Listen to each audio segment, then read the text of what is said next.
Chapter 618. Mo Xiaoyao snorted. He turned around and pulled Yi Li to the main seat.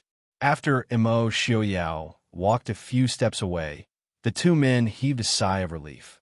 When they found that they could move, they fell to the ground.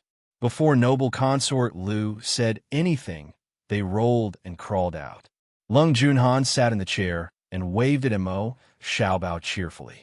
After receiving Mo Xiaobao's disdainful eye roll, she didn't care and curiously poked Feng Jiao, who was tightly tied up beside her. "Hey, Uncle Feng, what's wrong with you?" Feng Jiao smiled bitterly and looked at Yi Li for help. He didn't dare to ask Mo Xiaoyao for help.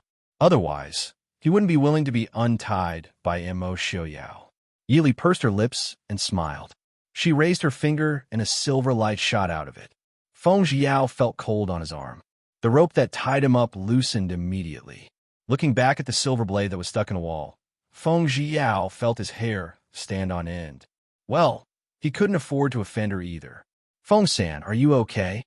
Yi Li looked at Feng Jiao's clothes that were torn by the whip and stained with blood. "I'm fine." Feng Jiao shook his head. In fact, he was just whipped a few times. For someone like Feng Jiao, who had been on the battlefield, it wasn't even a small wound. It was just a loss of face. "Prince Ding, Noble consort Lu frowned and said anxiously. Mo Xiaoyao raised his hand to stop her, but the words that came out of his beautiful thin lips made noble consort Lu feel cold all over. "Take her out and whip her 10 times before she speaks." Mo Xiaoyao saw the scars on Feng Jiao's body as soon as they met. "Prince Ding, you..." Noble consort Lu's face turned pale. "What did you say?" Mo Xiaoyao said indifferently. "Feng San belongs to the Prince Ding mansion. Even if he made a big mistake, the Prince Ding mansion should take responsibility for it. Since when was it up to you, a mere concubine of the inner palace, to decide? I don't care what you want to say. You have to take the whip." The guard outside the door heard the order and came in immediately. He walked to noble consort Lu without hesitation. The current noble consort couldn't be whipped? The consequences were serious? The consequences would be more serious if the prince got angry. These days, the prince was in a bad mood. "Stop!" Noble consort Lu shouted harshly. "You can't touch me. I'm the current noble consort." Mo Xiaoyao pouted in disdain. "You're the late emperor's concubine. So what if I whipped you? Who dare to save you? Your father? Mo? Or your father? I have something to tell you. It's something good for the Prince Ding mansion. You'll regret it if you don't listen." Noble consort Lu bit her lips, which were trembling because of fear, and said anxiously, "Take her away. Don't make I say it again." Mo Xiaoyao said coldly. The two guards neatly dragged noble consort Lu out of the room, one on the left and one on the right. Noble consort Lu only knew a little martial arts. How could she defeat the two guards? She was dragged away almost without any resistance. After a while, the sound of a whip breaking through the air came from outside the door. Mo Xiaobao opened his eyes curiously. Why didn't she scream? Yi Li covered her face. Was it really okay to block the two children? Most importantly, why was Mo Xiaobao not only poking his head out fearlessly, but also Lung Junhan, who had always been obedient, opened her eyes wide with curiosity and excitement? Was there really a problem with the way she raised the children? When Lung Haoyu and Murong Ting came back, how was she going to explain that their obedient son had become so cruel? 10 lashes were actually very fast. In less than half an hour, noble consort Lu was dragged back and put back in the chair she was sitting in. But this time, her white clothes were stained with bright red blood. Noble consort Lu could no longer maintain her graceful sitting posture. She could only lie on the chair weakly. She looked much more miserable than Feng Jiao. Feng Jiao looked at noble consort Lu, who was even more miserable than him, with a happy face. He suddenly felt that the wounds on his body were not so painful. However, when he met Mo Xiaoyao's half-smiling eyes, Feng Jiao immediately shrank back without the courage to do so. He was still more miserable than noble consort Lu. He could foresee that the future waiting for him would definitely be full of disasters. "Now you can say it." Mo Xiaoyao seemed to be in a better mood. He took a sip of tea and said. Noble consort Lu was trembling in pain. How could she say anything else? She and Feng Jiao, who was thick-skinned, didn't feel any pain. Moreover, the guard of the Princeton mansion didn't mean to go easy on her at all. She could still sit here now, because the people who beat her knew that she had to talk to the prince after the beating, so they were a little merciful. Noble consort Lu gasped. She looked at Immo Xiaoyao, who was holding a teacup and handing it to Yi Li, who was sitting next to him with a smile in his eyes. Even when he was talking to her, he didn't look at her at all. She couldn't help but feel cold all over. You are so cruel, Immo Xiaoyao raised his eyebrows. I didn't come here to listen to your nonsense. After suffering so much, if noble consort Lu still didn't know that the previous method didn't work on Mo Xiaoyao, then she really lived for decades in vain. Clenching her teeth, noble consort Lu said, I can help you take down the 3 prefectures in the north of the Chu state and the northern tribes without any effort. Oh, Immo Xiaoyao glanced sideways at her and looked at her suspiciously. Seeing this, noble consort Lu knew that Immo Xiaoyao was interested. She was delighted and said in a low voice, but I have a condition. Immo Xiaoyao leaned back slightly and leaned on Yi Li. He asked, let's hear it. I want you to marry me as your concubine. Puff! Feng Jiao coughed again and again. He looked at the woman in front of him with resentment. He hadn't drunk a mouthful of water for a day and a night. This woman actually made him choke. Yi Li couldn't help but fall back. Immo Xiaoyao, who was leaning on her, could only sit up and turn around to hold her slender waist and pull her close. Yi Li smiled apologetically. She wasn't angry or didn't trust Immo Xiaoyao. She was just frightened by noble consort Lu. She had just been whipped 10 times by Immo Xiaoyao, yet she was still so infatuated that she wanted to marry him. Wasn't she afraid that Immo Xiaoyao would kill her after using her? Wasn't she asking for it? The reason why noble consort Lu didn't love Immo Jingqi was probably because Immo Jingqi was too good to her. Seeing Yi Li smile, Immo Xiaoyao rubbed against her with satisfaction. Lily, what do you say? Yi Li raised her eyebrows. Shouldn't he solve this problem himself? What did he mean by pushing it to her? Shouldn't the princess have the final say in taking a concubine? Immo Xiaoyao asked innocently. Taking a concubine? Yi Li narrowed her eyes. Her voice was calm and contained a smile. Prince wants to take a concubine? I'm a good husband. My beloved concubine has the final say in matters of the inner residence. Immo Xiaoyao said generously. Prince Ding, I'm not talking about taking a concubine. Noble consort Lu's face was livid.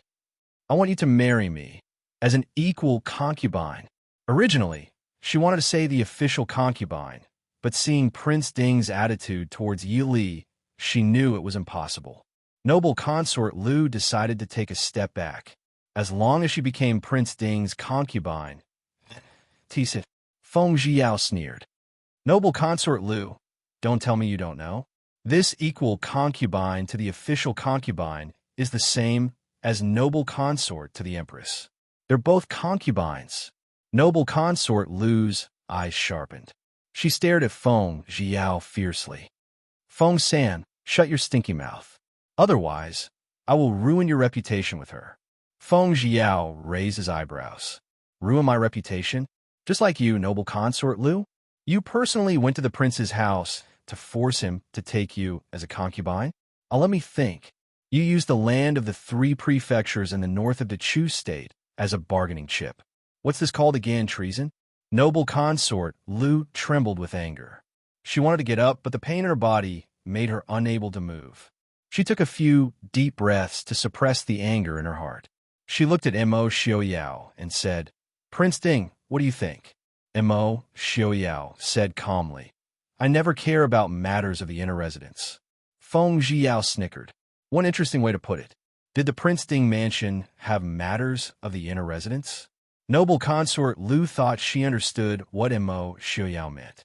It was up to Yi Li to decide whether to marry her or not. This made noble consort Lu very unhappy. But since Immo Xiaoyao said so, noble consort Lu could only comfort herself that it was because of Prince Ding of the Su family that he gave face to Yi Li. She raised her chin slightly and looked at Yili proudly. Miss Yi, you must know that I have benefits for the Prince Ding Mansion and the Mahist Army, right? Yili raised her eyebrows and stopped Mo Xiaobao, who wanted to jump up. She smiled faintly and said, with noble consort Lu's brain, you can't think of such a thing, right? Let me guess whose idea it was? Tanjiji? Looking at noble consort Lu's gloomy face, Yili smiled faintly and said, Tanjiji is now in the hands of the Prince Ding Mansion. Does noble consort Lu think it's interesting to use this to negotiate? But I still have to thank noble consort Lu for providing such interesting information. In addition, seeing that noble consort Lu wanted to interrupt, Yili lowered her voice and said, the 3 states that noble consort Lu mentioned are all connected to the northern tribes. The border is thousands of miles long. Once the Mahist army takes over, they will have to face the attack of the northern tribes and the condemnation of the people of the Dechu state. Noble consort Lu, do you want to help the Prince Ding Mansion, or do you want to harm the Prince Ding Mansion? Noble consort Lu opened her mouth, but didn't say anything. She really didn't understand these things. She just thought about it after listening to Tan Jiji's analysis. You're talking nonsense. Why would the Mahist army be afraid of the northern tribes and a group of common people? Noble consort Lu said with a pale face. Yili smiled and didn't say anything else.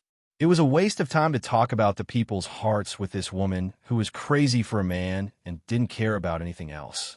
Raising her hand and gently twirling the hair around her ear, Yili looked at noble consort Lu and said faintly, it seems that noble consort Lu can't come up with any constructive ideas.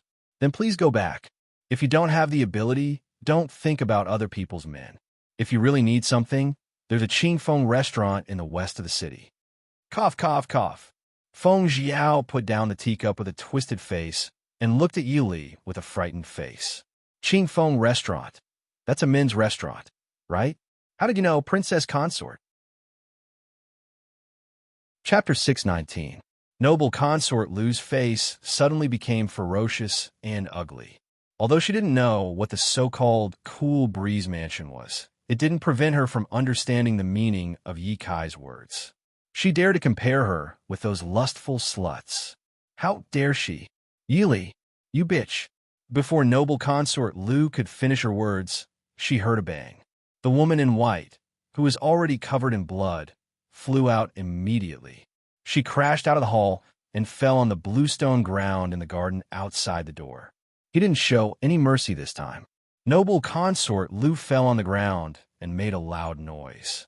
The guards outside the door looked down, but they couldn't help but feel jealous. Did they just hear the sound of bones breaking? Noble consort Lu spat out a mouthful of blood as soon as she landed. She opened her cold eyes widely and stared at the man in white who strolled out from inside, as if she had never known this person. Mo Xiaoyao walked up to her and looked down at the embarrassed woman on the ground, but there was no pity or emotion in his eyes. Who dared to curse her? Mo Xiaoyao's words were as cold as ice, which made noble consort Lu tremble in pain. Mo Xiaoyao, you are so cruel. Noble consort Lu forced herself to sit up with one hand, and the other hand was strangely hanging on one side. Obviously, the arm that hit the ground first was fractured. Mo Xiaoyao frowned slightly. Looking at the woman in front of him, whose eyes were full of hatred, he felt ridiculous. Do you think that because you helped I once or twice, I'll be kind to you, and even let you humiliate Ai's wife? The Prince Ding Mansion didn't owe her anything.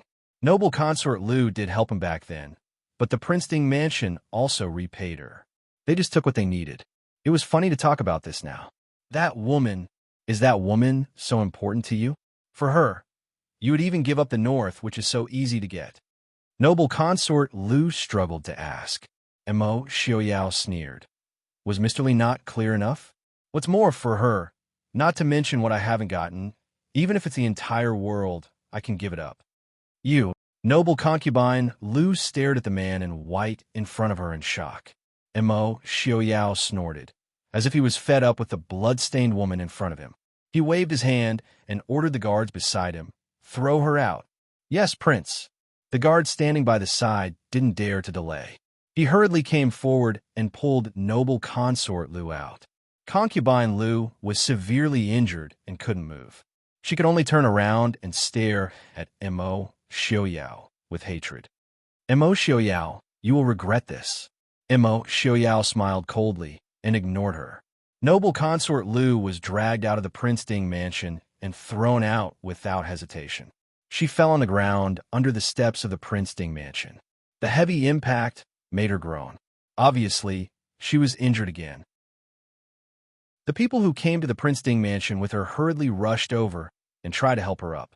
A few of them helped her up, which made her feel so painful that she wanted to die. She couldn't help but shout angrily, "Get out of my way!" Everyone was shocked. They didn't understand how noble consort Lu could be injured like this after a trip to the Prince Ding mansion.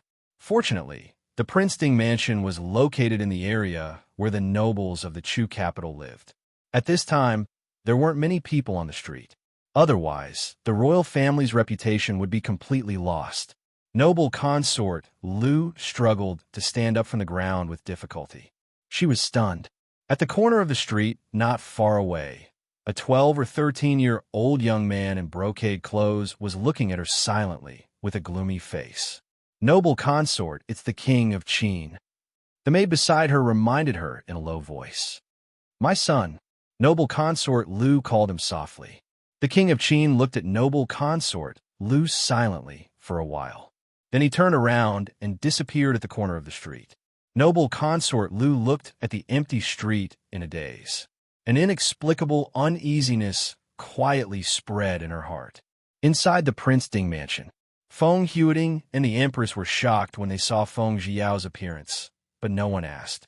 Seeing the strange atmosphere, Yili had to ask herself, "Feng-san, are you okay?" Feng Jiao looked at Yili gratefully and said with a smile, "Thank you for your concern, princess. It's just a superficial wound. It's not a big deal." On the side, Feng Huiting and the Empress secretly let out a sigh of relief. Mo Xiaoyao sat on the side and casually tapped the armrest of the chair with his fingers. He looked at Feng Jiao with a faint smile and said, "Feng-san, do you have anything to say?" Feng Jiao's face immediately fell. He said with a bitter face, "I'll accept any punishment from the prince." "Very good." Mo Xiaoyao clapped and said with a smile, "Since you accept the punishment, then how about going to Qin Feng's place to receive your punishment? I don't want to see you for the next few months." Feng Jiao widened his eyes in surprise. For a moment, he didn't understand what the prince was thinking. Going to Qin Feng's place to receive his punishment? Qin Feng didn't seem to have this function, did he? Most importantly, Mo Xiaoyao was actually willing to not enslave him for a few months?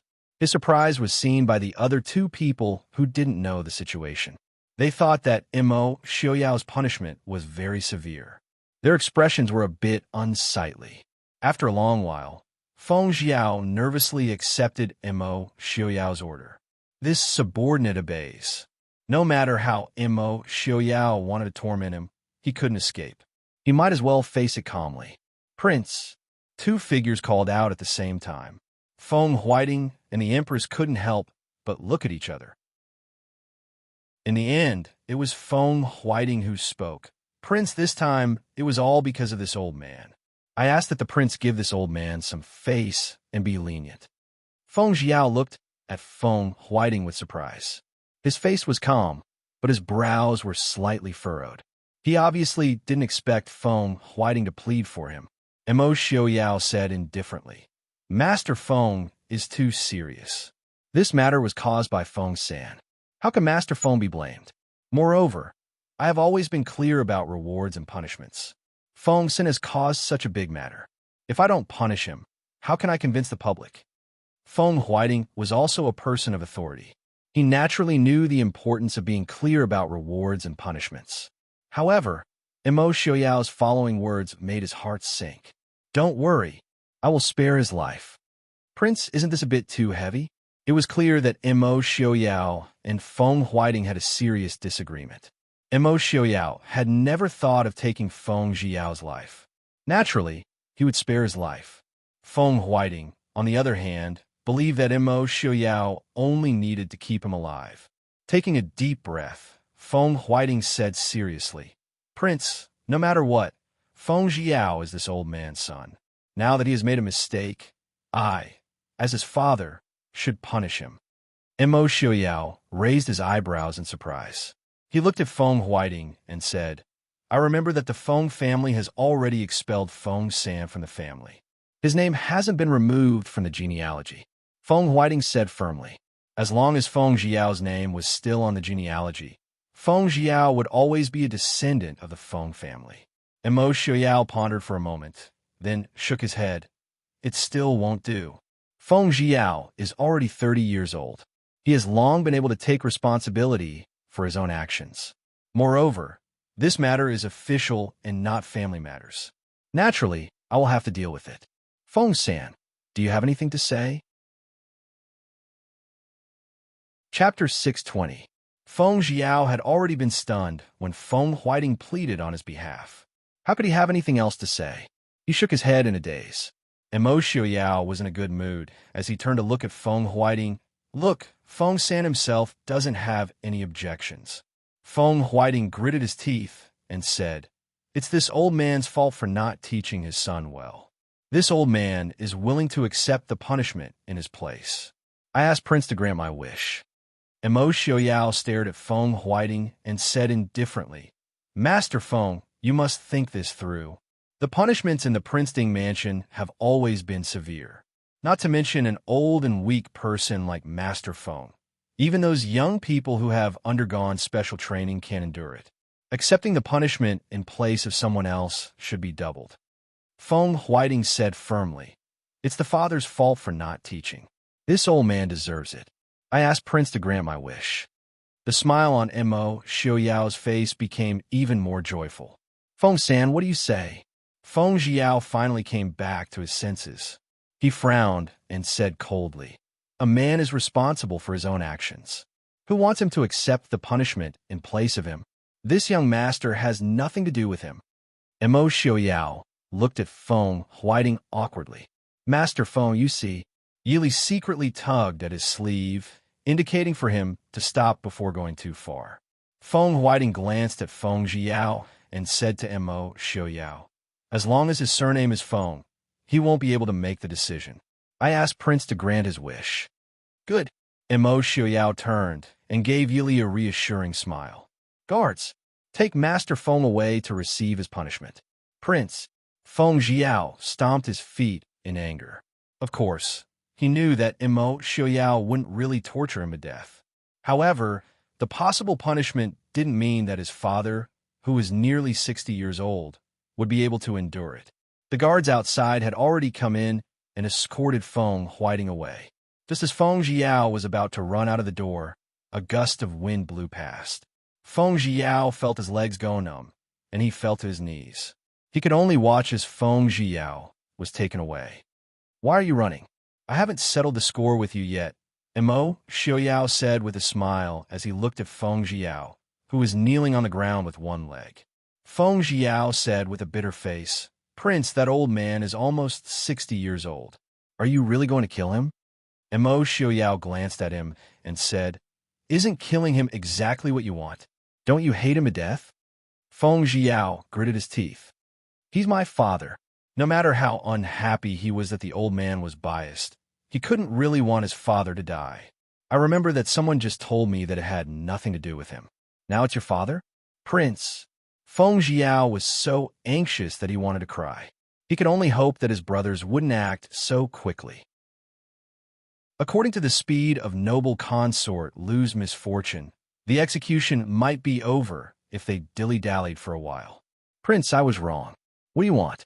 I'll work for you until I die. Okay?" Mo Xiaoyao said with disdain, "You were going to work for me until you die. Then what do you want? Have your father come with us to the northwest." "I didn't ask." "Huh?" Feng Jiao was dumbfounded. How come he didn't know that Mo Xiaoyao had taken a fancy to his father? "You don't agree?" Mo Xiaoyao narrowed his eyes dangerously. "I agree. I agree." Feng Jiao nodded repeatedly. "But I'm afraid my father won't agree." Mo Xiaoyao leisurely clapped his hands and smiled. That's none of I's business. Ah, you can tell him that if he doesn't agree, I will kill you. Go. Waving his hand, Imo Xiaoyao sent Feng Zhiyao away with satisfaction. Seeing Yi Li and the Empress covering their mouths to hold back their laughter, Feng Zhiyao realized that he had been fooled. Helplessly hanging his head, Feng Zhiyao went out to find his father.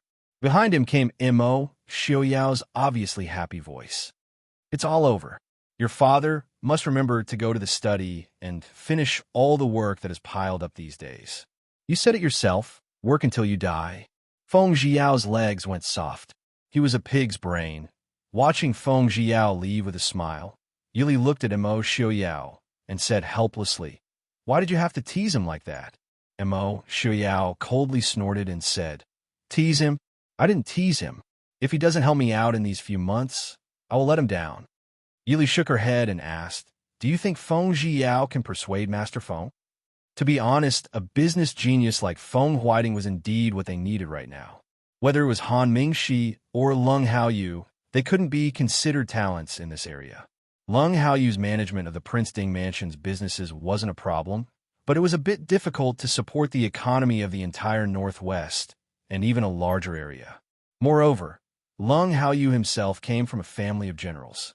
For the sake of the Prince Ding Mansion, he had been an unknown businessman all these years.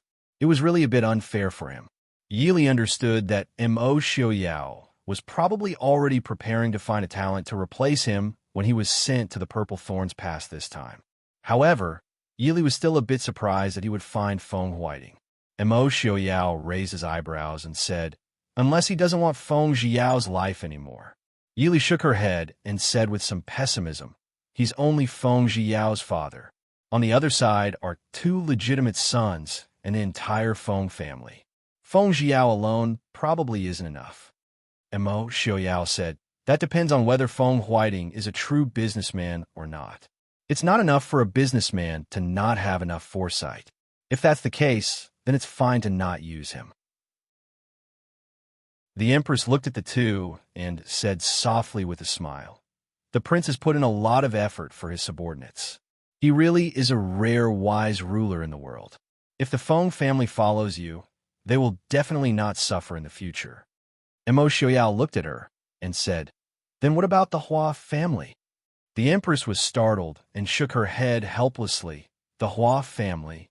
I can't make the decision." She understood her father well enough. Even if the Dechu state was really going to be destroyed, he probably wouldn't leave the Dechu state. They had fought for this country their entire lives. The older generation actually viewed the Dechu state as more important than their own lives. It was impossible to convince them to leave. Mo Xiaoyao clearly understood Duke Hua well enough. He nodded and said, "I won't force the Hua family to make a decision." "Thank you, Xiaoyao." The Empress smiled faintly. Mo Xiaoyao smiled faintly. In a Li palace, Missouri Jingli, who had just obtained almost all of the Feng family, sat in the study in a good mood and looked at the accounts that the Feng family had just sent over. His lips curled into a cold smile. So what if Mo Jingqi's last-minute stroke ruined all of his plans? He was still alive. Mo Jingqi was already dead. Only the living could see the future's ending. Only the living could see everything. Mo Jingqi was counting on Mo Xiaoyao to clean up the mess for him. Unfortunately, Mo Xiaoyao was not interested in this at all. Moreover, with his current strength, even if he wanted to go head-to-head with Mo Xiaoyao, he might be able to put up a fight. However, thinking of the stalemate in the Purple Thorn Pass, Mo Jingli snorted. He couldn't go and provoke Mo Xiaoyao for now.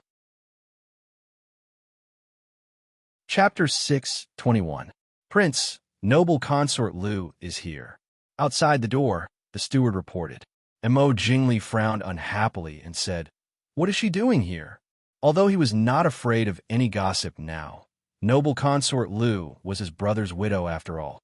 How could noble consort Lu come to the Prince Regent's mansion when the late emperor's body was still cold? Moreover, Mo Jingli had always disliked noble consort Lu. Naturally, he was not happy to hear that she came to his mansion so suddenly. Noble consort Lu seems to be seriously injured. She said that she must see the prince. The steward reported carefully. Mo Jingli snorted and said, "She went to the Prince Regent's mansion to ask for trouble, didn't she?" He stood up angrily and ordered, "Take her to the flower hall. I will go there later." Mo Jingli stepped into the flower hall and saw noble consort Lu's miserable appearance. He couldn't help but be shocked. Her snow-white robe was stained with blood. He could tell at a glance that it was caused by a whip. Her clothes were even torn in some places. There were bloodstains on her pale face that hadn't been wiped clean, and her right hand hung unnaturally. "What happened?" Mo Jingli said unhappily in a deep voice. Noble consort Lu came to his mansion in such a state. If the news spread out, it would cause another disturbance. Noble consort Lu raised her head and looked at him. She sneered and said, "What else could it be? Don't you know it? Mo Xiaoyao did it." Mo Jingli looked at noble consort Lu carefully. He found that this woman seemed to have changed a little. Before, when she mentioned Mo Xiaoyao, this woman's eyes were always filled with undisguised infatuation and admiration. But now they were filled with hatred. Although there was still some infatuation in the depth of her eyes, Mo Jingli believed that at this moment, noble consort Lu hated Mo Xiaoyao more than she loved him. Mo Jingli sat down opposite her and said indifferently, "I warned you long ago. Don't mess with Mo Xiaoyao. You should understand now, right? In this lifetime, other than Yili, which other woman had Mo Xiaoyao been so affectionate towards? Even Su Zuidi, didn't she also die in the hands of Mo Xiaoyao? Don't compare that woman with I." Noble consort Lu said with disgust. Mo Jingli curled his lips and thought to himself, "Do you think you're any better than Su Zuidi?"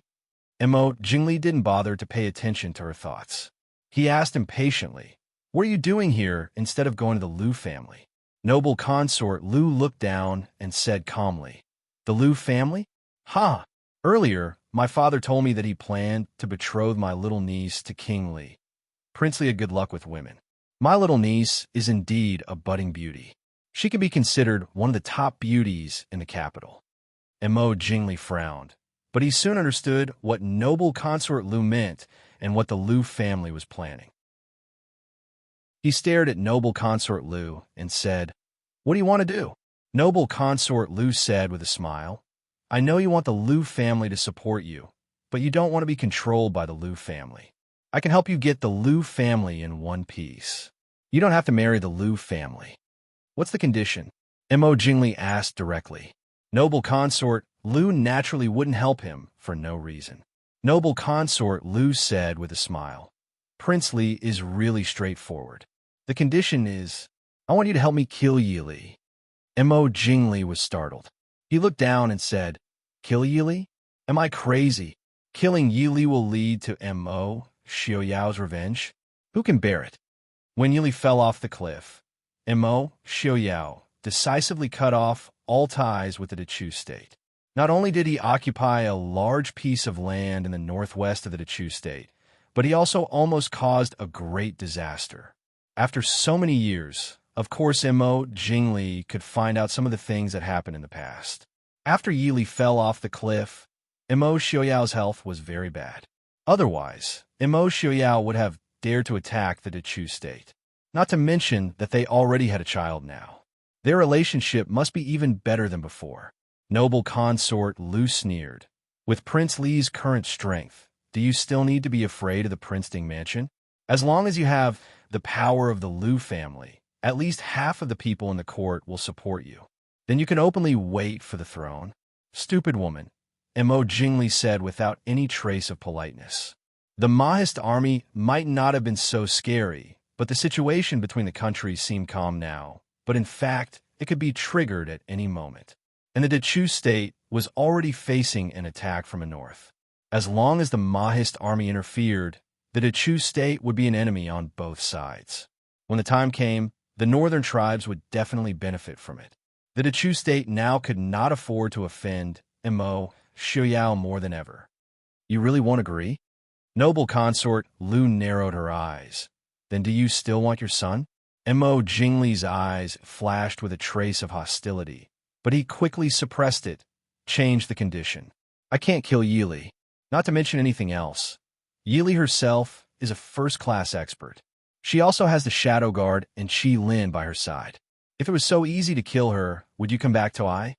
Noble consort Lu gritted her teeth and thought for a moment. Kill Yi Li's son. Why? Mo Jingli frowned and asked. I want her to live a life worse than death.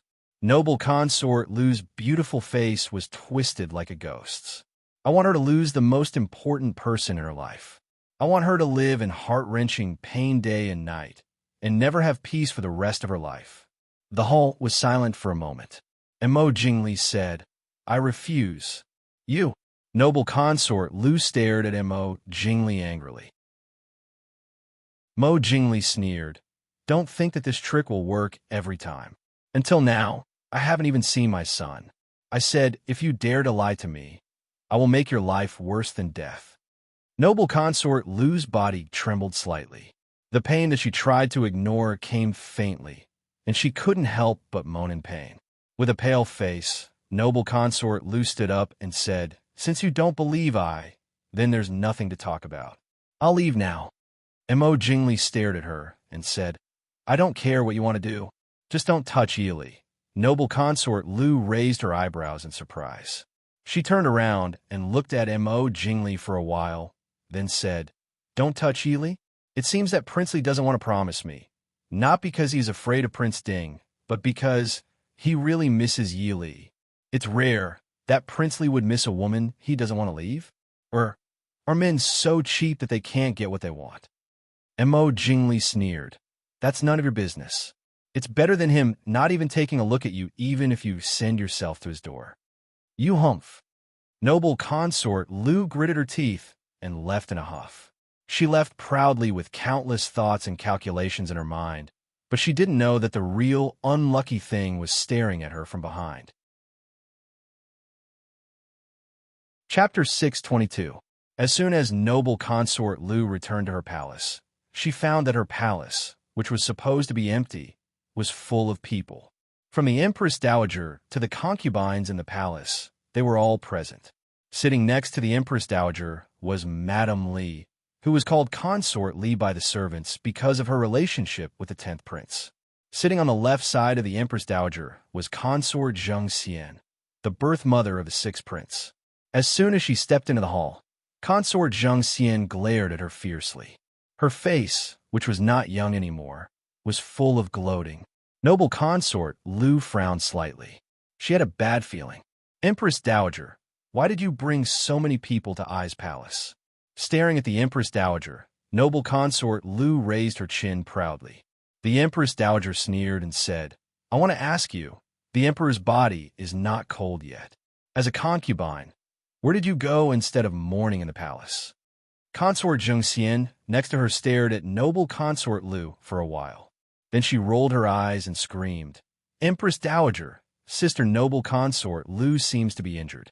Look, even her clothes are torn. Everyone's eyes immediately fell on noble consort Lu. Noble consort Lu gathered the cloak on her body. Her face darkened. She should have changed her clothes before coming back, but she had broken off relations with the Prime Minister's mansion. Noble consort Lu was too proud to go back to the Prime Minister's mansion, and the Prince Li's mansion would not provide her with any clothes. Noble consort Lu didn't like the clothes of those poor people and maids.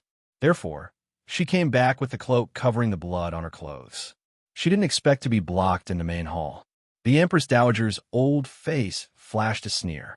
She said coldly, Where did you go, and what did you do? Tell me the truth. Everyone present looked at noble consort Lu with a strange expression. These women had lived in the palace for half of their lives.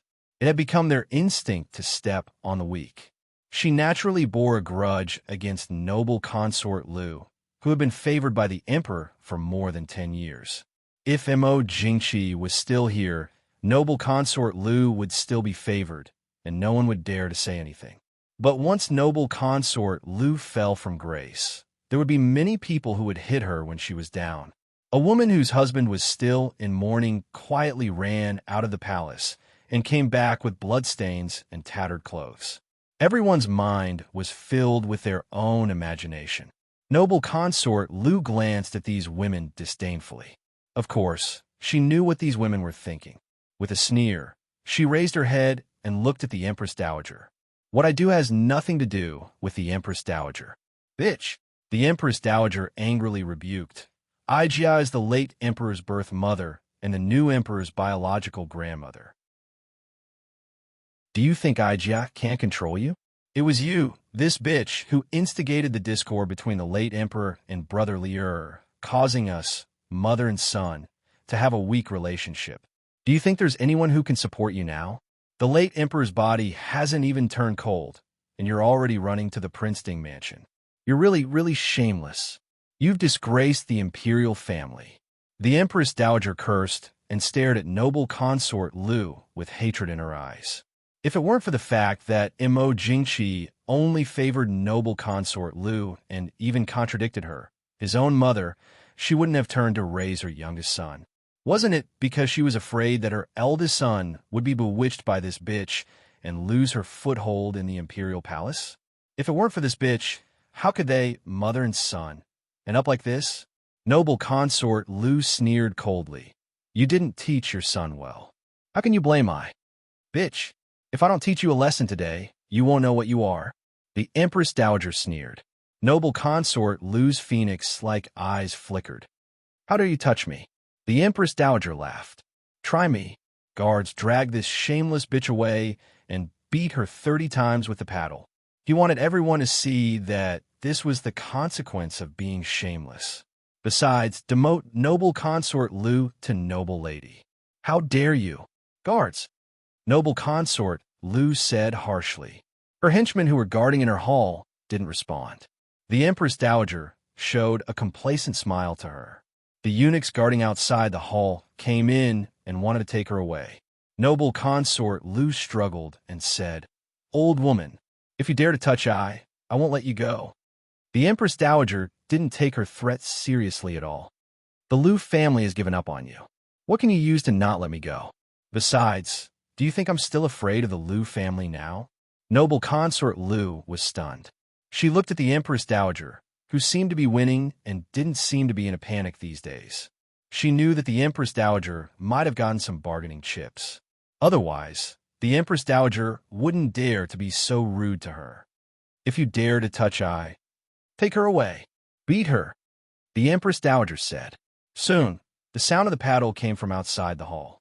It was very clear in the empty hall. The timid concubines in the hall had already turned pale. The Empress Dowager was drinking tea peacefully, hearing the sound of the paddle outside. A trace of pleasure flashed through her eyes. Empress Dowager, is it? Madame Li's face turned pale. She looked at the Empress Dowager and hesitated. The Empress Dowager said indifferently, You will be the Empress Dowager in the future. Learn more. Some people don't know how high the sky is until they're taught a lesson. Madame Li moved her lips. Finally, she nodded in a low voice. Yes, Empress Dowager. The Empress Dowager nodded with satisfaction. Noble consort Lu was already covered with wounds. She fainted before she could endure more than 30 strokes of the plank. The Empress Dowager had been holding a grudge against noble consort Lu for a long time. How could she let her off so easily? Without blinking, she ordered people to wake noble consort Lu up with water and continue to paddle her. After 30 paddles, noble consort Lu passed out because of the pain. She wished she could die now. After the last paddle, noble consort Lu finally fell into darkness again. In the Zhengde Palace, the Empress Dowager waved the servants away and stepped into the bedchamber alone. At this time, there was an ordinary-looking palace maid sitting in the splendid bedchamber. She couldn't be recognized in a crowd. Seeing the Empress Dowager come in, the palace maid was neither surprised nor stood up. She said with a smile, I already know what happened just now. I think the prince will be very satisfied. The Empress Dowager lowered her eyes. She was so careful that she didn't look like the mother of the country. She asked in a low voice, then, Prince Ding's promise? The palace maid said with a smile, Don't worry, Empress Dowager. Although our prince has a grudge against Mo Jingqi, He will take responsibility for what he did. He will never make things difficult for you. As long as you do what the prince asked you to do, not only the matter of the burial can be solved, but also the power that belonged to the empress in the original I can be given to you. By then, you can completely control the whole palace. What do you need to be afraid of? Although the palace maid looked ordinary, her expression and words were very persuasive. Especially the power in the original Empress Dowager's hand had always been coveted by the Empress Dowager. Now she could easily get it. Tell Prince Ding to rest assured. Noble consort Lu is mine. I will take good care of her. Even if he wants to protect her, I can make her die quietly. Speaking of this, the Empress Dowager's eyes flashed a murderous look. She didn't understand why her son refused to save his mother, but helped a bitch who had nothing to do with him. Was this noble consort Lu really a vixen? It was not enough to bewitch her eldest son, but now she also wanted to bewitch her youngest son. Chapter 623. Princess Jinning was a little scared of this younger brother she had brought up. She twisted the corner of her clothes and said uneasily, "Shower, that's our biological mother." Mo Xiaoyun snorted. Biological? When did she treat us as her biological children? Do you know what kind of situation you are in now? If you and your younger brother are implicated because of her. The Duke of Qin was very concerned about this elder sister who had taken care of him since he was young. Noble consort Lu had been very cold to her children since they were young. Most of the time, it was Princess Zhanning, who was 2 years older, who took care of them. Now that he had been conferred the title of Duke of Qin, he could only live outside the palace. His younger brother, who was only 8 years old, had to be taken care of by Zhanning. Can't we really save her?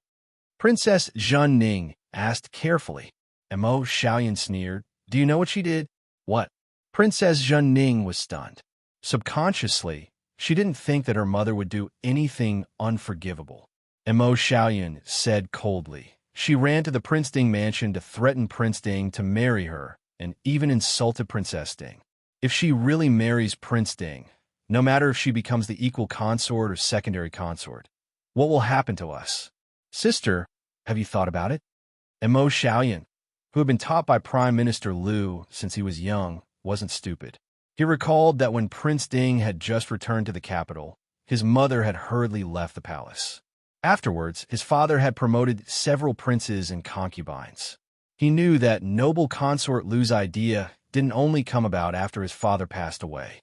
Originally, he did not believe it, but when he saw with his own eyes that his beautiful and arrogant imperial concubine mother was thrown out of Ding Wang Fu in a sorry state and refused to give up, his heart turned completely cold.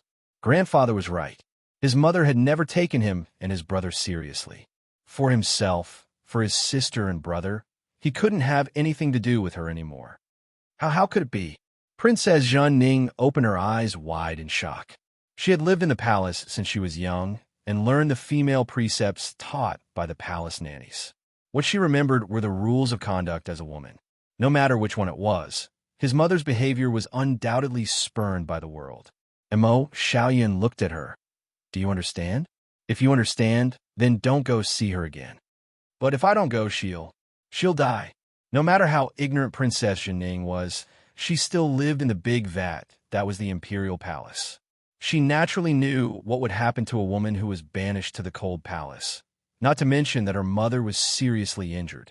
Under her brother's determined gaze, Princess Zhanning finally lowered her head. Her voice was as soft as a mosquito's. I understand, seeing that she agreed. Mo Xiaoyan's expression eased up. Knowing that his sister was upset, he said in a deep voice, Sister, I'm doing this for our own good. Rather than letting her cause countless troubles outside, it was better to keep her in the cold palace. Could it be that you want others to know that we have another imperial mother? Mo Xiaoyan did not finish his sentence, but Princess Zhanning understood what he wanted to say. Princess Zhanning nodded and said, I understand. That's good. Sister, you should rest early. I'm leaving the palace. Mo Xiaoyan said softly, Take good care of little brother. Don't let him cause trouble everywhere. I understand. Princess Zhanning nodded. She pulled Mo Xiaoyun a little worriedly and asked, "How are you going to leave the palace at this time?" It was already the fourth watch period, and the palace gates had long been locked. Mo Xiaoyun smiled and said, "Since I can come in, I can naturally go out. Don't worry. Sister, take care." After watching her brother leave, Princess Jinning turned and entered the palace. On the way in, she did not even meet a single palace maid. Because they were not valued by their birth mother, their palace maids and eunuchs were not meticulous. Now that noble consort Lu was in trouble, these people simply became lazy in broad daylight. It was also because of this that Princess Jinning was gone for so long without being discovered. After returning to her room, Princess Jinning found the backup medicine she kept. She gritted her teeth and still turned to leave. She also didn't want people to know that she had a shameless mouffe. She wasn't an ignorant young girl who didn't know anything. She naturally knew that if noble consort Lu really succeeded and entered Ding Wang Fu, what would happen to her and her siblings? Especially her, as a princess who was about to reach marriageable age. It was impossible for their mother to take them to the Prince Ding mansion, and as princes and princesses, it was also impossible for them to go to the Prince Ding mansion. But even so, they could not let their mother die because her injuries could not be treated. After delivering the medicine, they should go back. Princess Jinning thought silently in her heart, "I'm afraid she won't be able to live." A faint voice entered Princess Jinning's ears. Princess Jinning jumped in fright and hurriedly hid behind a flowering tree by the roadside. It was the end of the month. The crescent moon was dim and did not leave any trace as she hid in the shade of the tree. A pair of night patrolling eunuchs slowly came from not far away. Perhaps it was because it was easy to fall asleep late at night. The two eunuchs began to gossip as they walked. "That's natural. Don't look at that person who used to be the most favored in the six palaces. Now that the late emperor has passed away, he even offended the Empress Dowager. I heard that Zhangde Palace has sent word that that person must be put to death." "Poo-poo, don't talk nonsense. If it gets out, Zhangde Palace's eunuch Feng is my godfather. How about his word be false?" "That's true. Eunuch Feng is the Empress Dowager's right-hand man. I heard that Zhangde Palace is going to be overturned." "Isn't that so? I heard that person offended Prince Ding." "Sigh. Have you heard about that?" His companion on the side revealed a tacit smile. "How could I not have heard? I'm afraid it's already spread throughout the imperial city. It's just that they don't dare to casually spread it out because they're worried about the imperial family's reputation. Who doesn't know that Prince Ding is devoted to the princess consort? After all these years, he hasn't even had a bed warmer. This matter, in the past, that person was always as cold as ice, but I didn't expect." The words that followed were somewhat unbearable to the ears. Fortunately, the two eunuchs gradually walked away. Under the dim moonlight, the delicate young girl's face was pale as she looked at the small path that was already devoid of people, trembling slightly. Chapter 624. What are you doing here? Noble consort Lu, who couldn't sleep because of the pain, raised her head and saw Princess Jinning standing at the door, looking at her with a pale face. Princess Jinning walked in and silently placed the medicine bottle beside the bed. Noble consort Lu glanced at her and said indifferently, "Apply medicine for me." Princess Jinning bit her lip, wanting to say something. Seeing noble consort Lu lying on the bed with blood, she still went to treat her wounds first. Noble consort Lu's injuries were extremely serious. Not only did she get beaten until she was covered in blood, but she also got whipped in the Prince Ding mansion. Originally, although she was in pain at the Prince Ding mansion, it was still bearable. However, after coming back, it gradually became more and more painful, as if the pain had reached her bones. This made noble consort Lu extremely painful. Noble consort Lu, who knew a bit of martial arts, guessed that it was very likely that the guards of the Prince Ding mansion secretly did this to her. When she thought of this, her hatred for Yi Li and the Prince Ding mansion grew even stronger. Princess Jinning carefully tore apart the already tattered clothes on her body. As a princess, she didn't know how to deal with these things, so it was inevitable that she hurt noble consort Lu. Fortunately, noble consort Lu also knew that she couldn't find anyone else to help her, so she could only grit her teeth and endure. After cutting open the clothes that were stained with dark red blood, the mangled flesh in front of her eyes almost made Princess Zhen Ning want to vomit. She could only hurriedly clean the wounds with trembling hands and apply medicine. Then she began to treat the whip wounds that didn't look too serious. After taking care of these, the delicate girl's face was already covered in sweat. The medicine that Princess Zhen Ning brought was top-grade healing medicine. Although it still hurt after the medicine was applied, noble consort Lu gradually felt that it was bearable. She lay on the bed and closed her eyes drowsily. "You can go back. Come back tomorrow night and bring some clean clothes over." Princess Zhen Ning bit her lip and said in a small voice, "Mother, Zhen Ning can't come tomorrow." "What do you mean?" Noble consort Lu opened her eyes and asked coldly. Princess Zhen Ning said, "When I went back just now, Zhen Ning ran in a shower." Mother, you have to be careful. Imperial grandmother wants to kill you." Noble consort Lu stared at her daughter and asked, "Who told you that?" Princess Zhen Ning shook her head and said, "I heard it from a passing eunuch in the Imperial garden just now." She said, "Imperial mother, you have offended Prince Ding and the Empress Dowager. The Empress Dowager wants to kill you." Concubine Lu squinted her eyes, gritted her teeth, and said, "It is him. What did your brother say?" Princess Zhen Ning shook her head and refused to speak. How could noble consort Lu not understand? Although there was a flash of depression in her heart because of her son's heartlessness, she quickly threw it to the back of her mind. He looked at Princess Zhen Ning with a faint smile and said, "Now that I'm in trouble, you siblings are afraid that I'll implicate you, so you want to draw a clear distance from me, right?" Princess Zhen Ning looked sorrowfully at the woman in front of her, who was smiling like a flower but made her feel cold for no reason. Perhaps it was because of this that they wanted to distance themselves from each other, but it was more because of their own mother's heartlessness. And the things she had done as children, how could they accept it?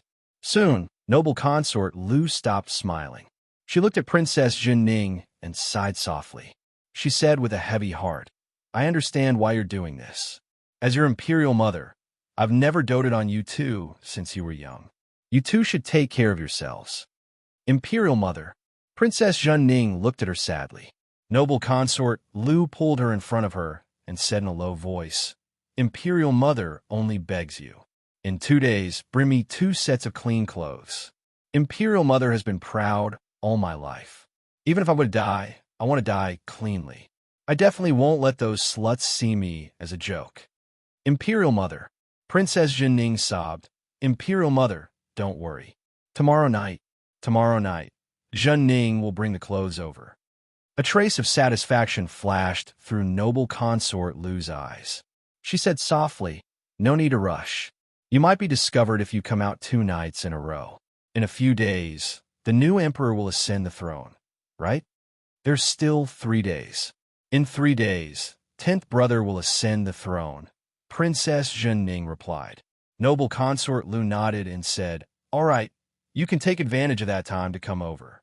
As for your grandfather and younger brother, you don't need to tell them, in case they become unhappy." Princess Zhen Ning nodded and said, "Daughter understands." Imperial mother, don't worry. Daughter will leave first. Go. Watching Princess Zhen Ning disappear step by step, noble consort Lu's originally gentle eyes gradually turned icy cold. The smile on her lips also became increasingly grim and strange. "You want me to die? It won't be that easy." 3 days passed in the blink of an eye. In these 3 days, everyone was busy preparing for the new emperor's ascension ceremony. Naturally, for the time being, no one was in the mood to pay attention to a woman who had been locked up in the cold palace and demoted to a noble lady. On the day of the ceremony, the entire Dechu State's imperial city was filled with jubilation.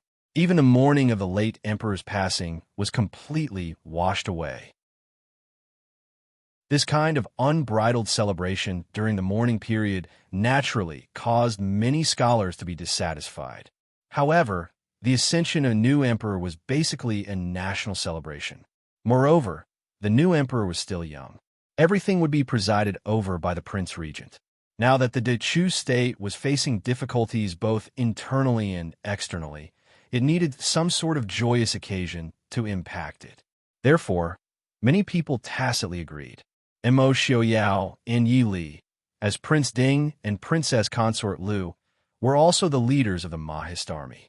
Naturally, they also had to attend the ascension ceremony. However, the two of them didn't attend as officials or hosts. Instead, they attended as guests with the other envoys who had come to congratulate them. Of course, this caused many of the old officials of the Dechu state to be extremely disappointed. However, it also caused even more people to feel relieved. Even though the Dechu state's national strength wasn't as great as it used to be, it was still a large country. Almost all the countries that could make it in time sent envoys to congratulate them. Although people such as Jinim King of Gojoseon, Princess Anshi, and Emperor of the Northern Tribes didn't come in person, they still sent envoys with high status. It wasn't impolite. Yi Li and Mo Xiaoyao sat side by side at the front of the seats, specially prepared for the envoys of various countries. They were both dressed in white clothes embroidered with dark silver patterns. Just sitting there casually was enough to attract the attention of all the people present. What was more, there was a delicate and lovely baby in front of each of them. Although no one knew who the delicate baby in white clothes in Yi Li's arms was, most people knew who the baby in black clothes in Mo Xiaoyao's arms was. The baby was also handsome and had a faint arrogance. He was the heir of the Prince Ding mansion, the only heir of Mo Xiaoyao, and the young master of the Mahist army, Mo Yuchen. A child with such a domineering name was destined to be the focus of the world's attention as soon as he was born. Great Elder Princess. There was still a long time before the ceremony officially began. Great Elder Princess walked over with the help of the palace maids. Yi Li and Mo Xiaoyao hurriedly stood up to greet her. Great Elder Princess waved her hand and said, "Well, since you are a guest, you don't have to be so polite." Deep regret, helplessness, and a touch of sadness flashed through the old man's eyes, which were full of wrinkles but shining with wisdom. Chapter 6:25. Yuchen, do you still remember me? Great Elder Princess looked lovingly at Mo Xiaobao, who was held in Mo Xiaoyao's arms, and asked with a smile. Mo Xiaobao blinked and nodded. "Nice to meet you, Princess." Great Elder Princess replied happily. "Yuchen, do you still remember me? Why don't you come and play with me? Do you dislike me because I'm old?" Mo Xiaobao looked at Great Elder Princess and said seriously, "Yuchen needs to study and learn martial arts, so he can't go out to play. Princess, please come to our house to play. Then I will have time to play with you." What a smart boy. Great Elder Princess scolded him with a smile. She looked at Mo Xiaobao regretfully. It was a pity that there was no such smart boy in the royal family. "Princess, this is my friend from a new school. You can call him Little Dai." Mo Xiaobao introduced Lung Junhan like an adult and deliberately omitted Lung Junhan's surname. Great Elder Princess squinted and looked at him carefully. She said with a smile, "He looks like a good boy." Yi Li smiled and said, "Xiaobao is not young anymore, Prince, and I just want to find a playmate for him." Great Elder Princess didn't ask about Lung Junhan's identity. She nodded with a smile and said, "It's good to have someone to accompany him. It's not good for a child to be alone. I want to choose a few children of suitable age from the nobles to be His Majesty's study companions after the 10th prince ascends the throne." Yi Li smiled and didn't say anything. Great Elder Princess's idea was certainly good. If the 10th prince had the ability, these children would become his confidants in the future. But it was not so easy. Since they came here as guests, they naturally couldn't ask about many things. Great Elder Princess just said it casually. She was also involved in political affairs in her early years. She was not a woman who was raised in the palace and knew nothing about the world. She naturally understood the current situation and difficulties. "Xiaoyao, I heard that you intend to protect the Zhangde Palace?" Great Elder Princess looked at Mo Xiaoyao and asked. Mo Xiaoyao said with a smile, "Princess, where did you hear this rumor? What does this matter have to do with our princedom mansion?" Since Xiaoyao said that he won't interfere, he naturally means what he says. Great Elder Princess had watched him grow up, so it was not easy to fool him. She stared at him and said, "Tell me the truth. Why do you keep her alive? I don't believe you have any feelings for her." Mo Xiaoyao lowered his eyebrows and smiled. He didn't try to hide anything and said lightly, "No matter how close Imperial Aunt is to the new emperor, she lives outside the palace and is beyond her reach.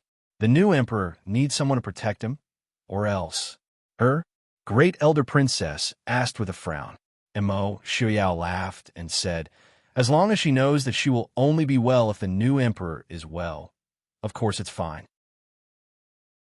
Although the one in Zhangde Palace is not familiar with politics, she has been in the palace for her entire life. "I'm afraid that she is more experienced than you, Imperial Aunt." Back then, she was able to protect those two brothers in that kind of environment until they grew up safely and ascended to the position of Empress Dowager. Imperial Aunt knows that she can't do it this time. Great Elder Princess seemed to be convinced by him and nodded. Even so, why does Xiaoyao care so much about the new emperor? Mo Xiaoyao laughed loudly and said, "I just don't like Mo Jingli." After this period of time, there is little affection left between them.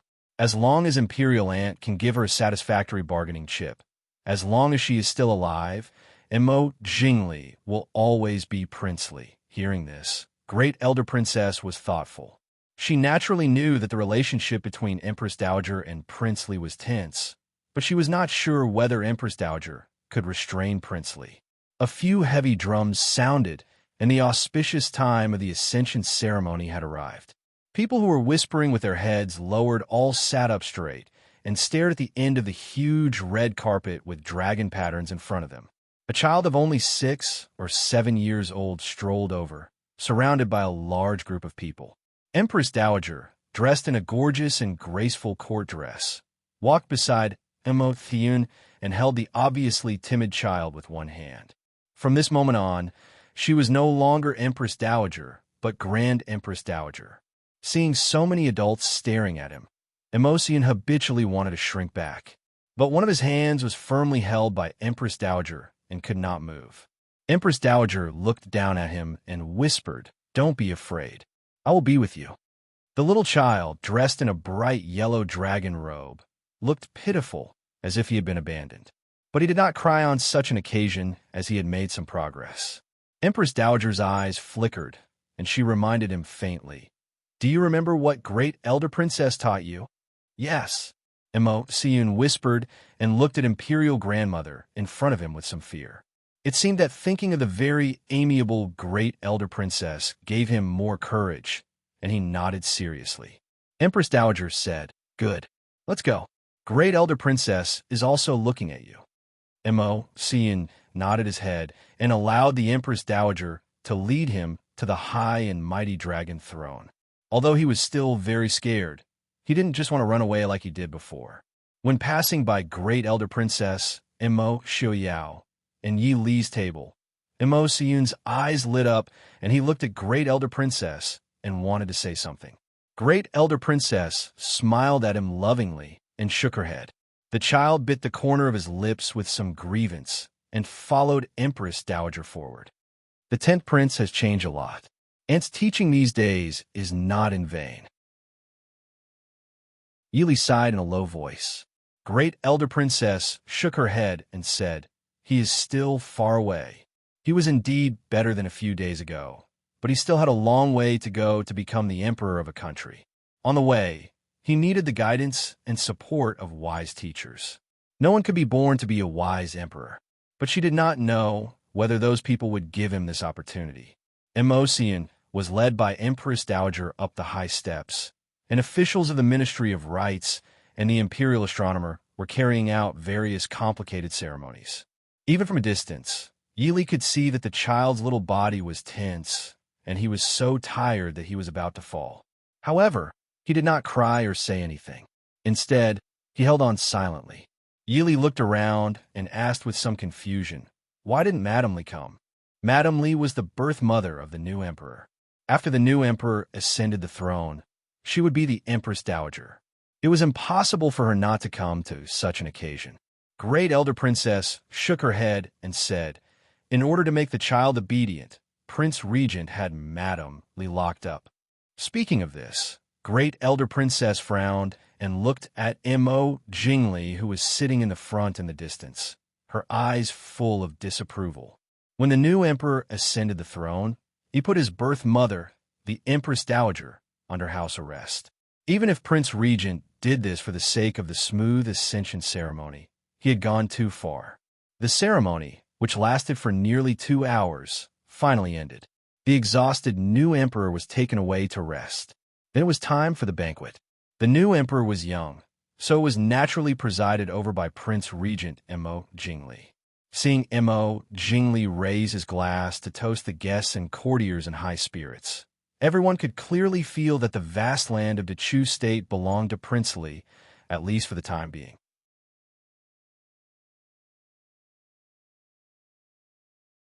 Chapter 626. A long banquet was not suitable for Yi Li's favorite things. The 2 children who weren't even 6 years old couldn't sit still. After sitting for a while, Mo Xiaobao made a fuss about wanting to go out to play. Yi Li told Mo Xiaoyao and then took the 2 children to the Imperial Garden. It was the 3rd month. The grasses were long and orioles were flying in the Imperial Garden. Hundreds of flowers were blooming. Countless butterflies fluttered among the flowers, causing Lung Junhan to stare at them with her round eyes wide open. Seeing Lung Junhan squinting at the flowers and butterflies in front of her, Mo Xiaobao snorted disdainfully. Little dazed Lung was too ignorant. What was so good about these red and green flowers and butterflies flying everywhere? The scenery in the northwest was better. There was also Taigong's Lishan Academy, full of green bamboo, and Uncle Han's residence outside Li City. It was 100 times better than the Imperial Garden in the Imperial Palace. After ordering the guards to follow them, Yi Li let the 2 children play in the Imperial Garden. She went to sit in a secluded pavilion in the garden to relax. Looking at the familiar scenery, she couldn't help but recall the first time she entered the palace when she was betrothed to Mo Xiaoyao, and the many things that happened when they were newlyweds. At that time, the Princeton mansion was under the control of others. Now, they were free and didn't have to worry about anything. And the emperor, who was full of ambition, had already passed away. His ambition had turned to dust. The number of people in the Imperial Garden gradually increased. Most of them were noble ladies and daughters of the various families. The banquet was lively and interesting, but they weren't men. It was boring to sit for too long.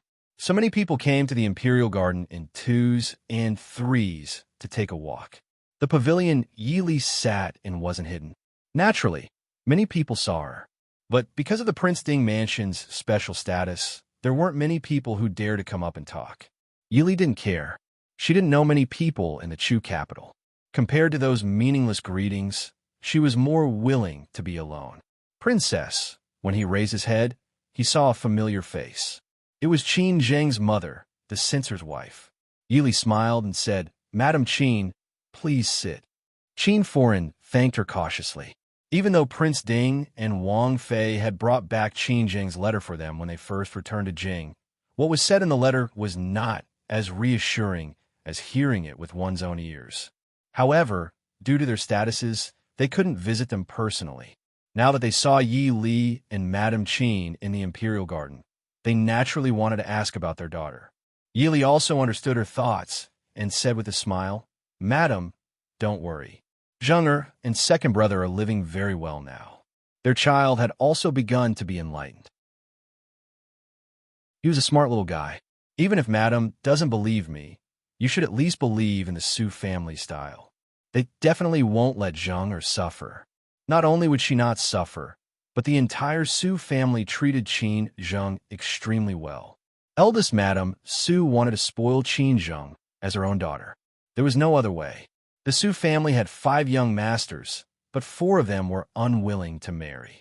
This made eldest Madam Su and second Madam Su hate that they didn't arrange more marriages when they were children. Qin Zheng was the Su family's only daughter-in-law and had given birth to the Su family's only great-grandson. How could they not dote on her? Madame Qin smiled with some embarrassment and said, Wang Fei is joking. How could I not believe Wang Fei, but... Yili smiled and patted the back of her hand comfortingly. I understand. Parents in the world are pitiful. Which parent doesn't worry about their children? Madam, don't worry. The Su family and second brother will definitely treat Zheng well. Otherwise, not to mention Madam and Censor Qin, even I won't agree. Su Qing's personality was slightly cold, but he was truly a good husband. In all these years, he hadn't even quarreled with Qin Zheng. They were so harmonious that Yili couldn't help but feel envious. She would occasionally quarrel with Immerse Xiaoyao in a fit of pique. Madame Qin smiled with relief and said, It is Zheng Er's fortune to have a friend like Wang Fei. Madame is joking. It is also my fortune to have a friend like Zheng Er. The two chatted happily. Seeing this, the madams watching in the surroundings also gathered around. Madame Qin and Yili naturally changed the topic and chatted with these upper-class madams. Following these noble women were beautiful young ladies from wealthy families.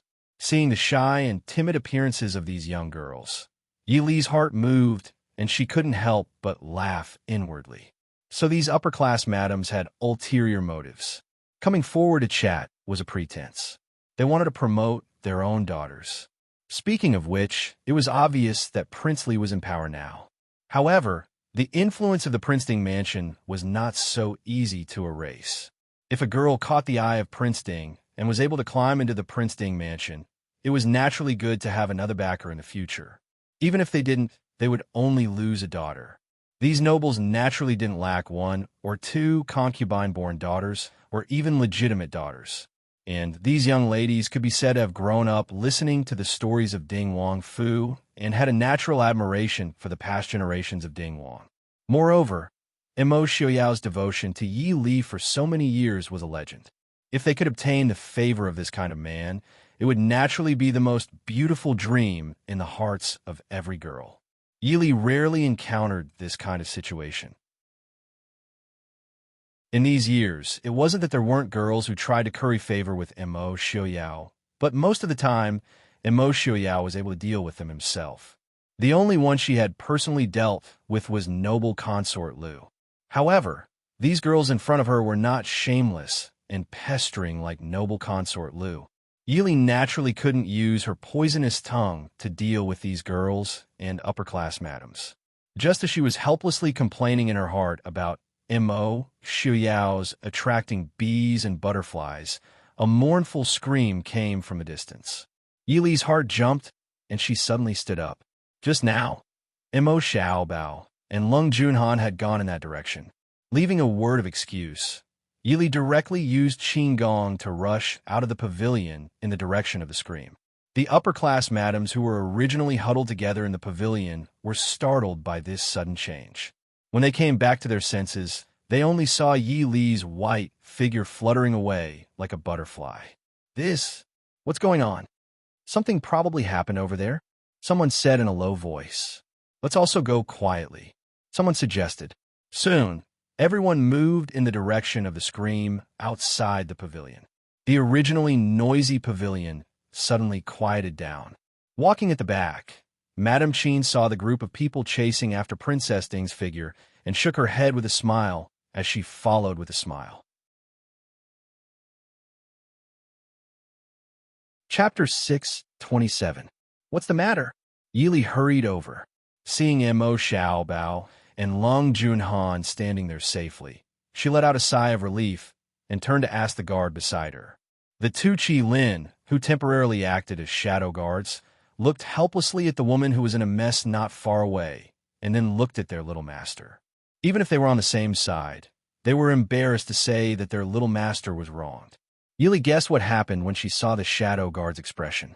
She glanced at Immerse Xiaobao indifferently. Immerse Xiaobao didn't show the slightest fear and even smiled sweetly at Yili.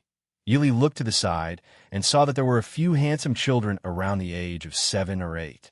Not far away, A delicate and pretty girl wearing a bright red dress with a lotus flower pattern was struggling to get up from the ground. Her bright red dress was stained with some unknown substance. The color was so strange that it made people feel uncomfortable. Beside the woman in red, a gorgeous woman in a bright red dress reached out to help the woman in red up, but was slapped away by the latter. The gorgeous woman didn't care and stood aside with a faint smile. Yili furrowed her brows as she finally recognized the familiar woman in red. She was the fiancée of Marquis Muyang's heir, whom she met once in the past. She was now the young madam of Marquis Muyang's heir. However, the delicate, graceful, and slightly shy young girl from back then was now a married woman wearing a bright red formal dress with a hint of harshness in her graceful bearing. Young Madame Mu stood up and raised her hand to slap Yaoji, who was standing beside her. Although Yaoji didn't know any martial arts, her dancing skills were superb and could be said to be the best in the world. She was agile and nimble. She had just raised her hand, and Yaoji had already dodged to the side. "Young madam." Yaoji took a step back and said in a low voice with a slightly changed expression. Young Madame Mu's slap missed, and her face turned uglier. "Bitch, you dare to dodge. Do you think that when your husband was still at home, he would support you in everything?" Yaoji looked at her indifferently and said, "I don't know if Muyang can support me now.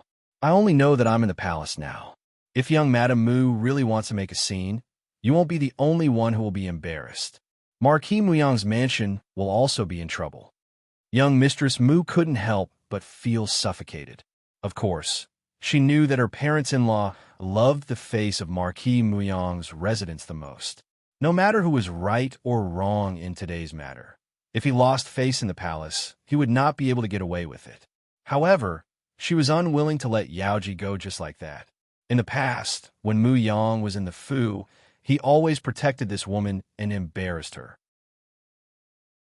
Now that Muyang had finally gone to war, her mother-in-law naturally had to give her some face because she didn't have a child, so she doted on this woman's son. Moreover, this woman was much more difficult to deal with than she was a few years ago. He couldn't get any benefits from her openly or secretly. This time, she finally found a reason to make a fuss, but it happened in a place like the palace, and even alarmed Princess Ding. She glanced at Yi Li and the three children not far away with hatred and sneered. "What? Is Princess Ding here to support this bitch? How come I don't know that a bitch of our Marquis Muyang's mansion can make Princess Ding so worried?" Yi Li frowned slightly and looked at young Mistress Mu, saying indifferently, "Young Mistress Mu, you think too much. I just heard the screams here and came to take a look in case my children are in danger." Although she said so, Yi Li couldn't help but sigh with regret in her heart. In just a few years, this young Mistress Mu had changed too much compared to the slightly scheming but still gentle and pretty girl. The most incomprehensible thing was, where did her hatred for her come from? Although Yaoji's return to Marquis Muyang's mansion was instigated by her, this young Mistress Mu would never know about it. And when they met that year, Yi Li asked herself if she was biased towards Yaoji. "It seems that young Mistress Mu is fine. I won't disturb you anymore, goodbye." After Yi Li finished speaking, she turned to Mo Xiaobao and said, "Why aren't you bringing Junan over? Are you fooling around again?" Mo Xiaobao pouted and walked slowly to Yi Li. He looked up and said, "I'm not fooling around. I found a new friend. Mother, I want to play with him." Mo Xiaobao pointed at the child standing at the side. It was the only young master of Marquis Muyang's mansion, Mu Lai. Before Yi Li could say anything, young Mistress Mu sneered and said in a sharp voice, "Ding Wang Fu Shitzi really has a special taste, eagerly chasing after a lowly concubine son to play? No wonder he didn't show any etiquette." As she said that, she looked at the hem of her blouse with disgust. There was a lump of something that she didn't know. It was especially conspicuous on the auspicious and graceful bright red dress of the madam. Next to her, Yaoji pulled her and whispered, "Young mistress, be careful with your words." Young Mistress Mu glared at Yaoji fiercely, the anger in her heart rising. The clothes she was wearing were the masterpiece of the handsome and well-behaved Prince Ding mansion Shitzi, who wore a black brocade robe. Originally, she was walking in the garden with Yaoji, and conveniently scolding the mother and son with some sarcastic and satirical remarks. She happened to see two children playing by the garden. She was married to Mu Yang for so many years, but didn't have any children, so she was especially envious and fond of other people's children. Of course, Mu Lai, who was born by Yaoji, was an exception. Young Mistress Mu saw the two children playing by the garden, so she walked over to take a look at the two children. The shadow guard beside Imo, Xiaobao, saw that she didn't have any ill intentions and also saw his Shizi's gesture, so he didn't stop her. Who knew that when she just squatted down and didn't touch Imo Xiaobao, something jumped out of Imo Xiaobao's arms and pounced on young Mistress Mu. Young Mistress Mu was shocked and wanted to dodge, but something tripped her and she fell to the ground. That black and wet little thing, which she didn't know whether it was a cat or a dog, stepped on her body a few times and quickly scurried away. That wasn't all. Imo Xiaobao didn't apologize for scaring others and even mocked them without holding back. He even pulled Mu Lai aside to chat and laugh. It turned out that young Mistress Mu's words about Yaoji and Mu Lai were all heard by Imo Xiaobao. So young Master Imo decided to be chivalrous and hand it over to his friend. While they were talking, the madams and young ladies behind Yili had already caught up. Seeing young Mistress Mu's sorry state, they couldn't help but show a surprised expression and stare blankly. Young Mistress Mu was embarrassed and angry by everyone's stares.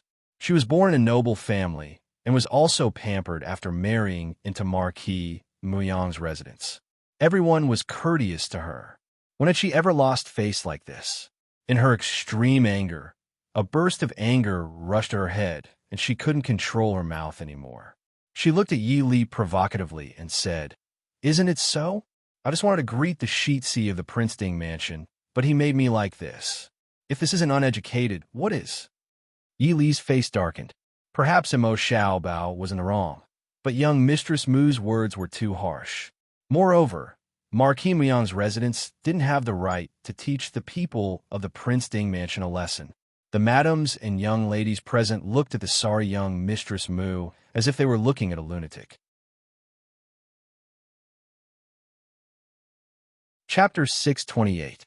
Without waiting for Yi Li to speak, Imo Xiaobao poked his head out from behind Yi Li. "Mother, it's not like that. I didn't do it on purpose." His big black eyes were wet as they looked around. The hearts of the surrounding madams and misses immediately went to the side. Yi Li bent over with a smile and rubbed her son's head. "Then what happened? Tell Niangqin?"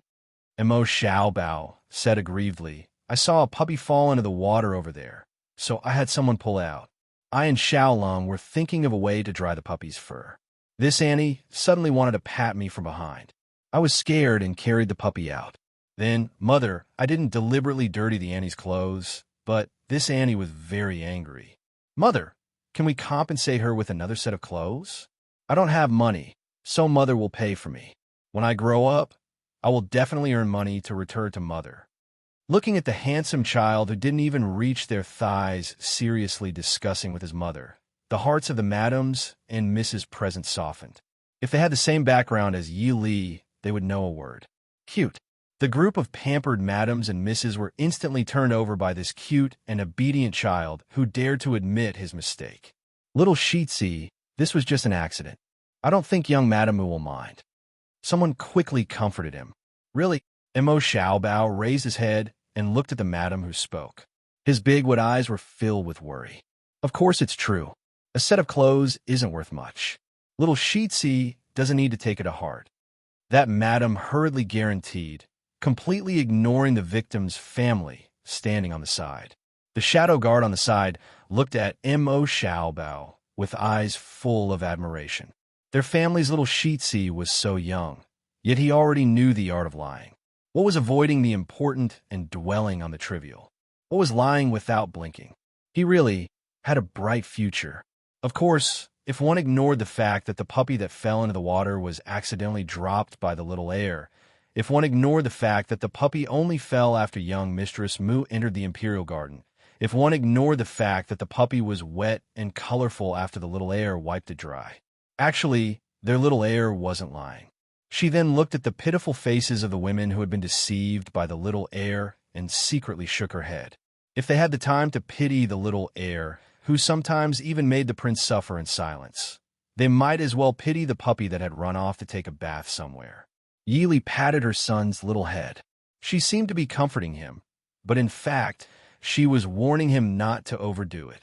Mo Xiaobao blinked and obediently shrunk back to Yi Li's side. Holding Lung Junhan's hand with his left hand and Mu Lai with his right, he looked like an obedient child. Yi Li looked at young Madame Mu, who was so angry that her face turned green. She smiled faintly and said, "It's my son's mischievous behavior. Please forgive him." Her son and young Master Mu hit it off at first sight. Let them play together for a while. What do you think, young madam? A trace of disgust flashed across young Madame Mu's face. She said coldly, "Mu Lai is naughty and rude by nature. I'm afraid he will lead the little heir astray." Everyone was silent. Was there something wrong with this woman's brain? Most people could guess the reason for young Madame Mu's behavior. After all, many people knew that the little heir of Marquis Muyang's birth mother was the capital's #1 dancer, Yaoji. However, as a smart madam, was it really good to ruin the reputation of the only male in the family? Not to mention whether they could offend the Princeton mansion now? They had been married for several years and had not given birth to a daughter. Who knew if they would have to rely on this illegitimate son in the future? Yi Li frowned with displeasure. Young Madame Mu was still questioning the upbringing of the Princeton mansion just now. It seems that young Madame Mu doesn't think that the little heir will lead her son astray. She's just afraid that her son will lead the little heir astray. Princess consort, you must be joking. It is Lai Er's fortune to be favored by the little heir. Young Madame Mu still wanted to say something, but a stern female voice came from behind the crowd. Young Madame Mu's face paled. The crowd parted to let her through. It was Marquis Muyang's wife who walked forward with a stern expression. "Mother," young Madame Mu said unwillingly. "Shut up." Marquis Muyang's wife glared at her fiercely. She turned to Yi Li and bowed slightly. "Daughter-in-law is not sensible. Princess consort, please don't take offense." Yi Li smiled. Marquis Muyang's wife is joking. It's all the children's mischief. Young Madame Mu, please change your clothes first. Princess consort is right. Marquis Muyang's wife nodded. She said to young Madame Mu, "Why aren't you going? What are you doing in such a disheveled state?" Young Madame Mu blushed. She glared at Mu Lai unwillingly and turned to leave. Yaoji glanced at Yi Li and also turned to follow. The others saw that Princess Ding's expression was not good. They also knew that it was not the time to talk. They all took their leave and went to stroll around the Imperial Garden. Marquis Muyang's wife gave Mu Lai a few instructions and also took her leave. "Greetings to Princess Consort, little Shitsi." Mu Lai cupped his hands and bowed respectfully to the two. Lung Junhan looked curiously at the new brother in front of her with wide eyes. Mo Xiaobao said unhappily, "Shitsi is Shitsi. Why do you have to add the word little?" Yi Li pinched his little face in annoyance. "You're so nosy. How have you been recently?" The last sentence was naturally for Mu Lai. When she chose this child to follow Yaoji back to the capital, this child naturally went through strict training. Even Yi Li thought highly of this 11-year-old child who looked like he was only 7 or 8 years old. To be able to survive under Qin Feng's hands, he was definitely an expert. So Mu Lai's role was not as simple as pretending to be Yaoji and Muyang's son. When it came to important times, he was even more important than Yaoji herself. "Thank you for Princess Consort's concern. Lai is very good," Mu Lai said seriously with a little adult face. Yi Li smiled and rubbed his little head. "You're just a child. Why are you so serious? Aren't you afraid of scaring Muyang?" Mu Lai stiffened at the sudden intimacy. His originally serious little face was a little red, but he didn't realize it. He said seriously, "They will only think that I'm young and mature, a genius." Yi Li smiled. "I can see that the people of Marquis Muyang's household quite like you." "Oomph." Mu Lai curled his lips. "As long as it's a son of Marquis Muyang's household, they will like it. I heard that Marquis Muyang's wife has been going crazy for a grandson these past few years. She kept stuffing women into Muyang's room until we entered Marquis Muyang's household. but she still wants a legitimate son. So she gives that woman medicine every day. Taking too much medicine really affects the brain. Oof. Yili straightened his clothes and said softly, "In a few days, Prince and I will leave the capital. Lung Air is now at the border. Fengsim will also go with us. At that time, only you and Yaoji will be left in the capital. You must be careful, okay? If you encounter any trouble, escape first. Keeping your life is more important than anything else." Mu Lai's eyes flickered. He said seriously, "Princess Consort, don't worry. Yaoji is not a fool, and neither am I. The people of Marquis Muyang's household will not doubt. We will take care of the matters in Chu capital. We will not let Prince and Princess Consort worry." Yili sighed apologetically. "You're still a child." Chapter 629. Mu Lai's hair stood on end. "I'm not a child. I'm Qi Lin." Okay. Yili quickly comforted him. "When you come back, I'll ask Qin Feng to make an exception and accept you into Qi Lin. So, you have to be careful." "Thank you, Princess," Mu Lai said happily. He believed that his ability was not inferior to others, but Commander Qin always forbade him from joining Qi Lin because he was young. Oof. Wasn't he also on a mission now? And it was a mission that those tall and stupid bulls could never replace. Just by looking at Mu Lai's expression, she knew what he was thinking. Yili just smiled faintly and shook her head. "It's on fire. It's on fire." Suddenly, there was a noise in the distance. Yili stood up and looked in the direction of the noise. Two guards were standing on the left and right of Mo Xiaobao and Lung Junhan. Mu Lai stood on a stool and looked. He raised his eyebrows and said, "That's the direction of the Cold Palace. It's the Qiuyang Palace. Noble Consort Liu is currently imprisoned there." Qiuyang Palace? What a coincidence. The Qiuyang Palace is on fire? Yili muttered. After thinking for a while, she ordered the guard beside her. "Take the little heir to find the prince. I'll go and take a look." "Princess," the guard behind her said hesitantly. Yili shook her head. "There won't be any danger in the palace. Protect the 3 children. Go." Mu Lai was dissatisfied. This young master doesn't need protection. "Princess, I'll protect you." Yili found it funny. "That won't do. If you go with me now, people will suspect you. Be good and follow Xiaobao and Junhan. I'll leave these 2 brats to you." Without giving Mu Lai a chance to refute, Yili flew out. Mu Lai had a serious expression on his face, but his little ears were red. He glanced at Xiaobao awkwardly and muttered, "All right, this young master will do his best to protect you." Xiaobao rolled his eyes. "Who needs your protection?" Lung Junhan smiled and extended her hand to Mu Lai. "Brother Bao Bao, little dummy Lung, do you even know who's close and who's distant?" Mo Xiaobao was furious. "Oh, little dummy Lung, little treasure Mo." Mo Xiaobao's face darkened. Your sister." By the time Yili arrived at the Autumn Cool Palace Hall, the fire had already burned down half of the side hall. The Autumn Cool Palace could be said to be the cold palace of the cold palaces. It had been in disrepair for many years and was overgrown with weeds. It was hard to believe that this was the imperial palace. Usually, people rarely came here, not to mention that today was the coronation ceremony. Naturally, no one would come here. Even if there was a fire, the palace maids and eunuchs saw it from afar.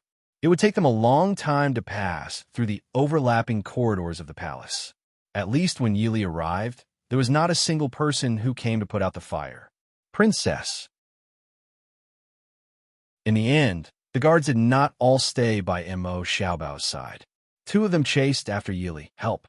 Help!" A weak cry for help came from inside. Yili frowned. This was not Noble Consort Liu's voice. Yili would never mistake Noble Consort Liu's arrogant and indifferent voice. Even if she was weak, she would not sound like this. "Help!" Yili flew into the Autumn Cool Palace Hall. The 2 guards were startled and wanted to follow her in. Yili's voice came from inside. "Stay outside." The Autumn Cool Palace Hall was a side hall. It was not big inside, so when Yili went in, she saw the woman lying on the ground. She quickly stopped the 2 guards who wanted to follow her in. The woman was wearing a light pink dress. Looking at her figure, she should be a young girl. And from the material of her dress, it was clear that she was not a palace maid. Stepping forward to help the young girl up, Yili quickly went outside. Fortunately, the young girl should have run outside when she saw the fire. But for some reason, she fell down a few steps away from the door. If she fell deeper, with her voice, they would not be able to hear her. Bringing the young girl out of the autumn cool palace hall, she put her down on the bluestone road outside. Turning around, the fire had already surrounded the entire autumn cool palace hall. If they came 1 or 2 steps later, the young girl would have been burned to death inside. Princess, noble consort Lu, the guard behind her reminded. Yili shook her head and said, "Forget it. The fire is too big. Let's wait until the fire is extinguished." He bent over and brushed away the long hair on the girl's face, revealing a delicate and pretty face. However, there was a burnt scar on the left side of her face, from the corner of her eye to her earlobe. There were also some burn marks on her clothes. The guard lowered his head to examine her and said, "She was drugged. Something from the fire must have fallen on her face to wake her up. Then she struggled to crawl out." This is... Yili looked at the young girl's unharmed face. Although they had not seen each other for many years, and she was still young at the time, her memory was still clear. However, Yili's good memory allowed her to recognize the identity of the girl in front of her. Noble consort Lu, the daughter of Lu and Mo Jingqi, the second princess of Chu. Princess Zhenning. Princess Zhenning, who was on the ground, forced herself to open her eyes. No matter how powerful the knockout powder was, the deep burn on her face left a palm-sized scar. Coupled with the thrill and despair she had just escaped death, she didn't have much energy left in her. Yili lowered her head to look at the young girl on the ground. She had never seen a young girl with such a pair of lifeless eyes. After the relief from escaping death, they instantly became lifeless without a trace of life. Raising her head to look at the burning autumn cool palace hall, and then looking at Princess Zhenning's trembling body, Yili could almost guess what had happened. "It's fine," Yili said in a low voice. Princess Zhenning stared at her in a daze. She opened her mouth, but nothing came out. A line of tears slowly fell from the corners of her eyes into her black hair. Chapter 630. Most of the buildings in the imperial palace were made of pure wood, and the borders were painted with all kinds of colors as decorations. Once the fire was ignited, it naturally became more and more intense. In less than a quarter of an hour, the entire autumn cool palace was surrounded by a sea of fire, and even the surrounding palaces began to spread. Yili and the others could only bring Princess Zhenning to the imperial garden far away from the autumn cool palace. Placing Princess Zhenning on the side of a small lake that was wide, flat, and well ventilated, she looked at the fire in the distance and ordered, "Go call for an imperial physician." Li. Before the imperial physician arrived, the white-clothed Mo Xiaoyao had already rushed over like the wind. Seeing that Yili was fine, he let out a sigh of relief. Glancing at Princess Zhenning, he raised his eyebrows at Yili. Yili shook her head, speechless. It wasn't appropriate to talk about these things in front of Princess Zhenning at this time. Behind them, Mo Xiaobao was carried over by a guard, and behind him was Lung Junhan, who was also being carried. "Mother!" Mo Xiaobao cheerfully jumped down from the guard's arms and pounced on Yili. But halfway through, Mo Xiaoyao grabbed him by the back of his clothes and hung him in the air, waving his arms and legs. "Mother! Mother, this child was so worried about you. Imperial father is bad. Let go of me. I want mother." Yili took him from Mo Xiaoyao's arms in amusement, patting him comfortingly with a smile. "Mother is fine. I told you to be careful. Good child." Mo Xiaobao rubbed himself against Yili's chest in satisfaction, ignoring Mo Xiaoyao's gloomy expression, and nodded repeatedly. "It's good that mother is fine. This child loves mother the most." Princess Zhenning, who was sitting against the rockery, looked at the giggling Mo Xiaobao in Yili's arms, then looked at the gentle smile on Yili's face, and a trace of envy and bitterness flashed through her eyes. Yili saw this and placed Mo Xiaobao on the ground. She squatted down and asked softly, "Princess Zhenning, are you okay?" Princess Zhenning nodded and said in a low voice, "Many thanks. Many thanks to Princess Ding for saving my life." Facing the elegant and graceful woman in front of her, she really didn't have the face to face her. She knew what her consort Mu Fei had done, but it was Ding Wangfei who had disregarded her relationship with her consort Mu Fei and saved her life. As for her biological mother, not only did she use her, she even almost killed her. Why? Why was her mother such a person? "Sister! Sister!" A series of hurried shouts could be heard. The Duke of Qin had rushed over with his 8-year-old brother after hearing the news. Following behind them were Mo Jingli and the other princes of the imperial family and the nobles of the imperial court. The fire in the Autumn Cool Palace wasn't small. Although people had already gone to put out the fire, today's windy weather made the fire even worse. It had already spread to 3 or 4 palaces. Even if they were standing in the opposite corner of the Autumn Cool Palace, they could still feel the intensity of the fire. Mo Xiaoyun rushed over and immediately saw Princess Zhenning sitting on the ground. He quickly rushed forward. "Royal sister, how are you? Are you injured?" Princess Zhenning quickly covered the scar on her face with her hands, saying, It's nothing serious." But how could she cover that new scar with her hands? Everyone sucked in a breath of air without hesitation. The originally delicate and gentle young girl now had a palm-sized scar on her face. At this moment, that scar still had the feeling of being burned by the fire, making people want to vomit when they saw it.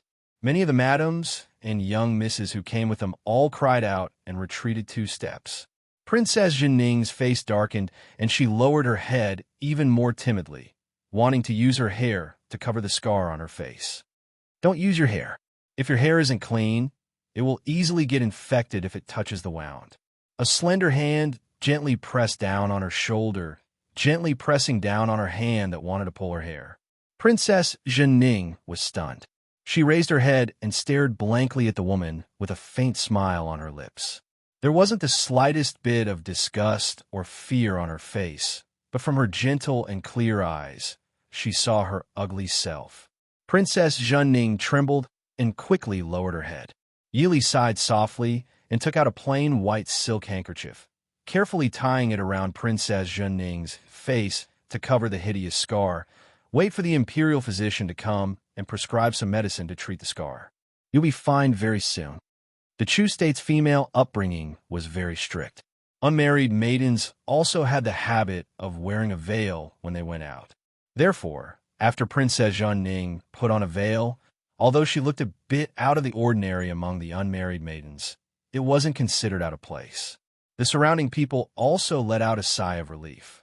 Most of them were maidens who had been raised in their boudoirs. When had they ever seen that kind of scar? It was good that it was covered now. At the same time, more people turned their gazes towards the gentle and elegant white-clothed woman. They were full of admiration for Princess Ding's calm demeanor. What exactly happened? Mo Jingli glanced at Yi Li, who had returned to Mo Xiaoyao's side, and asked in a deep voice.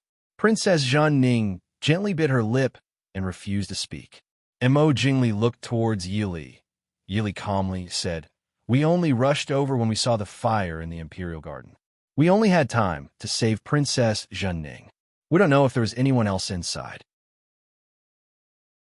Mo Jingli frowned and asked, "Why would Princess Zhenning be in the Autumn Cool Palace at this time?" Princess Zhenning refused to speak. Mo Xiaoyan took a deep breath and stood up.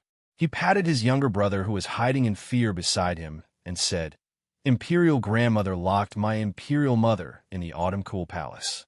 Imperial sister went to visit imperial mother. That's right. It was Aijia who locked her in the Autumn Cool Palace."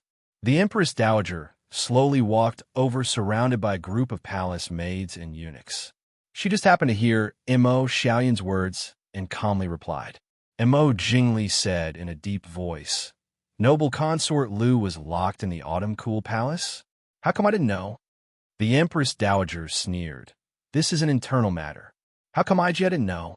I still have to discuss with Prince Li how to punish the late imperial concubine who didn't abide by the rules. Mo Jingli had nothing to say. Even though he was dissatisfied with the Empress Dowager punishing noble consort Lu behind his back, he couldn't say in front of so many people. After all, even the Prince Regent could only manage government affairs. On the surface, he absolutely couldn't interfere with the matters of the late Empress Palace. After a moment of silence, Mo Jingli said, "Since that's the case, I don't know if noble consort Lu died in the fire." Everyone looked towards Princess Zhenning. At this time, the fire was still burning. Other than Princess Zhenning, no one knew the situation inside. No one knew if noble consort Lu was burned to death inside. But Princess Zhenning clenched her teeth and refused to speak. No one could do anything. Mo Xiaoyao's gaze swept over everyone indifferently.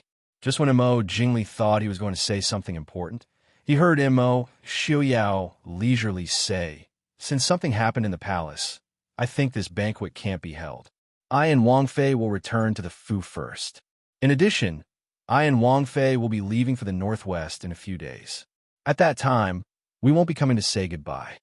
Mo Jingli secretly sighed in relief and nodded. Then, "Prince Ding, please leave first." Mo Xiaoyao nodded. With one hand holding Mo Xiaobao and the other holding Yi Li's hand, he prepared to leave the palace.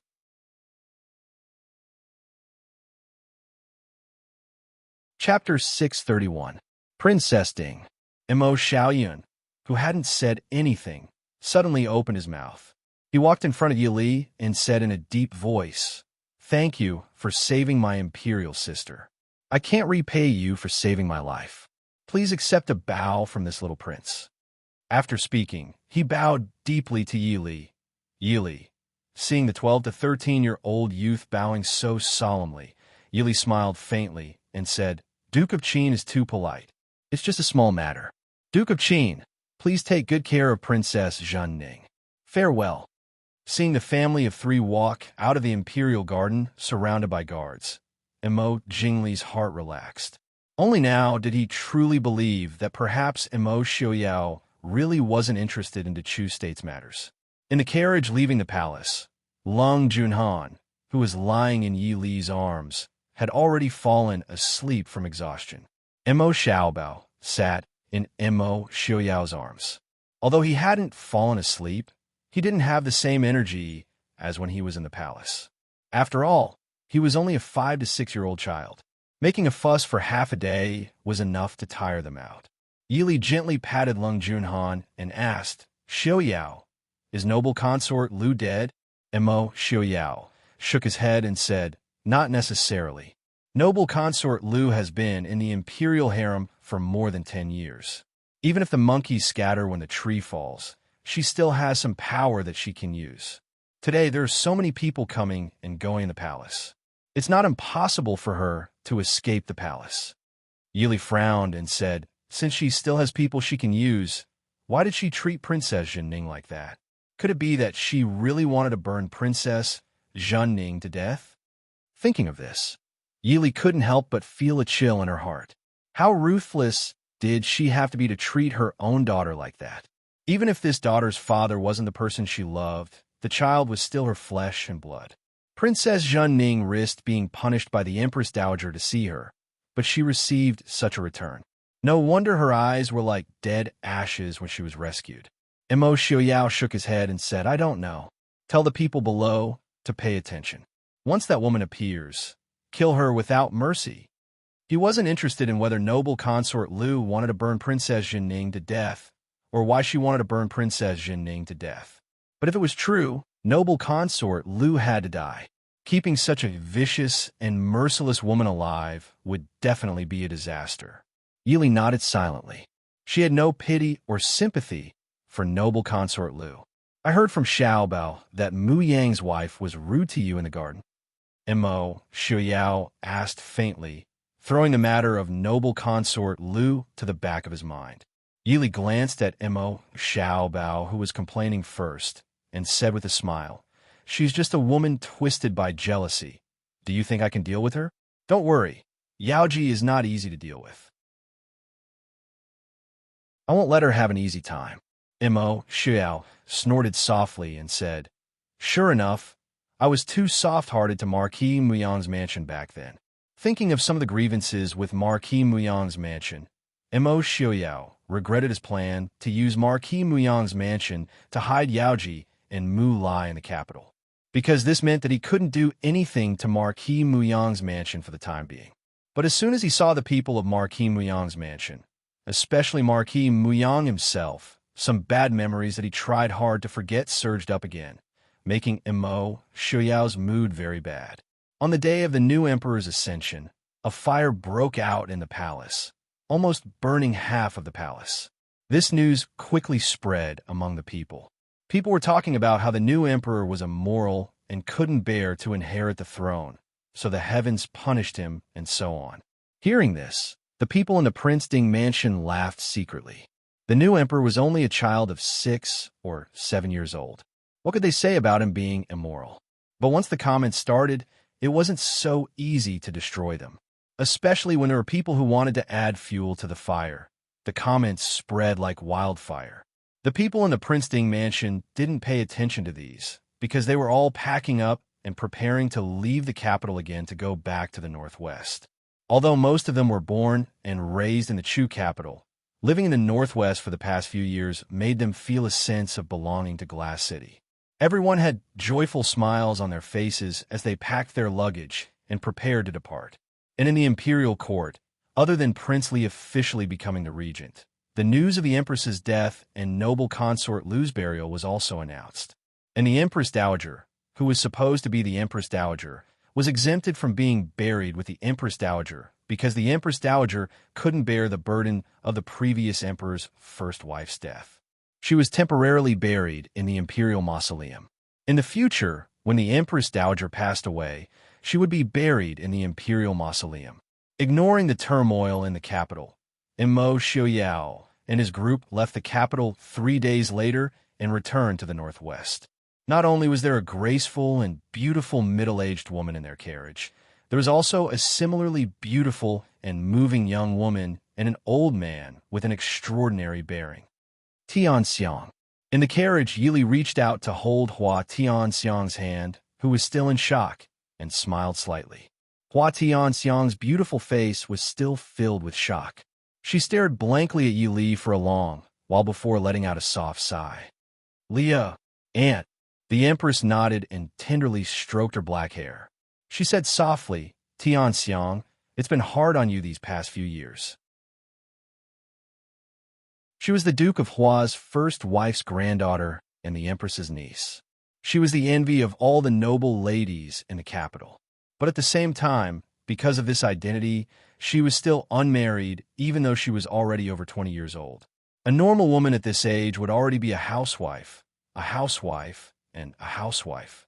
But she could only hide from attention. For example, instead of praying for her grandmother in the temple, it was more like she was cultivating while wearing her hair. Hua Tianxiang shook her head and smiled. "Aunt, what are you talking about? I eat well and wear good clothes. How could I have suffered? But you, Aunt, seeing you is really..." Hua Tianxiang's eyes reddened. Originally, when she heard the news in Ciyun Temple, she really thought that her aunt had passed away. But this morning, she was doing her morning ritual in her room as usual when she was suddenly drugged and knocked out. She didn't expect to see her aunt, who she thought had passed away, and her friend, who she hadn't seen for many years. And they were already on the carriage to the northwest. It was no wonder that she hadn't recovered for a long time. "Lear, Aunt," looking at the two people in front of her, Hua Tianxiang still wanted to ask something, but she didn't know where to start. Yili took her hand and smiled. "The Duke of Hua has handed you over to me. In the future, Miss Hua will have to trouble you to go to the northwest and live a hard life." "It's grandfather," Hua Tianxiang said with some excitement. She suddenly remembered that when her grandfather came to see her a few days ago, he said some strange things. At that time, she didn't think too much about it. So her grandfather had already planned to entrust her to Li Li? The Empress said softly, "Your grandfather is doing it for your own good. Now that the new emperor has ascended the throne, Prince Li is the regent." A few days ago, Prince Li vaguely mentioned that he wanted to marry you as a concubine. Although father rejected him on the spot, as long as you are still in the boudoir, it will always be. Hua Tianxiang wiped her tears and said, I know grandfather is doing it for my own good. But we are all gone. Grandfather, don't worry. The Duke of Hua is a person of virtue and prestige. Mo Jingli has just taken power, so he won't do anything to the Duke of Hua. However, to avoid trouble, you should change your name. And the Empress, Sister Hua as well.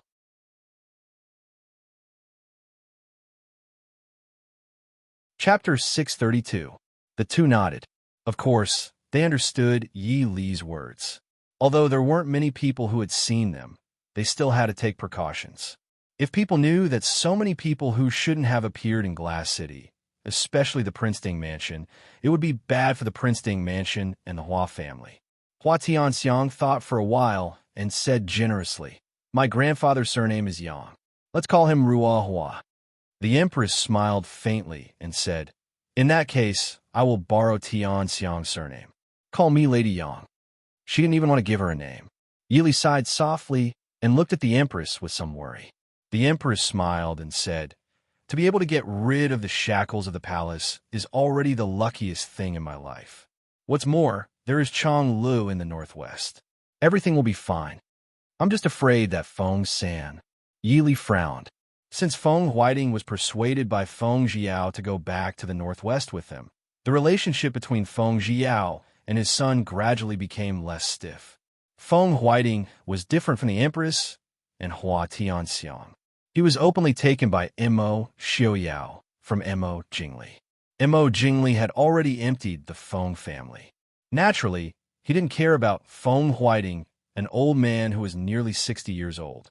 Even the other members of the Feng family could be taken away with him. However, the two sons of the Feng family were unwilling to go to the northwest and live under their brother's roof. What's more, they were now valued by Prince Li. Lady Feng was very angry with her husband's decision. Naturally, she stood on her son's side. In the entire Feng family, except for a few loyal servants and young children of concubines, no one was willing to follow Feng Huiting, who had no wealth and power, to the northwest to suffer. But Master Feng, although Feng Huiting didn't say it clearly, Yili could still see his attitude towards the matter between Feng Jiao and the Empress. The Empress shook her head and said with a smile, Ayao didn't have parents to care for him since he was young. He always values relationships more than others.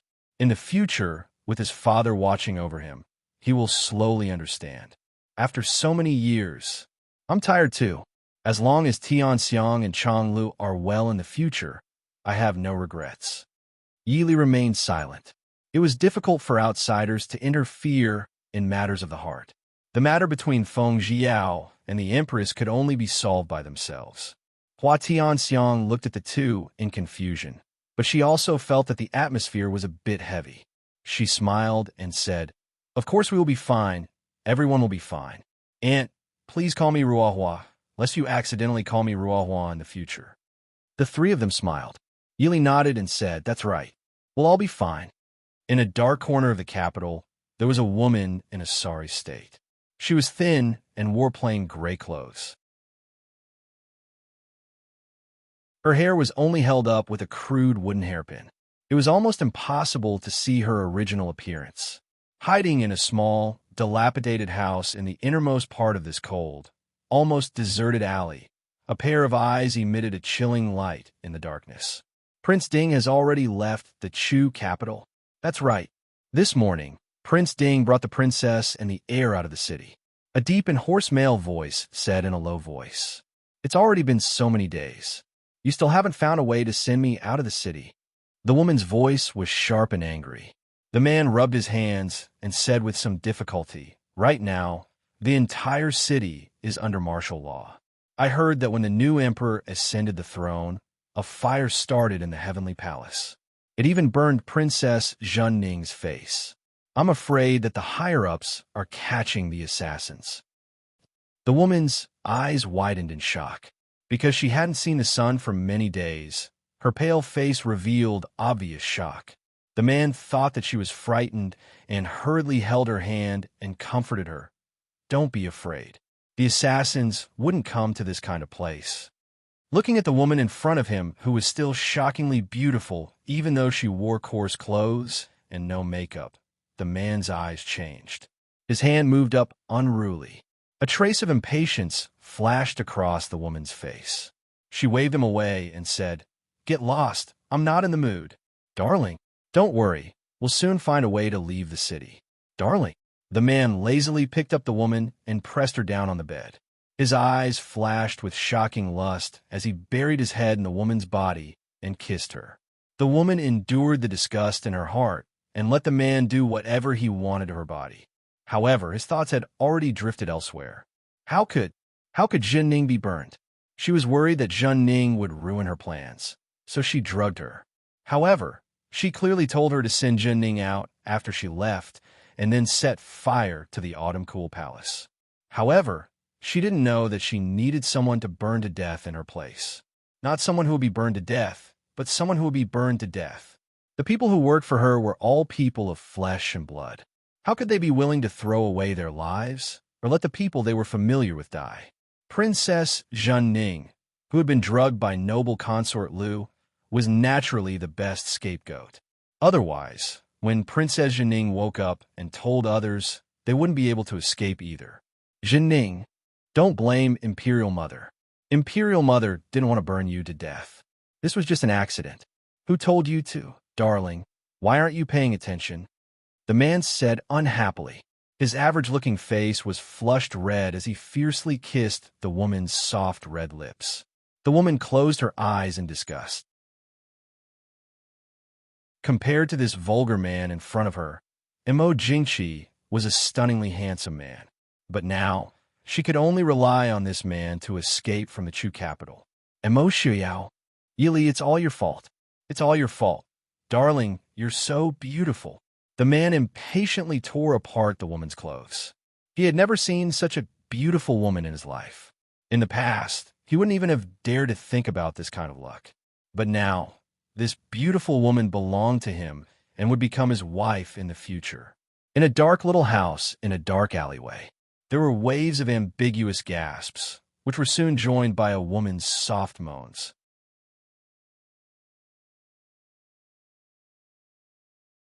Chapter 633. Glass City.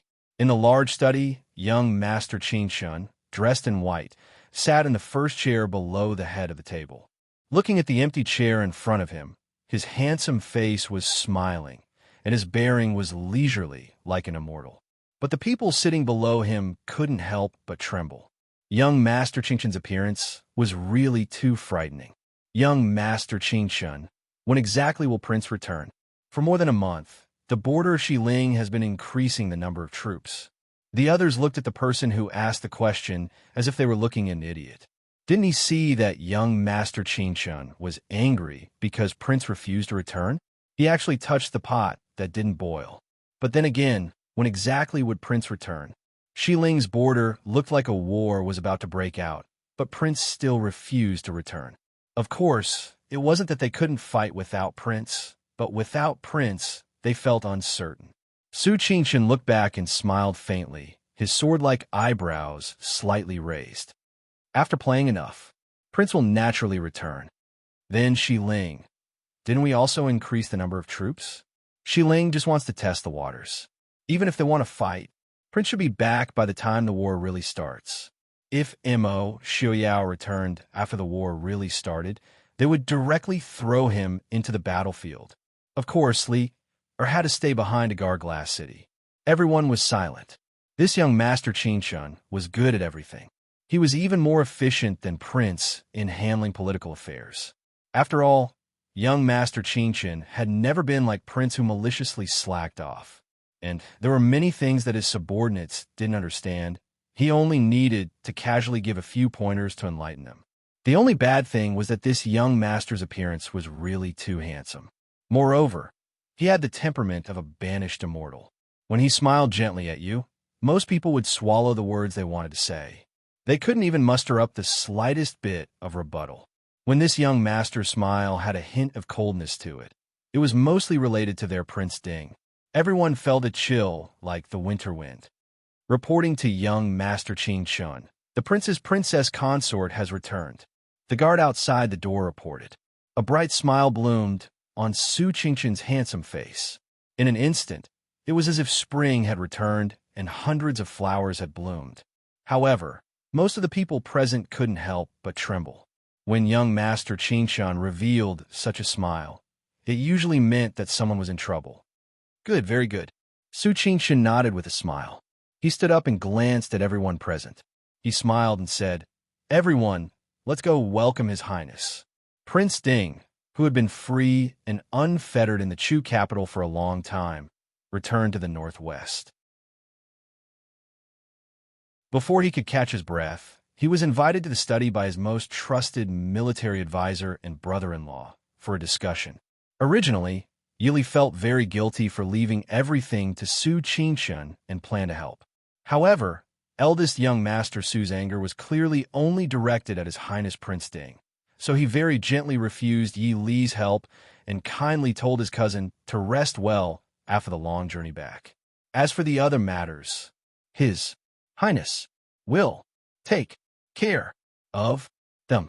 Yili felt that her eldest brother was grinding his teeth when he said that the prince would take care of them. Of course, her eldest brother wouldn't do something so indecent, but Yili still decided to listen to her eldest brother's orders and go rest. After all, she still had a few guests to settle down. In the originally empty guest courtyard deep in the Prince Ding mansion, there were already people waiting there. Yili had just walked to the entrance of the courtyard with the Empress and Hua Tianxiang when someone rushed out. Princess Ding, Princess Ding, my mother, has mother come? Princess Changle, who had not been seen for a long time, rushed out wearing a light purple dress embroidered with orchids.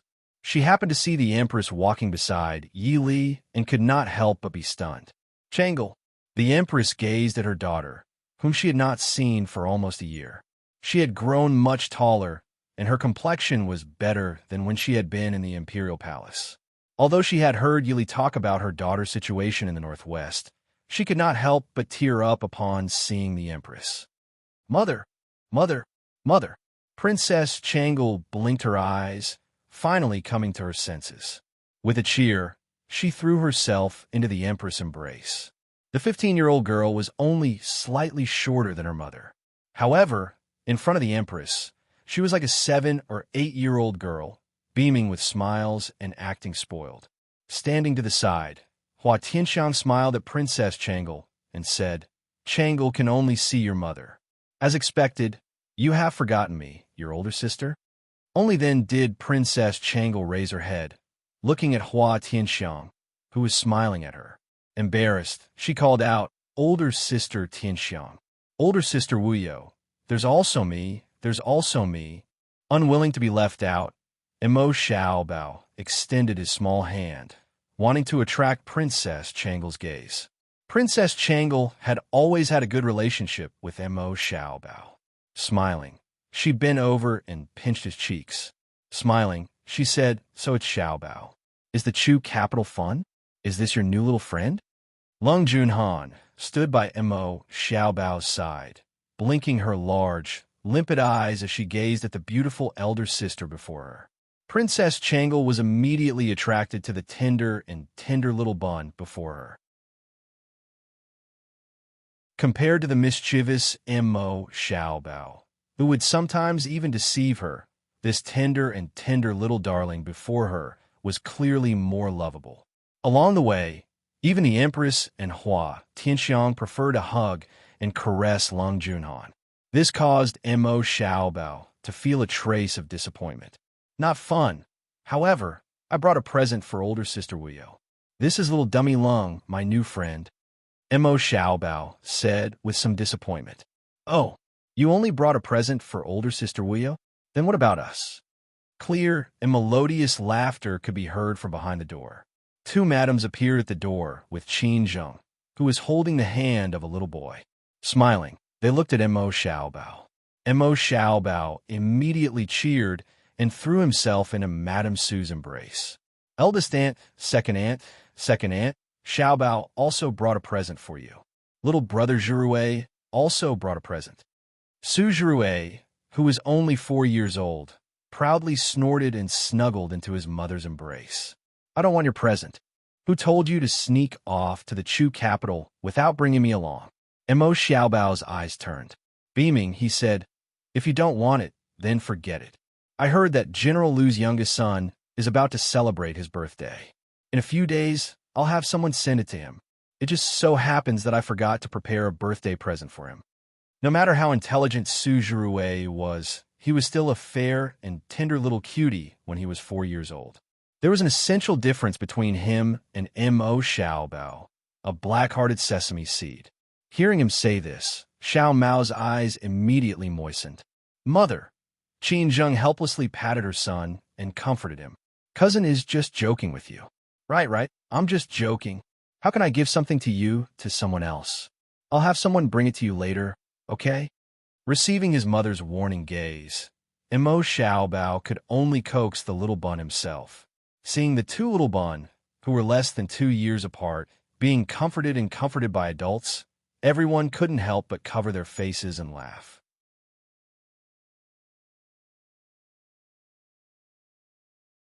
Chapter 634.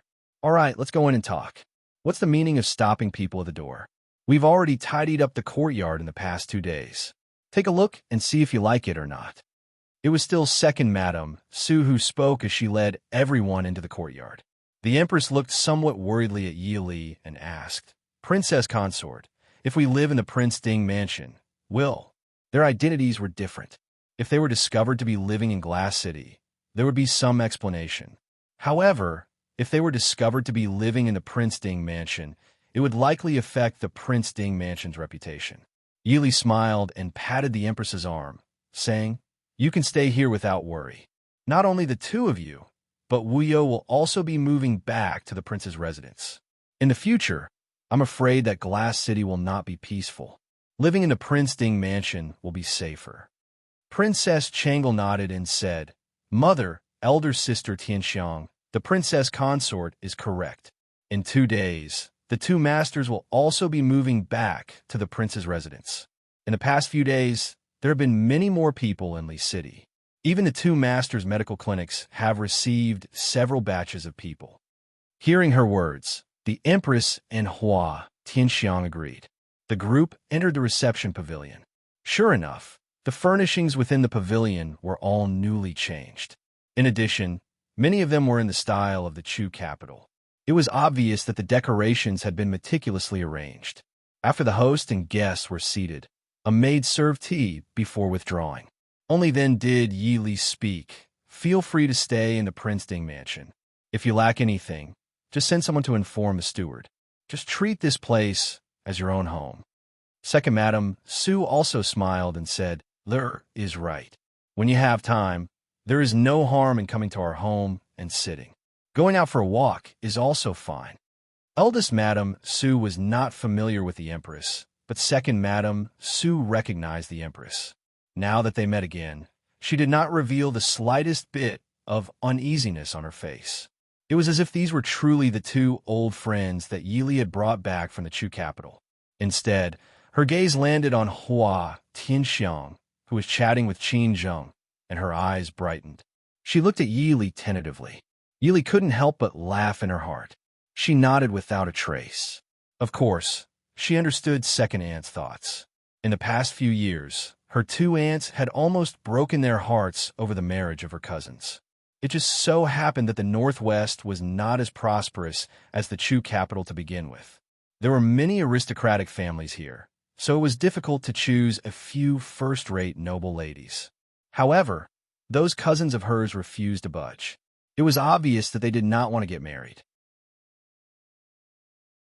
Although second cousin was already married and had a child, third cousin was already the oldest after eldest brother. Compared to fourth brother and fifth brother who were in their early 20s, third brother was naturally more anxious. Now that he finally saw Hua Tianxiang, his eyes lit up. Even in the capital, Hua Tianxiang was one of the top young ladies. However, after so many years, although Hua Tianxiang still had a young lady's hairstyle, Madame Su was not sure if she was married or not. With Yi Li's affirmation, Madame Su looked at Hua Tianxiang with even more eagerness. Being stared at so passionately, Hua Tianxiang looked back at them in confusion. However, the Empress immediately understood Madame Su's thoughts.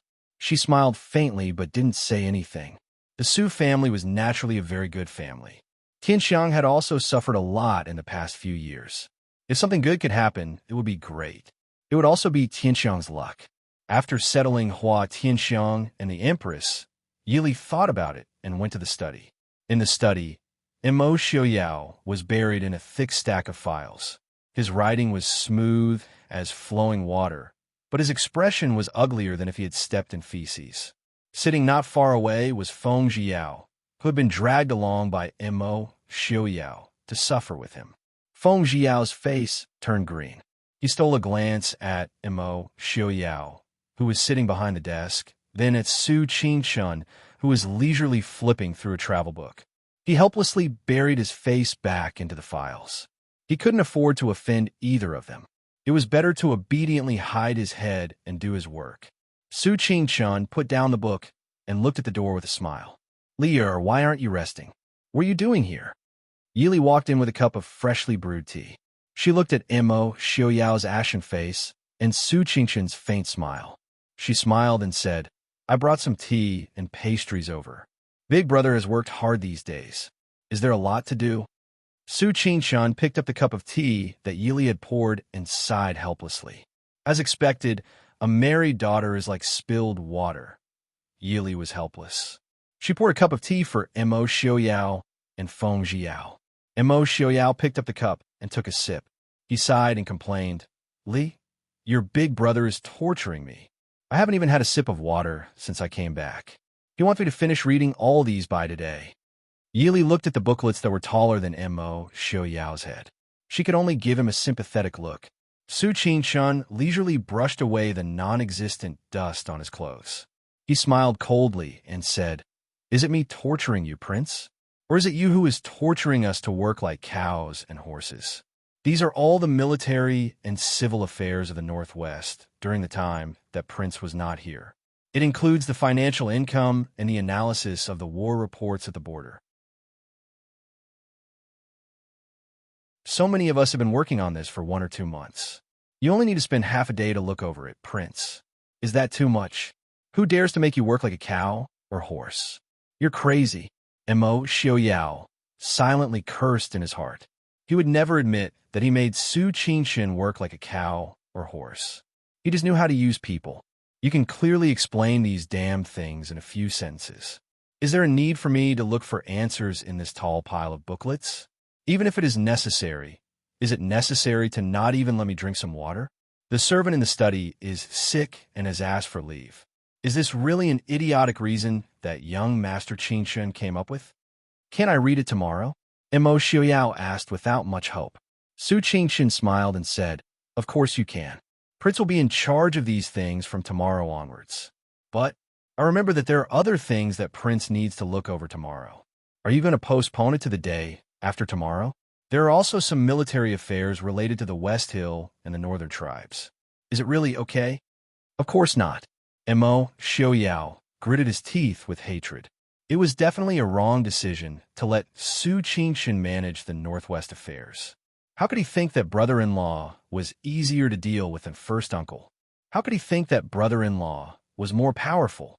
Brother-in-law was younger and could be ordered around for a few more years. At least Master Hong Yu would not be as bad as this immortal-like man in front of him. On the other side, Feng Jiao looked at Mo Xiaoyao sympathetically. "Prince, having such a brother-in-law is retribution for enslaving good people like us for so many years, isn't it? Young Master Feng-san, I heard that you did something earth-shattering in the capital?" After finishing Mo Xiaoyao, Su Qingshun turned around and smiled at Feng Jiao, who was lying on the table weakly. Feng Jiao's face stiffened.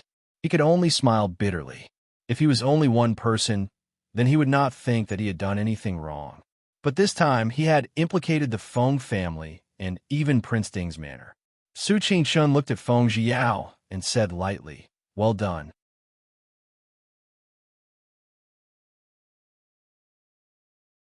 Chapter 635. Feng Jiao, who originally thought that he was going to be reprimanded by young Master Qingchen, almost dropped his jaw onto the table. He had seen with his own eyes how young Master Qingchen treated Prince. Of course, he didn't dare to expect the furious young Master Qingchen to let him off. Immerse Xiaoyao was even more dissatisfied. What did he do well? Su Qingchen said indifferently.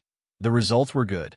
Not only did the new emperor of the Chu state lose the support of the Feng family, but it also made the court of the Chu state even more chaotic. He also brought back Feng Huiting, who could take charge of business. This result was really good. Immerse Xiaoyao was angry. Wasn't this good result achieved by Ai's efforts? How could Feng San achieve such a result by himself? Why was it that he was the one who was scolded, and Feng Jiao, the troublemaker, was praised? Where was justice? Where was justice? Li, your brother bullied me. Immerse Xiaoyao reached out and hugged Yi Li's waist as he complained. Yi Li patted his shoulder with pity, saying, "If my brother wants to bully you, I can't do anything about it. I don't dare to go against my brother." Su Qingchen turned back and glanced at a certain someone who was acting spoiled with Yi Li upstairs. If Prince still plans to eat dinner, it's best not to waste time. The documents on the table are still staring at Prince. Immerse Xiaoyao let go of Yi Li with resentment, picked up the file, and flipped through it. Su Qingchen, do you really not have a wife who is secretly in love with Ai when you're always looking for trouble? The study maintained its silence for a while. Seeing Immerse Xiaoyao looking at her pitifully, Yi Li could only soften and sit down to look at the high stack of files for him. What is Lei Jinting trying to do? Feng Jiao raised the file in his hand and asked. In a short month, he has sent hundreds of thousands of troops to the border. As a result, the troops on the border of Xiling have reached more than 600,000. He wouldn't want to attack us, would he? Immerse Xiaoyao tilted his head and rubbed his chin. That shouldn't be. Lei Jinting doesn't seem like an impulsive person. Also, if he wanted to send troops to the northwest, he would have done it when I and Li weren't here. He wouldn't have delayed until now. Feng Jiao was confused. Then what does he want to do? Is he bored to provoke us? Yi Li pondered for a moment and said, if he doesn't want to fight us, then he wants to fight someone else. War is a matter of state. Lei Jinting won't rashly mobilize hundreds of thousands of troops just to play with us. I didn't expect him to attack, to go to the border, to Shi to attack, to the two, to be to attack, to go back. Su Qingchen felt somewhat regretful.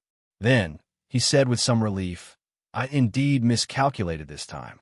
The southern border is a remote place. The border with Xiling is even more dangerous. In most cases, Nanzhao is unable to pose an effective threat to Xiling. At the same time, Xiling would have to expend a lot of effort to take Nanzhao. Lei Jinting has always been wary of us. It is possible that he has temporarily given up on Nanzhao. Immerse Xiaoyao turned to look at the map hanging on the wall and said, he still wants to attack the Dechu state. Feng Jiao smiled and said, that is possible. Compared to us, the northwest is considered barren. After all, Dechu state's Jiangnan and Chu capital are the truly prosperous places. Right now, Dechu state has a new emperor and is at war with the north. In the north, the northern tribes are eyeing us. It would be strange if he didn't want to share. So, the hundreds of thousands of soldiers on the border are prepared to prevent us from sending troops to help the Chu state. He really thinks highly of the Mahist army. I fear that if he truly sends troops to attack the Dechu state, he will not have much more than this. Su Qingchen looked calmly at Immerse Xiaoyao. What are Prince's plans? Immerse Xiaoyao raised his eyebrows and looked in puzzlement at the white-clothed man sitting leisurely in front of him. Su Qingchen smiled faintly and said, once Xiling attacks Dechu, the northern tribes in the north will definitely take the opportunity to attack as well. Does your highness intend to help, or do you intend to ignore it? Immerse Xiaoyao raised his eyebrows and said, what if I help? What if I ignore it? If I help, it means that Prince acknowledges Immo Jingqi's last edict. The Mahist army will still be Dechu state's guards, the Princeton Mansion will still be the Chu State subject, and the Northwest will still be the Chu State's land. If I ignore it, no one will dare to provoke me in the Northwest in the short term. But once the Chu State is annexed, Shi Ling and the northern tribes and the Chu will attack. The West Hill and the northern tribes will form an encirclement around the Northwest. At that time, Su Qingqian's voice was calm, as if he was not talking about the fate of the Northwest and the Mo army, but about what to eat for breakfast the next morning. Mo Xiaoyao propped up his head and looked at Su Qingqian for a long time before turning to smile at Yili. He opened his mouth and said, "I choose neither." Su Qingqian raised his eyebrows. Mo Xiaoyao smiled coldly. The brush in his hand flew out and with a whoosh, nailed into the map on the wall. Everyone looked up and saw that the brush was 2 inches deep into the wall. Its position was exactly where Lu City, the capital of West Hill, was on the map. Mo Xiaoyao said calmly, "I choose to attack West Hill." Feng Jiao's eyes lit up. He stared fixedly at the brush that was nailed to the map. It was as if that small brush was a sharp sword that could split the capital of West Hill. "Enter the palace." "West Hill. Prince, are you serious?" Feng Jiao's voice trembled. It was obvious that he was excited. "Do you think I can joke around?" Mo Xiaoyao laughed. Feng Jiao's eyes lit up even more. The Maoist army had been dormant for many years. It was finally time for them to show their prowess. This was the Chu State's most elite army. In fact, when they were first established in the city, their original goal was to unify the world. However, due to various reasons, this goal could not be realized. In the blink of an eye, almost 200 years had passed. The Maoist army's prowess and glory had almost been worn out. Now, was it finally time for them? If that's the case. Su Qingqian smiled faintly. His voice was clear and calm. "Is Prince ready? If I's not ready, won't the 300,000 soldiers that Prince Qingqian sent to the border be wasted?" Mo Xiaoyao laughed loudly. Su Qingqian did not mind that Mo Xiaoyao had exposed his plan. He smiled and said, "If that's the case, congratulations to Prince for your victory." In the originally calm and ordinary study, what seemed to be a casual conversation was definitely a reflection of the future of the world. Yili sat at the side with a faint smile. The world was going to be in chaos. As his wife, she would always be by his side. As Ding Wang Fei, she would personally participate in this game of vying for the throne.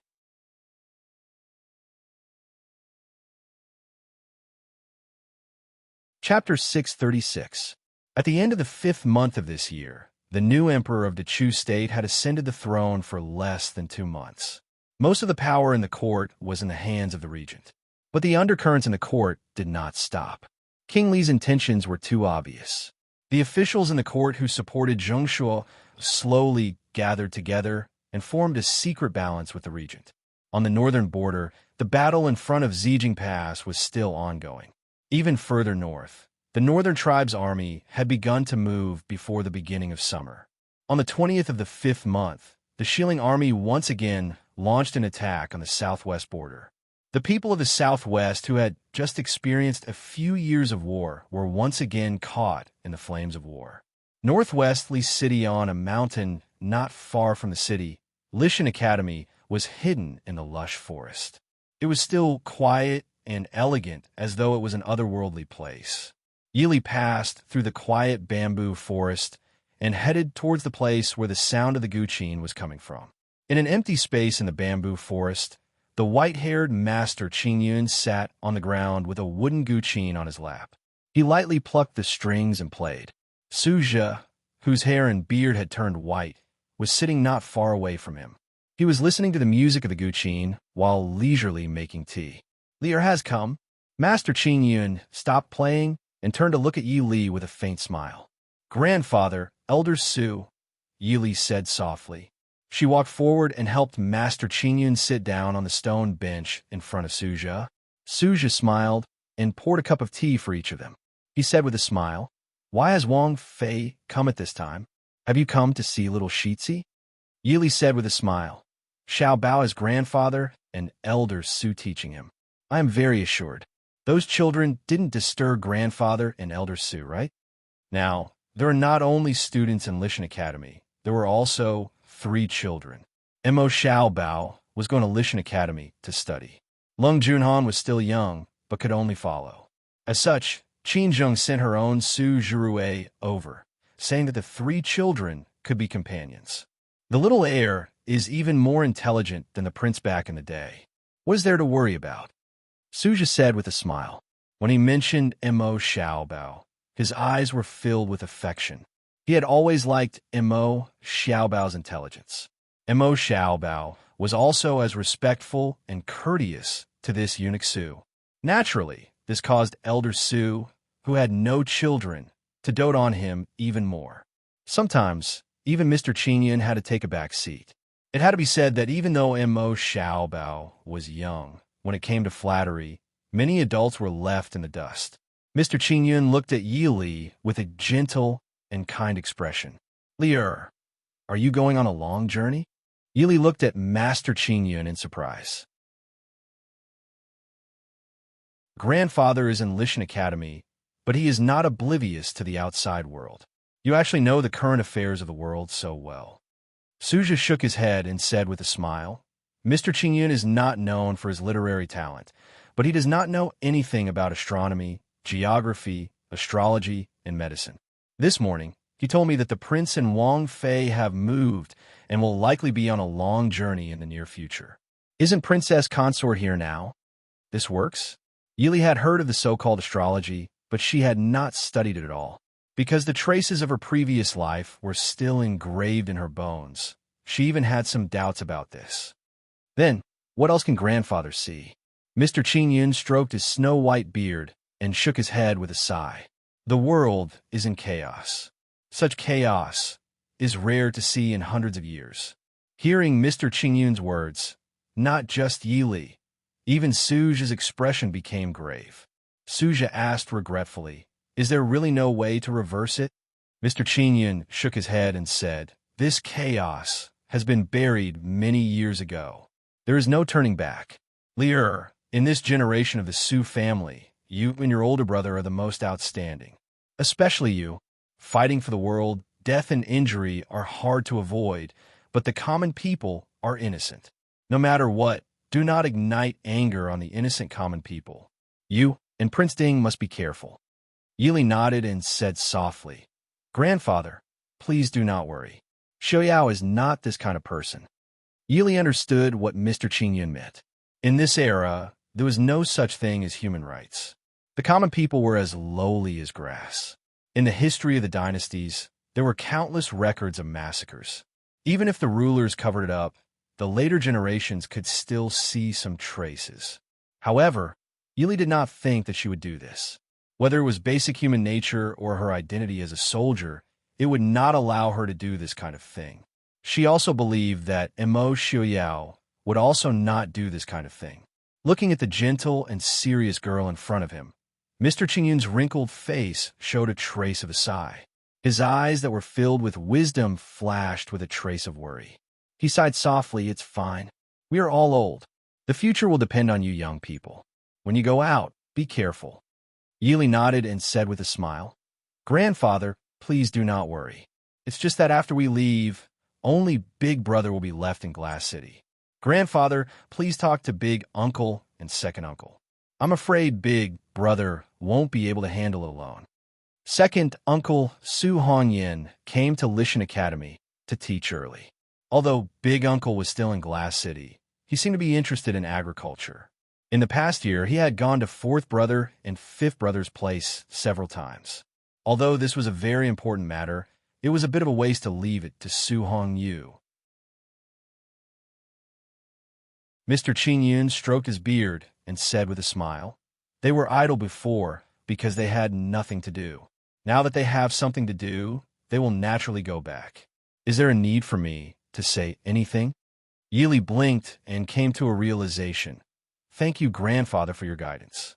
Lear understands. Mr. Qingyun nodded and said with a smile, Grandfather knows that you are very busy. You don't have to stay in front of us, old man. Go. Yili then stood up and bid farewell to Mr. Qingyun and Su Jia. Looking at the graceful figure that was gradually disappearing, Suja shook his head and said to Mr. Qingyun, Princess Ding is really going to go to war with Prince Ding? Can Mr. Qingyun be at ease? Mr. Qingyun shook his head and sighed. The child is grown up. Li was still a little girl that was younger than Cheng. Suja had seen Yi Li when she was young. At that time, the Su family was still in the Chu capital, and Yi Li's birth mother had not passed away. At that time, she was just a little girl. Who would have thought that she would grow up to be the Princess Ding who could rule the country and bring peace to the country? Mr. Qingyun frowned and said, I see that Prince Ding's anger hasn't dissipated. I'm afraid that in the future, he will be too bloodthirsty. With Li, we can persuade him. It's more important. How can it be? Suja frowned and said, in the past few years, although he didn't see Mo Shuyao many times, he still did it a few times. Although he had white hair, Mo Shouyao's temper was much better than when he was young. Usually, he didn't seem to have any anger in his heart. Mr. Qingyun shook his head and said, we all know what kind of temper Prince Ding had when he was young. But now, his temper, it makes people uneasy. With his original temper, how do you think he will treat Mo Jingqi? Suja pondered for a moment and couldn't help but change his expression. An eye for an eye, a tooth for a tooth. I'm afraid it will be 10 times worse. But after so many years, Prince Ding's temper has been smoothed out. Mr. Qingyun smiled faintly and said, the temper of the Mo family is the same. How can it be so easy to polish it out? The regent at that time was the best-tempered prince in the Prince Ding mansion, right? Do you think the late emperor could bear the blow before he died?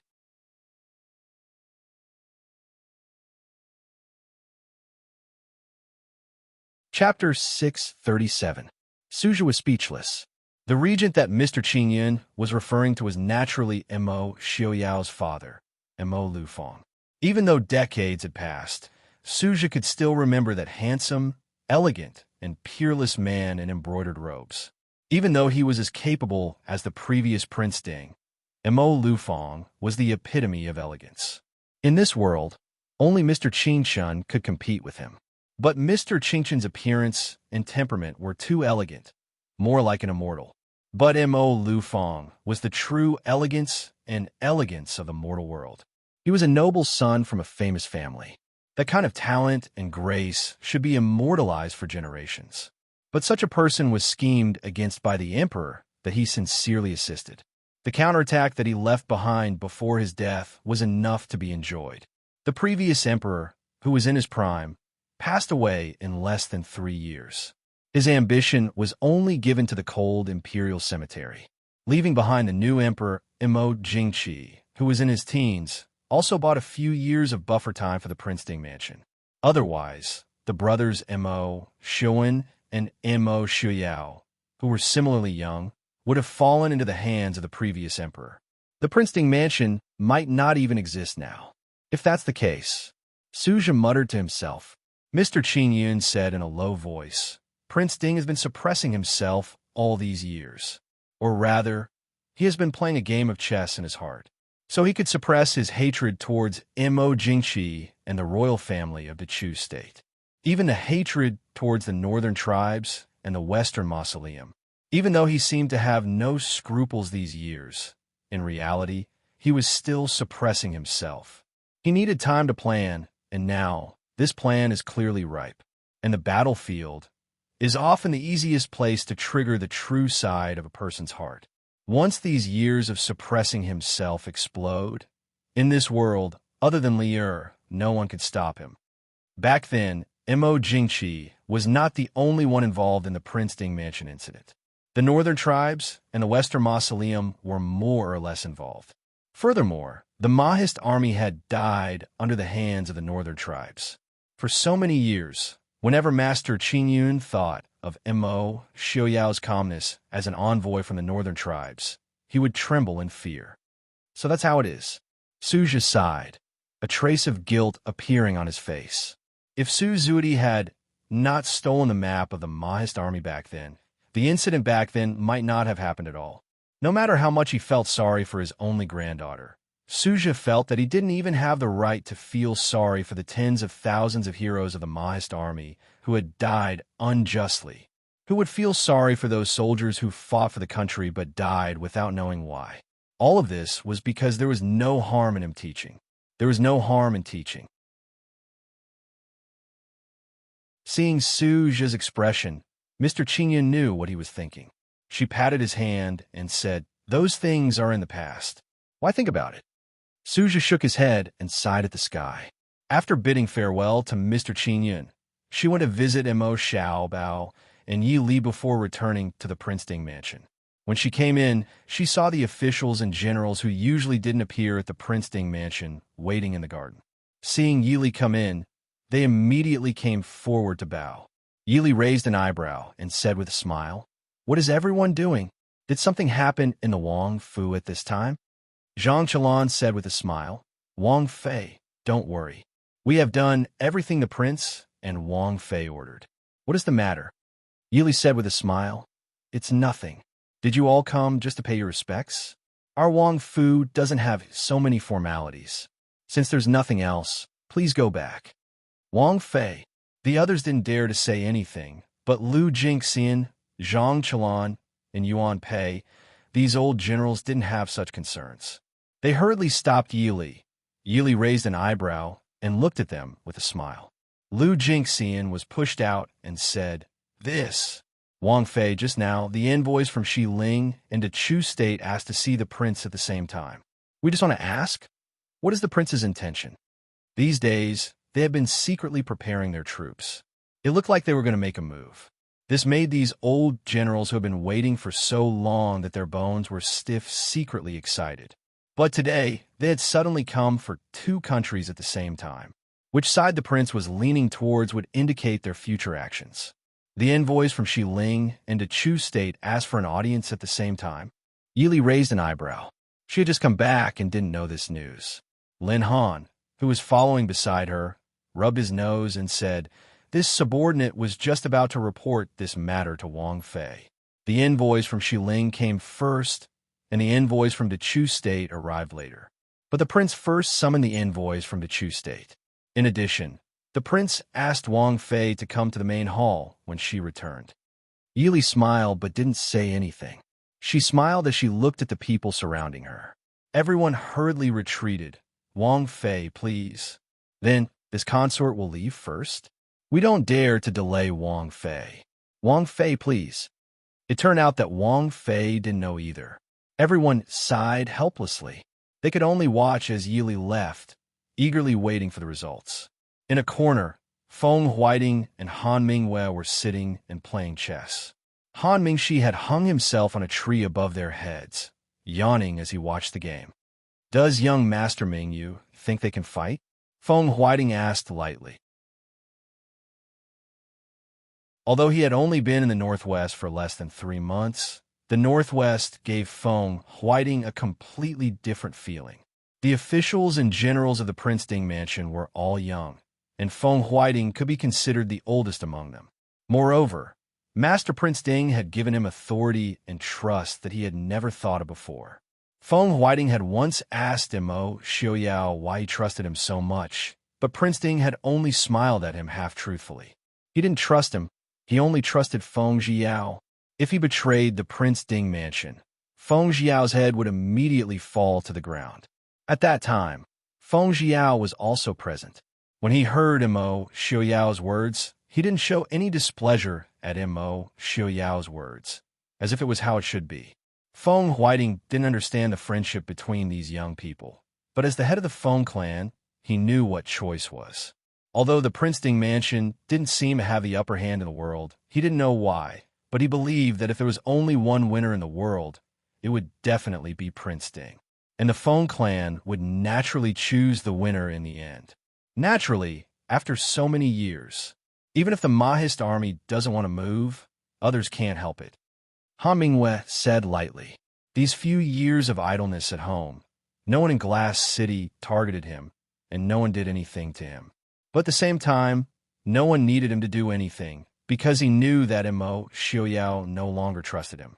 After so many years, he gradually woke up from the dream of Su Zuidi and realized what he had lost for his so-called love. But it was already too late. Han Mingwei wouldn't embarrass himself by doing something to redeem their friendship. He understood Mo Xiaoyao. Once Mo Xiaoyao gave his friendship, as long as you didn't betray him, he wouldn't give you up. But once you betrayed him, it would be an eternal break. From the time he took the first step for Su Zuidi, there was already no room for redemption between them. So he just followed his younger brother like an idler, occasionally giving him a few pointers when he needed.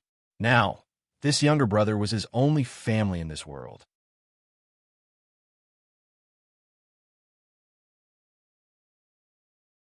Chapter 638.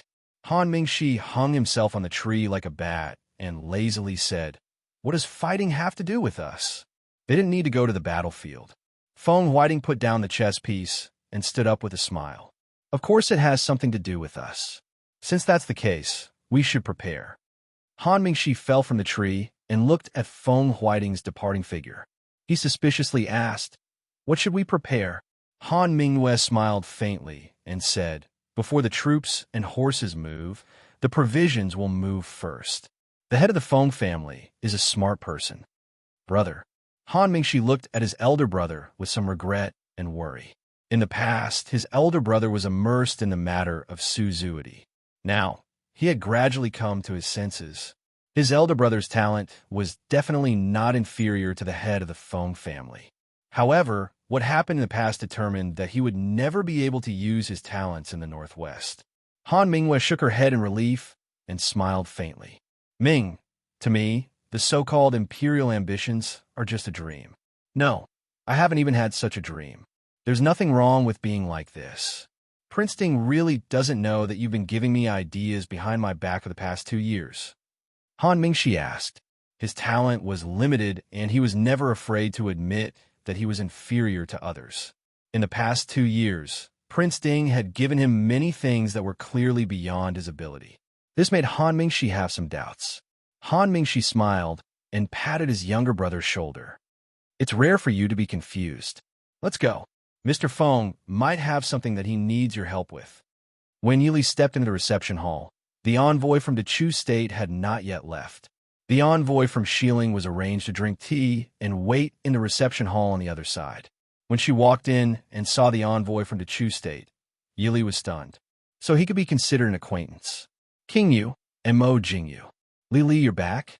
Seeing Yili appear at the door, Mo Xiaoyao, who originally had a trace of impatience on his face, immediately smiled and stood up to welcome Yili. Mo Jingyu also hurriedly stood up and bowed. "Princess Ding, what is Princess Consort doing?" Yili smiled faintly and said, "So it's King Yu. I just left the city to visit my grandfather. King Yu has come to greet me. Please forgive me." Of course, Mo Jingyu knew about Lishan Academy on a mountain not far from the city. It was originally the Chu State's Lishan Academy, one of the 3 great academies in the world. And because of Mo Jingqi's stupidity, the Northwest had taken advantage of him. In the past 2 years, the talent selection system in the Northwest had basically taken shape. The biggest factor was that Lishan Academy had attracted and nurtured an endless stream of talents. Many students who traveled thousands of miles to study would choose to stay in the Northwest after they finished their studies. Moreover, the number of students from the Northwestern region had increased greatly in the past 2 years. They were even more loyal to the Prince Ding mansion. "King Yu, please take a seat." Following Mo Xiaoyao to the main seat, Yili said with a smile.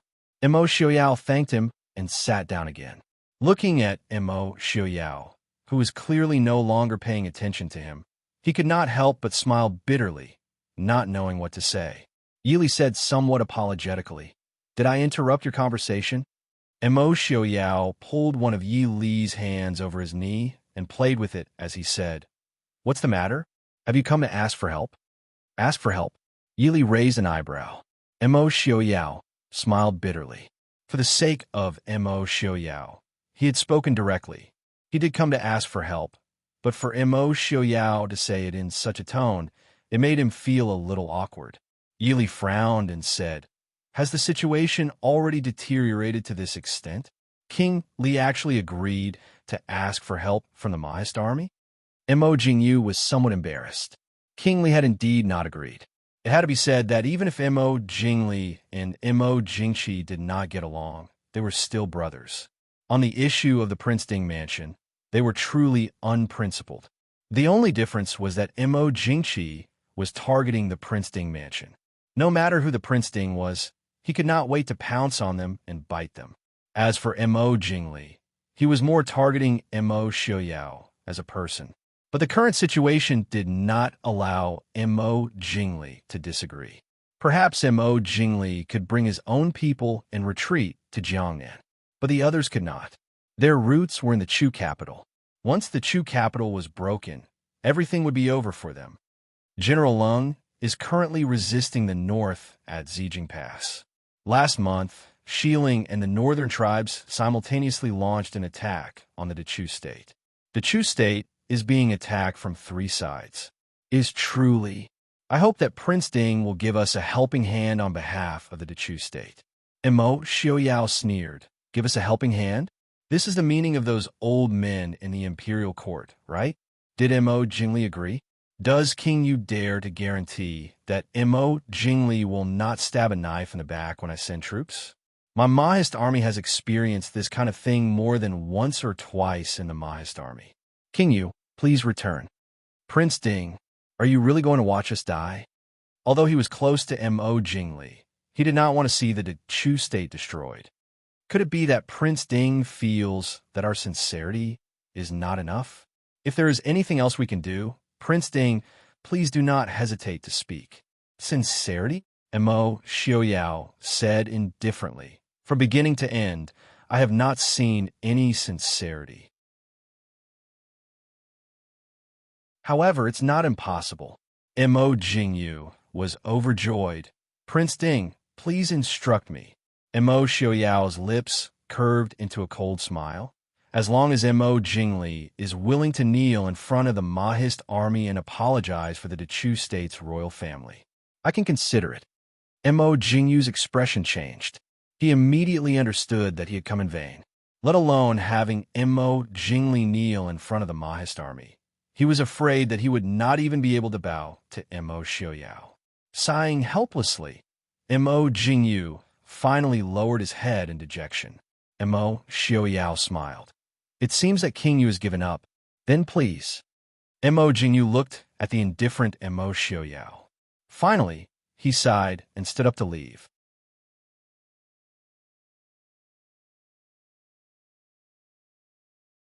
Chapter 639. After sending Mo Jingyu away, Mo Xiaoyao was obviously in a good mood. He pulled Yili into his arms and sighed with satisfaction. Li, what do you think those old men are thinking? They know I won't agree, but they still sent people to persuade me?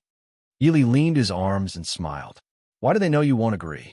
I feel that they originally thought that the possibility of you agreeing was very high. After all, the concept of Prince Ding Fu being loyal to Great Chu for over 100 years was deeply ingrained in everyone's hearts.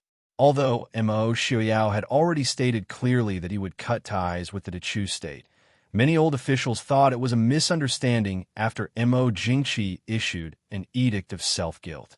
Now that the truth was out, the Prince Ding mansion was naturally still the Prince Ding mansion that guarded the Chu state. But they never thought that Mo Jingqi could apologize in front of the world. But no one said that the Prince Ding mansion and the Mahist army had to accept it and choose to forgive it. From his point of view, perhaps Mo Jingli saw things more clearly. At least Mo Jingli would never beg Mo Xiaoyao, whether it was because he knew Mo Xiaoyao would not agree or for his own dignity. Mo Xiaoyao snorted and smiled faintly. Fine. Let's make them give up completely this time. Yili raised her head. A messenger from the West Hill? Mo Xiaoyao said carelessly. Let him wait a little longer. He is also an acquaintance of ours. Leitingfeng? Yili only needed to think for a moment to understand the identity of the visitor. If he wanted to negotiate with Mo Xiaoyao, Jinamago Josian would not send a random person. Although the Jinan Palace was in charge of the West Hill now, Lei Jinting and his son were still very wary of the emperor of Shiling's people. Therefore, Only Lei Tingfeng could be trusted and had the ability to do so. Yili asked curiously, "How do you plan to restore Lei Tingfeng?" Mo Xiaoyao raised his eyebrows and smiled. "Why should I reply to him?" Yili blinked.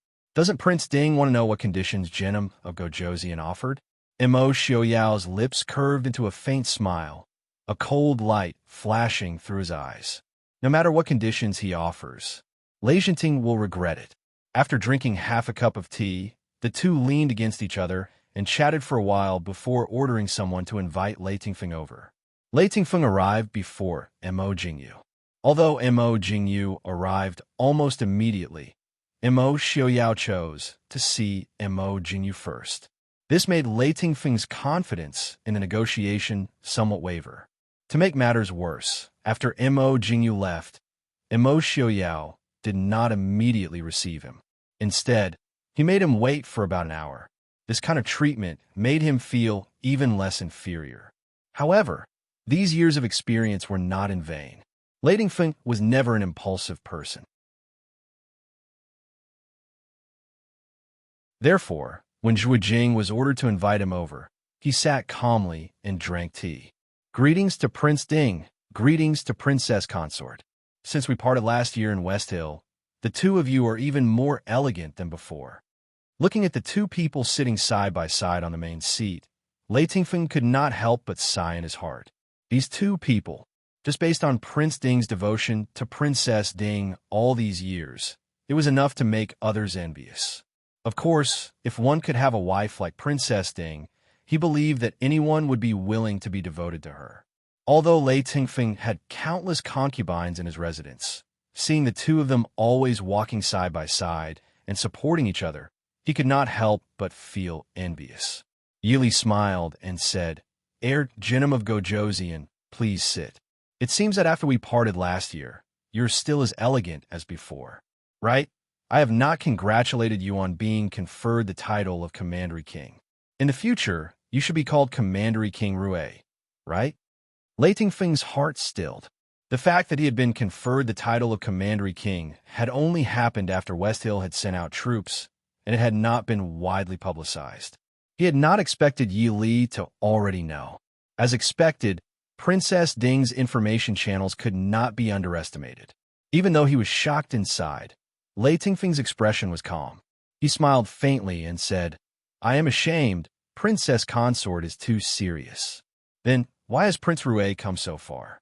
Yili asked. Lei Tingfeng glanced at the white-haired man sitting at the side and smiling at Yili. Clearly, Mo Xiaoyao did not intend to speak. It was as though he had given the entire matter to Princess Consort to handle. Even though he knew that Princess Ding's status in the Prince Ding mansion could be said to be the highest among all the princesses in history. But Lei Tingfeng was still shocked that Mo Xiaoyao would give such an important matter to her to handle. Meeting Yi Li's calm and graceful gaze, Lei Tingfeng gathered his thoughts and said seriously, "The Prince Ding mansion is well informed. I presume that Prince Ding and Princess Consort already know that West Hill has sent troops to the Dechu state?" Yili nodded and smiled without speaking. Lei Tingfeng sighed inside and said, "I presume that Prince Ding and Princess Consort have already seen the state of the world. I do not dare to show my slight skill in front of an expert. Right now, the Chu state has the Northern Territory and Northern tribes to the north, West Hill to the west, and even pirates to the east. Even though the Chu state has a large population and soldiers, but no generals, it may not be able to defeat the combined attack of three countries. I have come on my father's orders to consult His Highness Prince Ding. Regarding this battle, what plans does Prince Ding have?" Mo Xiaoyao turned his head and glanced coolly at him. This glance made Lei Tingfeng feel like an idiot. Of course, he knew that Mo Xiaoyao would not tell him what plans the Mahist army had. But facing these two stubborn people, he had to start with a topic, right? Facing these two people, the best way to deal with them was undoubtedly to be straightforward. Yili pretended not to see Lei Tingfeng's awkwardness and said with a smile, "What does Genom of Gojoseon mean? This battle, what if the Prince Ding mansion intervenes? What if they don't?" Lei Tingfeng said, The Prince Ding mansion and the Dechu state have already broken off all ties. My father believes that Prince Ding is a man of his words. If the Maoist army is willing to share the Dechu state with the three countries, that would be the best. Everyone will rely on their own abilities. If Prince Ding does not move and takes the Dechu state, West Hill is willing to give you 2 prefectures near the northwest as a gift. Genom of Gojoseon is very generous. Yili praised with a smile. There were only 4 prefectures and 13 cities in the northwest. Genom of Gojoseon offered 2 prefectures, which was equivalent to half the area of the northwest. Moreover, he did not need the Maoist army to send a single soldier. If this was a normal business deal, this would definitely be a profitable one. Lei Tongfeng said with a smile, "This can be considered my father and West Hill's sincerity. As long as the Maoist army does not help the Dechu state, everything can be discussed. In addition, West Hill and the Northwest can sign an agreement that both sides will live in peace forever." What does Wang Fei think? Yili frowned and thought for a moment. She smiled faintly and said, "Rui Wang's conditions are indeed very tempting, but I'm afraid I can't make a decision in such a short time." Yili looked helplessly at Mo Xiaoyao, who was sleeping on her lap, and signaled to Lei Tingfeng. If Prince Ding did not want to work, no one could do anything about it. Lei Tingfeng could only smile bitterly. Of course, he understood that it was not that Yili could not make a decision in such a short time, but that the bargaining chips they offered were not enough.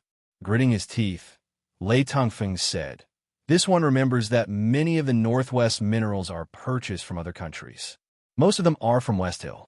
As long as Prince Ding agrees not to interfere in this matter, all payments before this year will be waived."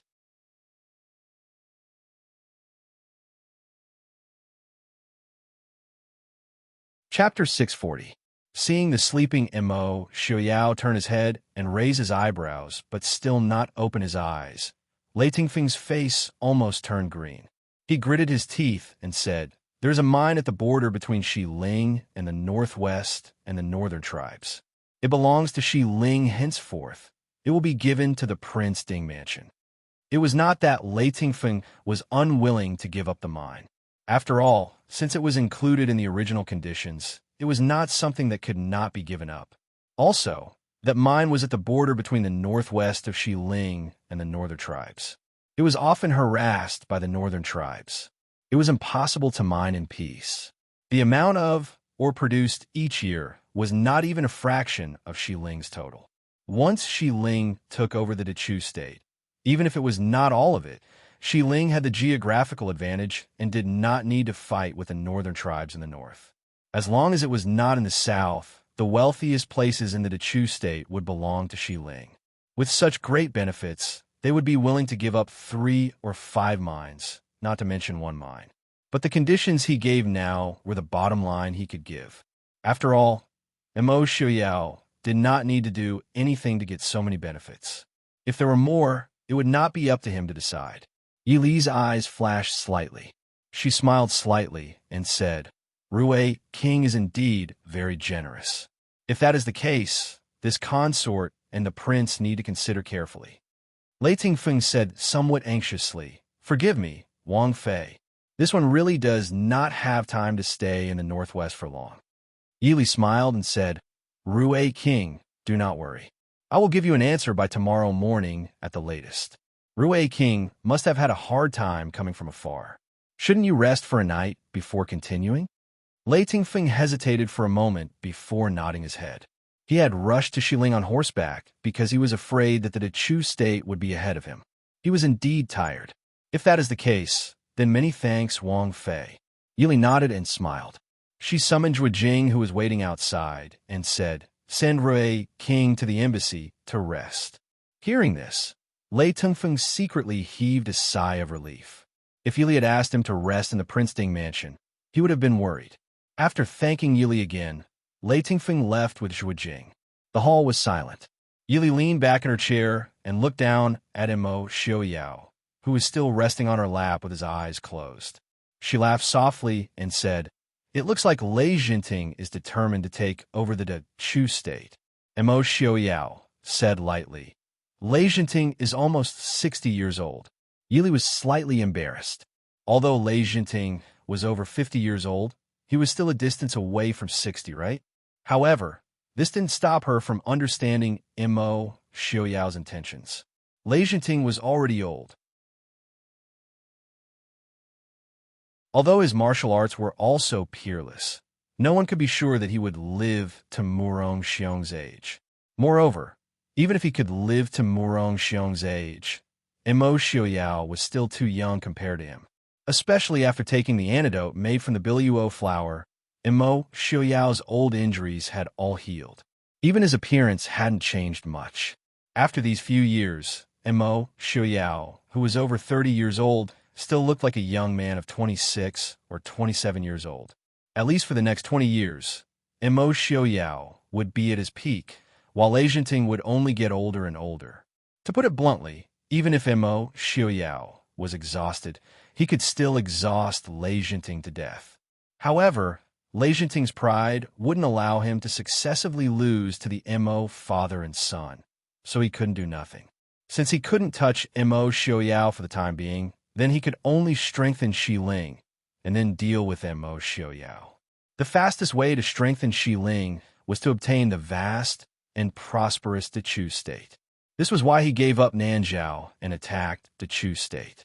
You said, Lei Jinting knew of your plans in the end? Would he die of anger? Thinking of a certain person's evil intentions, Yili couldn't help but ask with a smile. No, Lei Jinting wouldn't die so easily. Even if he were to die, the person resting with his eyes closed said lazily, he would still die on the battlefield. Dai Dai's hands. Shaking her head, Yili sighed and said, War brings disaster. I don't know the people of this world. Yili couldn't help but admit that she still felt a trace of apprehension. She had never seen a real war. Even when Xinjiang was massacred by Shiling a few years ago, that was only a small-scale war. But in front of her eyes, she could almost see the world in chaos and the people living in poverty. Mo Xiaoyao groped for her hand. Li, don't be afraid. Yili smiled and said, don't be afraid. No matter what, I will accompany you. The next morning, Lei Tingfeng left Shiling satisfied with Mo Xiaoyao's promise and personally signed agreement. Once the Northwest decided to stand by and do nothing, one could almost imagine the Dechu state's imminent destruction.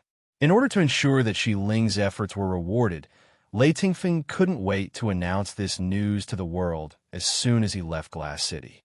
This news was definitely good news to the armies of various countries that were fighting Dechu state. But to the Dechu state that was struggling to resist, it was no different from adding fuel to the fire. When the news spread all over the world, all the nobles and nobles of various countries clapped their hands in celebration, rubbing their fists and staring covetously at the huge empire that was on the verge of collapse not far away. However, countless officials and common people of Great Chu could only cry out loud. In the south, at Shattered Snow Pass, Murong Shun heard the news from his subordinates and only sighed. He waved his hand and dismissed them. Standing on the city tower of Shattered Snow Pass and looking towards the north, a famous general could almost see the entire Dechu state slowly collapsing. But they couldn't do anything. Those who had the ability to save Dechu state had been chased out of Dechu state many years ago by the county king sitting high on the dragon throne. Dechu state had abandoned them. When Dechu state was in danger, they wouldn't support it like before. In Du Kuo's residence in the Chu capital, the white-haired Du Kuo looked at the tired Mo Jingyu and turned to leave. A trace of sorrow and helplessness appeared on his wrinkled face, but there was also some determination. Come, I want to enter the palace. After a while, Du Kuo said in a low voice. The grandson serving beside him asked worriedly, Grandfather, why do you want to enter the palace at this time? Du Kuo said in a low voice, I want to go to war. There's no one guarding the northern tribe border. Although I'm old, I can still move. The grandson's eyes reddened. How can that be? Grandfather is so old. You should be enjoying your old age. I'll go to the palace and ask for an edict. I'm willing to help grandfather stop the northern tribe's army. Thinking of this, he couldn't help but hate himself for being weak. The Hua family was originally a family of generals, but because of the king's fear, grandfather and everyone else should be educated. Even if he wanted to go to the battlefield, what use would it be? Grandfather, aunt and sister are in the northwest. Why don't you invite them? Nonsense. Duke Hua said sternly. They're all women. They shouldn't be involved in these things. Besides, the Princeton mansion has its own path to take, and the Hua family has its own path to take. Yes, I know my mistake. Forget it. Prepare to enter the palace. North of Redbud Pass in the great general's residence in Redbud Pass. Lung Huai sighed deeply as he looked at the battle report that had just been sent to the table. Lung Qingyu and Mu Yang looked over. Lung Qingyu frowned and asked, "Father, what's wrong?" Lung Huai closed his eyes and said in a low voice, Princeton has already refused to send troops to help the Chu state and agreed to Shiling's request. He won't interfere into Chu state's affairs anymore. Although the Lung family and the Princeton mansion were not on the same side, Ling Huai himself had no ill intentions toward the Princeton mansion. It was just that their standpoints were different. But it had to be said that, like all the people of the Chu state, Lung Huai still had hope for the Chu state at this time. But now, everyone had to face reality. The Mahist army was really no longer the elite army protecting the Chu state.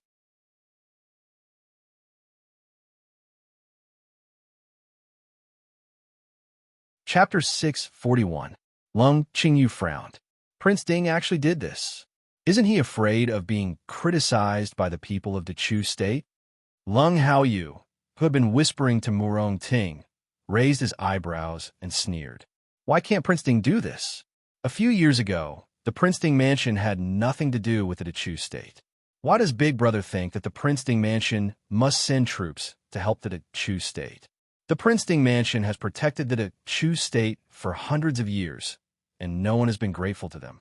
Now that they're in trouble, they refuse to help. Is a heinous crime? Lung Qingyu frowned and looked at Lung Haoyu unhappily. No matter what, the Mahist army is a subject of the Chu state, and the children of the Mahist army are all citizens of the Chu state.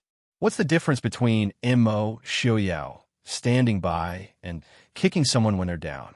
Besides, the late emperor has already issued an edict and restored all the glory of the Prince Ding mansion.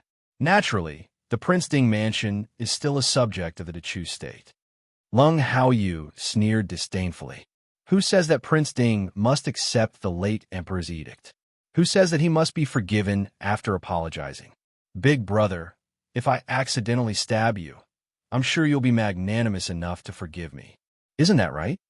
Seeing Lung Qingyu's livid face, Lung Haoyu shrugged and spread his hands. Look, we're brothers. Big Brother, you're not willing to forgive me, let alone Prince Ding and the late emperor. Enough. Is this the time to bicker?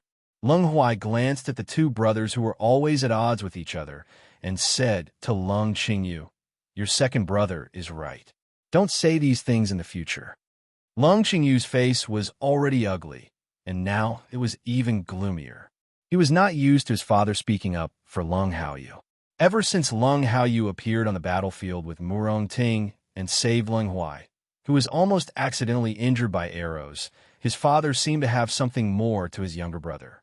In fact, although Lung Huai agreed with Lung Haoyu's point of view, it was mostly for his eldest son's sake. After all, he had experienced the Prince Ding mansion's background and shadow guard abilities. Now that the late emperor was no longer around, they were no longer in opposition to the Prince Ding mansion. Since the old Prince Ding mansion, there was no need to befriend him. As for his youngest son, who had never raised his head, Lung Huai glanced at Lung Haoyu, who was leaning on the chair and chatting with his wife, with a trace of contemplation in his eyes. In fact, Lung Huai did care about the son of concubine. At least, compared to Feng Huiting's indifference to Feng Jiao, he was still willing to discipline Lung Haoyu. It was just that the older Lung Haoyu got, the more mischievous he became. He ate, drank, whored, and gambled, and gradually he was completely disappointed. Later, when Lung Haoyu suddenly said that he wanted to do business, although he was unhappy that his son wanted to do business, he did not stop him. At least compared to a hedonistic son who ate, drank, and played, being a businessman was still a serious matter. Moreover, Lung Haoyu was a concubine's son, so he could not get any title or even an official position. If he did business, at least he would not lack food and clothing. With the general's mansion as his backing, at least no one would dare to bully him. It was not until this time that Lung Huai realized that he had always misjudged his son. Lung Huai still remembered that day's battle. The attack of the Northern Army was unprecedentedly fierce, and the city wall was almost covered by a rain of arrows. Lung Huai, who was standing on the city wall supervising the battle, watched as a few sharp arrows shot towards him. However, his second son, who suddenly appeared on the city wall, waved his long sword and created a sword net, blocking all the arrows that were like a shower. When he came back to his senses, he was already pulled under the battlements by Murong Ting, who had caught up from behind. Just by looking at the almost airtight sword net that he casually drew his sword, Lung Huai knew that his second son's skills were definitely above his eldest son, who he had always been proud of. Thinking back to the news about the Feng family that came from the capital last month, Lung Huai had always known that Feng Zhiyao was Prince Ding's confidant, and his second son had always been close to Feng San. Lung Haoyu naturally sensed his father's thoughtful gaze. He threw a ruffian smile at Lung Huai indifferently and turned to continue chatting and laughing with Murong Ting. On the side, Mu Yang looked at the father and son trio and shook his head helplessly. He was the only son of Marquis Mu Yang's estate and did not have any siblings. Naturally, he could not understand the intrigue in this. Although he had always been closer to Lung Qingyu because of his identity, his relationship with Lung Haoyu wasn't bad either. Naturally, he could not say much at this time. He could only ask, "General Lung, is there any imperial decree?" Lung Huai shook his head and said indifferently, "We are guarding Bauhinia Pass, so we can't let the people of the northern border take a step into Bauhinia Pass. What imperial decree do we need?" The two young men were solemn. General is right. Father is right. On the side, Lung Haoyu curled his lips disdainfully in an unseen place. Guarding Bauhinia Pass, that depended on whether the imperial court could persist in the rear. Otherwise, once the rear military supplies were cut off, the soldiers of Bauhinia Pass would die no matter how hard they fought. On the main seat above, Lung Huai also frowned slightly. An undetectable worry flashed in his eyes.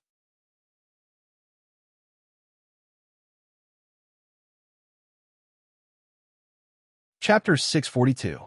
No matter how much bloodshed there was outside, the people in the northwest continued to live their lives peacefully. With the Mahist army around, they did not seem to be worried about being involved in the war.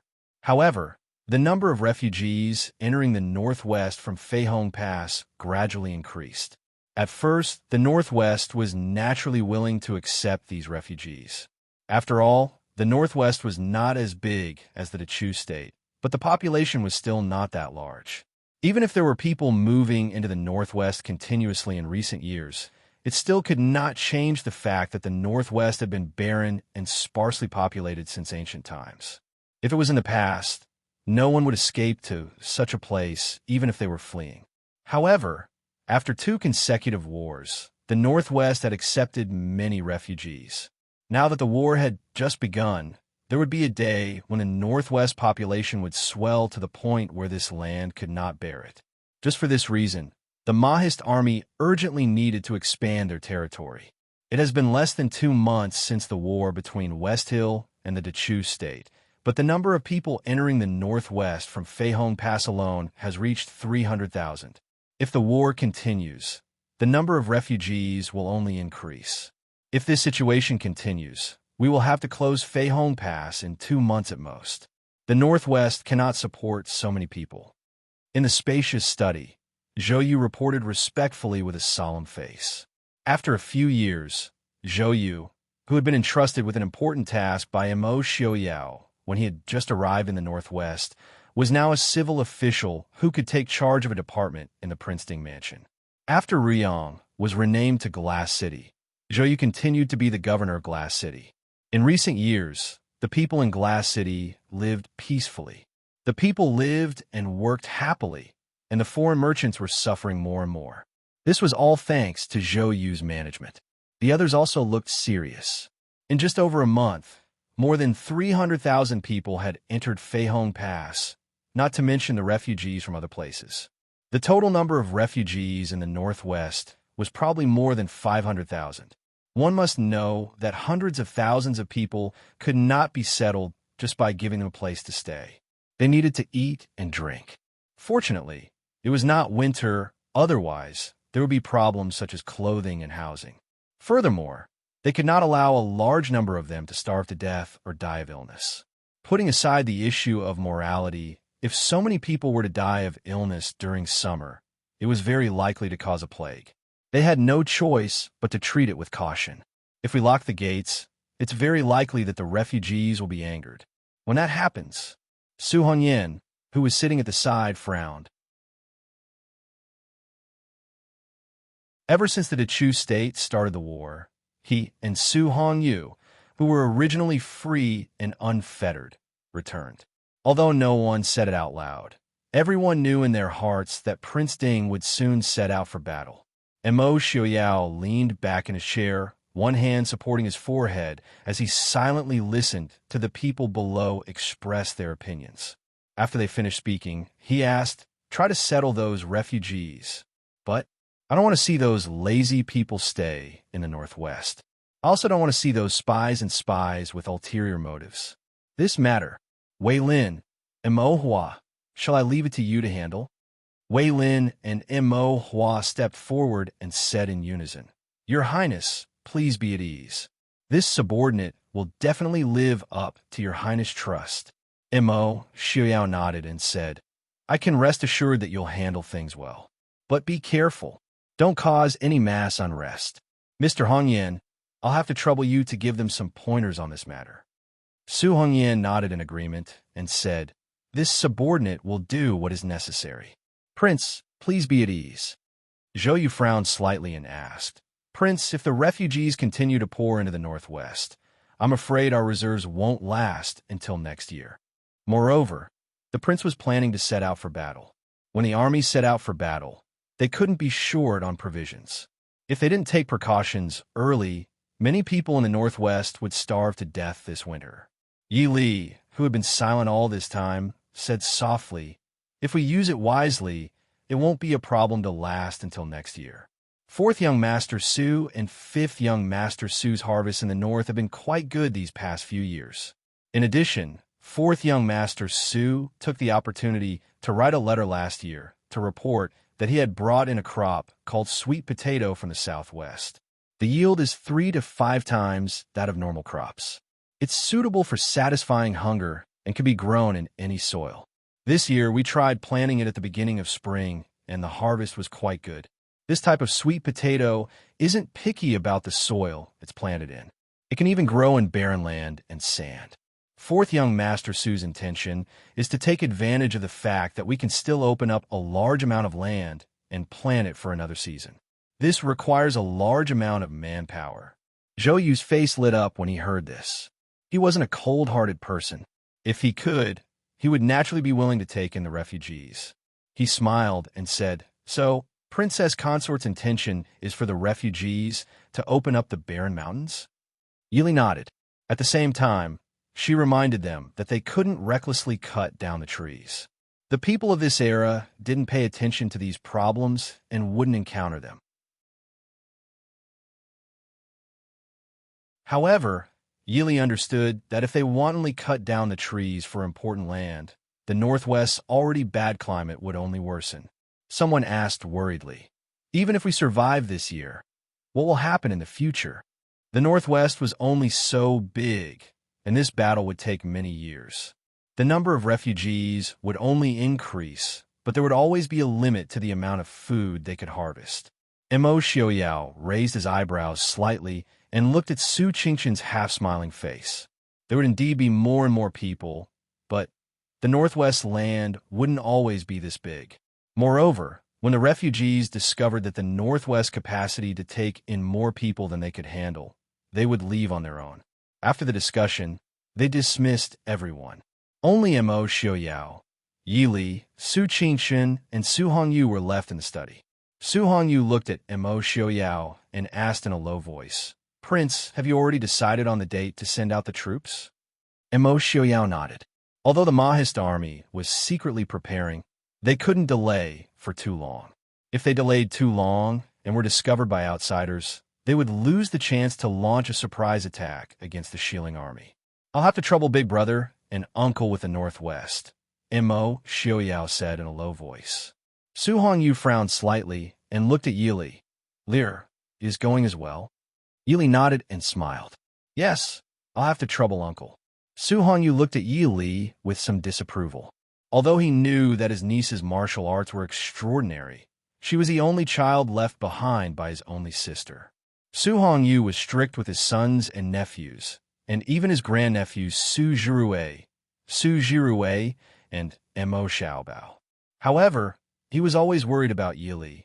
Yili smiled. Uncle, you don't have to worry about Li Er. Grandfather also agreed. Hearing this, Su Hongyu was surprised. Compared to his love for Li Er, his father was no less than him. How could he agree to let Li Er go to such a dangerous battlefield? Thinking about it, although Su Hongyu couldn't understand, he knew that his father had his reasons for doing so. He only wanted to go back to the academy and ask his father about it. He didn't stop Yi Li and sighed. Fine, you must be careful. Li Er knows. Don't worry, Uncle. Yi Li smiled. Su Qingshan thought for a moment and raised his head to ask. The Northwest has no more than 2 million soldiers and horses.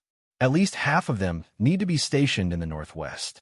That is to say, you can only take 600,000 soldiers to battle. We have secretly investigated in the past few years. The total number of soldiers in West Hill has exceeded 3 million. Lei Jinting has invested close to 1 million soldiers into Chu State. Once you go deep into West Hill, he will come back to rescue you and surround you from all sides. You will be surrounded by at least 2 million soldiers. What will you do then?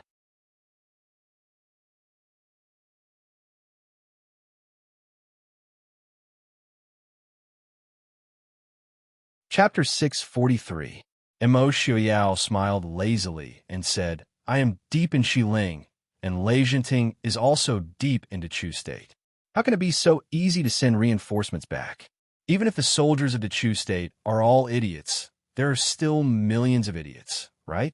Furthermore, I only plan to bring 400,000 men to battle, leaving only 400,000 men in the Northwest. There are still 400,000 men waiting for Lei Jinting at the border. When he breaks through the blockade, if I still can't pull down the Emperor of Shilling City, I'll let him kick my head around like a ball. Hearing this, even Su Qingshan couldn't help but suck in a breath. Even though Su Qingshan didn't know much about war, he still felt that a mere 400,000 men wanted to fight their way from the border to the Emperor of Shilling City. Mo Xiaoyao pretended not to see Su Qingshan, and Su Hongyu's worries. He smiled and said, This time, I'm afraid it will take a long time. I'll have to trouble Big Brother and Uncle to guard the Northwest. Su Qingshan's mind flashed. He said in a low voice, You're saying that someone might take the opportunity to attack the Northwest. It's very possible. Mo Xiaoyao smiled and said, If Lei Jinting can't break through the blockade in a short period of time, it's very likely that he'll turn to the Northwest. And it's very likely that I won't be able to come back in time to help. So, Su Qingshan's expression suddenly became exceptionally gloomy. This one thinks that the prince knows that this one is powerless. Mo Xiaoyao waved his hand and smiled cheerfully. Scholars are better when they're ruthless. I have confidence in young Master Qingshan. Young Master Qingshan definitely has the ability to plan behind curtains and determine victory from 1,000 miles away. This prince has entrusted the entire family to Big Brother. Does Big Brother want to see your sister and brother-in-law suffer a crushing defeat and wander the world without a home to return to? Mo Xiaoyao, young Master Qingshan's usual elegant smile, disappeared once again. He stared calmly at Mo Xiaoyao, but under that calmness, one could faintly see a shocking raging storm. Mo Xiaoyao also knew that he couldn't really provoke the other party, so he said seriously, Big Brother, it's not that I want to take a risk, it's just that the current situation is such that we have no choice. Big brother, please forgive me. Su Qingqian snorted unhappily and said to Yili, Lier, are you really not going to change your Mr. Right? Yili smiled, not helping either side. Mo Xiaoyao pulled Yili into his arms and glanced at Su Qingqian unhappily. Young Master Qingqian, it's better to tear down 10 temples than to tear down a marriage. I and Miss Li are deeply in love. Your words are not befitting of a gentleman. In an instant, Mo Xiaoyao threw his guilt to the back of his mind. He glared at young Master Qingqian with hatred in his heart. You want to steal eyes, Miss Li? Die of exhaustion. Idiot, this young master won't bicker with you.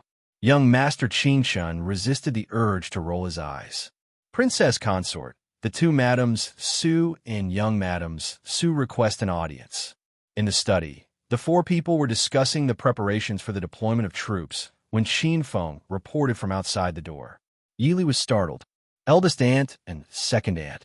The two madams Su knew that Yi Li was different from them, who only guarded a small space in the back courtyard. Usually, she was busy with important matters, so it was very easy for them to come to Yi Li. Even if they came to the Prince Ding mansion to visit the Empress and Hua Tianxiang, or occasionally to look for Su Qingqian who refused to go home, the guards would directly invite them in.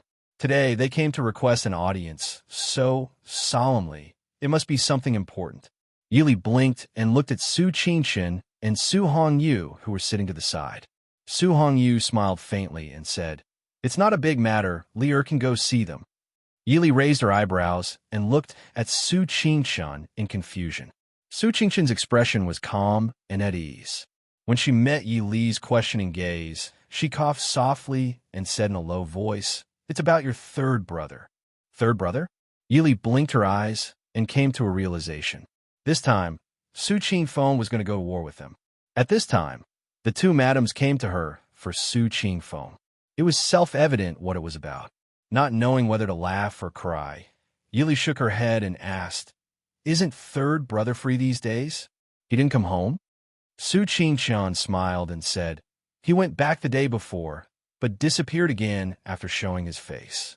I heard that he entered the Prince Ding mansion early this morning. Yili looked at Qin Feng, who was at the door. Qin Feng lowered his head and coughed softly. He smiled and said, This morning, third young Master Su did come to the prince's mansion. He sparred with someone in the martial arts hall for a while, then went to the library and hasn't come out since. It was said that the young masters of the Su family were obsessed with hiding from the two young masters. Not to mention the third young master who was holed up in the military camp all day and didn't dare to come out. There was also the fourth and fifth young masters who went to the north and rarely came back. Even the most elegant and refined young Master Qingqian would rather stay in the prince's mansion study for half a month than return to the mansion. Qin Feng, a bachelor who dreamed of having a wife and children, couldn't understand. Second young Master Su got married early, and didn't they live a happy life? Did they have to be chased all over the sky? They really didn't know how to appreciate their good fortune. How could the old bachelors in the Mahist army, who couldn't find a wife, endure this? Helplessly shaking her head, Yili stood up and said, I'm going to see my two aunts. Qin Feng, invite third young Master Su along. This subordinate obeys, Qin Feng said in a clear voice. His half-closed eyes flashed with the light of watching a good show. It was said that third young Master Su had become more and more difficult to catch in the past 2 years. At least, the Su family couldn't catch him. However, this wasn't difficult for Qin Feng at all. After all, third young Master Su was taught by him. In a pavilion near the water, a dark green lake brought some coolness and comfort to the midsummer June. Second Madam Su sat by the bed with an ugly expression. Beside her, eldest Madam Su and Qin Zheng were comforting her in soft voices. However, second Madam Su, who was infuriated by her son, wasn't so easy to appease. Although she couldn't get angry in front of her sister-in-law and daughter-in-law, her face was still gloomy. Second aunt, what's the matter? Who made you angry? Yili walked in slowly and said softly with a smile. Who else could it be? The only one who can make me angry now is that unfilial son. Second Madam, Sue said angrily as she tugged at her handkerchief. Yili walked to her side and said with a smile, Second Aunt, are you talking about third brother? Now that he's in my manor, I'll have someone capture him and give him a good beating to vent Second Aunt's anger. Second Madam, Sue sighed and pulled Yili to sit down. She said, What's the use of teaching him a lesson? That brat, his father has taught him a lesson so many times. Doesn't he still make me angry every day? Lear, tell me, I just wanted to find a girl to marry. Do you think the girl will eat him up? Hearing Second Madam Sue's words, Yili couldn't help but think of what eldest Madam Sue said last year. It was true that the 5 young masters of the Sue family were all outstanding. However, other than second brother, none of them were easy to deal with. Eldest Madam Sue smiled and patted the back of her sister-in-law's hand. She said with a smile, In any case, Zer is obedient and Ruer is smart and cute. If they catch up to the 3 of us, won't you be worried to death? Hearing eldest Madam Sue's words, Second Madam Sue looked at the quiet and gentle Qin Zheng and felt comforted. In any case, she still had an obedient son, a virtuous and dignified daughter-in-law, and a smart and clever grandson. Thinking of her 3 sisters-in-law, she was worried.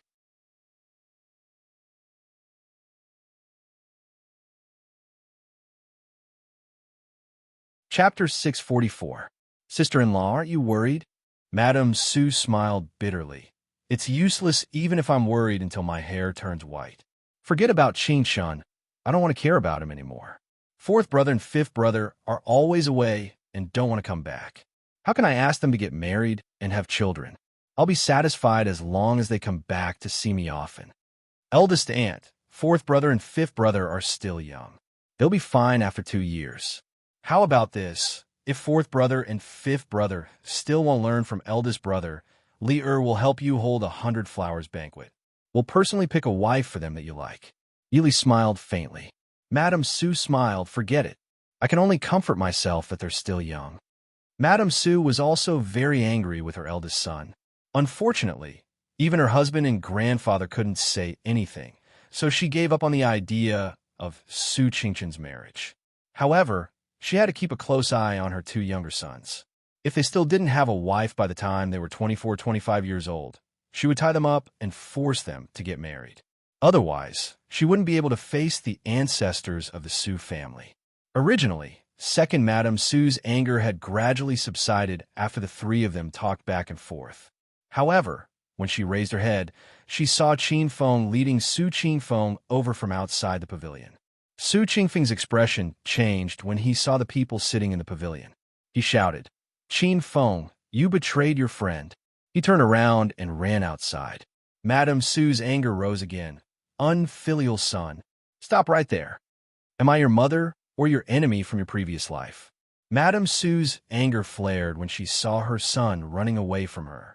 Outside the door, Qin Feng looked leisurely as Su Qingfeng ran past him. He raised his hand, and a long whip shot out from his sleeve.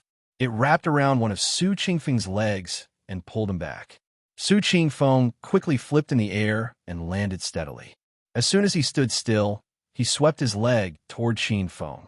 Qin Feng raised his eyebrows and began to fight with him with great interest. The 2 of them were fighting happily outside, but Madam Sue's eyes were red with anger inside. She stood up and walked out of the pavilion. She shouted at Su Qingfeng, who was still fighting, Su Qingfeng, stop right there. Su Qingfeng was slightly stunned. In the blink of an eye, Qin Feng had already grabbed his right arm behind his back and locked his left shoulder with his other hand. He said with a smile, Third young master, you've been fooling around too much these 2 years. Despicable, Su Qingfeng said unwillingly. This is called grasping the opportunity. Don't you understand after staying in Qilin for so many years? Qilins are unscrupulous. Qin Feng replied with a calm smile. Su Qingfeng was speechless. I just didn't expect you to be so ruthless to your own people. Yet Orly, who had followed them out, looked at the 2 of them and shook his head slightly. Third brother's personality was really not suitable for Qilin. Even though he had been working hard these past few years and was not worse than anyone in Qilin in all aspects. However, Yili still felt that he would be able to display his talents on a real battlefield. But who hasn't been young before? Just like how every soldier in her previous life dreamed of becoming a special forces soldier. Every soldier in the Mahist army also dreamed of being able to enter Qilin. It was not because Qilin's position and salary were high, but because Qilin represented the most elite force in the Mahist army. Mother! Su Qingfeng looked at his mother's angry face and immediately became listless. He lifted his leg and kicked Qin Feng, muttering in a low voice, let go, let go. I won't run. Qin Feng glanced at him with a faint smile and let go of his hand that was restraining him. You think you can run? Mrs. Su sneered and said, you still know that I'm your mother? Mother! Su Qingfeng knew that he was in the wrong and lowered his head. He did not have his eldest brother's ability to speak eloquently regardless of whether he was in the right or wrong. He also did not have his second brother's wooden face, which was always expressionless.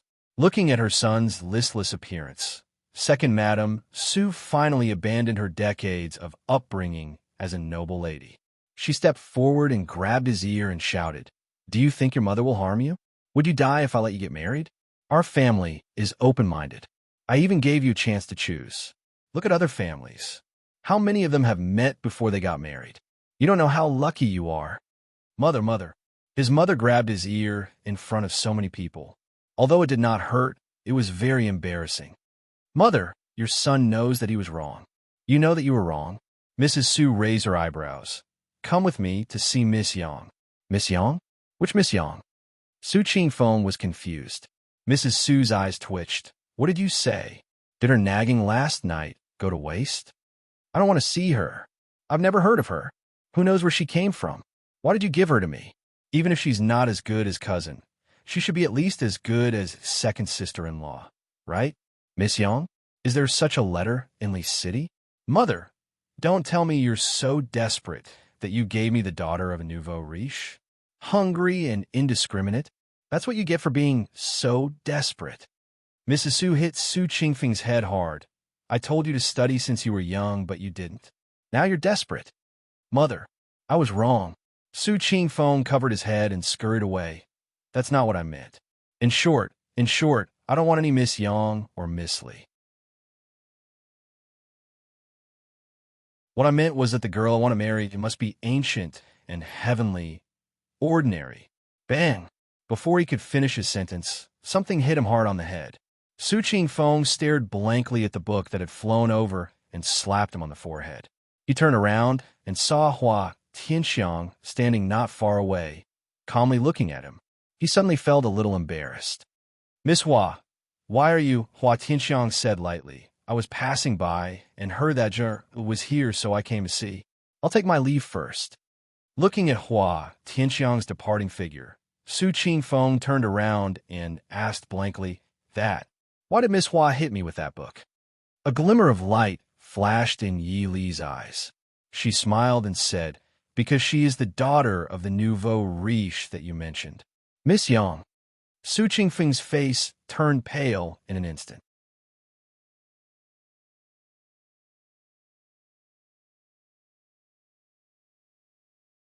Chapter 645. How could that be? Su Qingfeng stuttered. That was clearly his cousin, his second sister-in-law's good friend, Miss Hua of Duke Hua's household. Why did she become Miss Yang? Most importantly, why did she happen to appear there and hear what he said? Looking at Su Qingfeng's vexed expression, Yi Li and Qin Zheng quietly exchanged glances. Qin Zheng smiled and said, third brother, do you know her? This.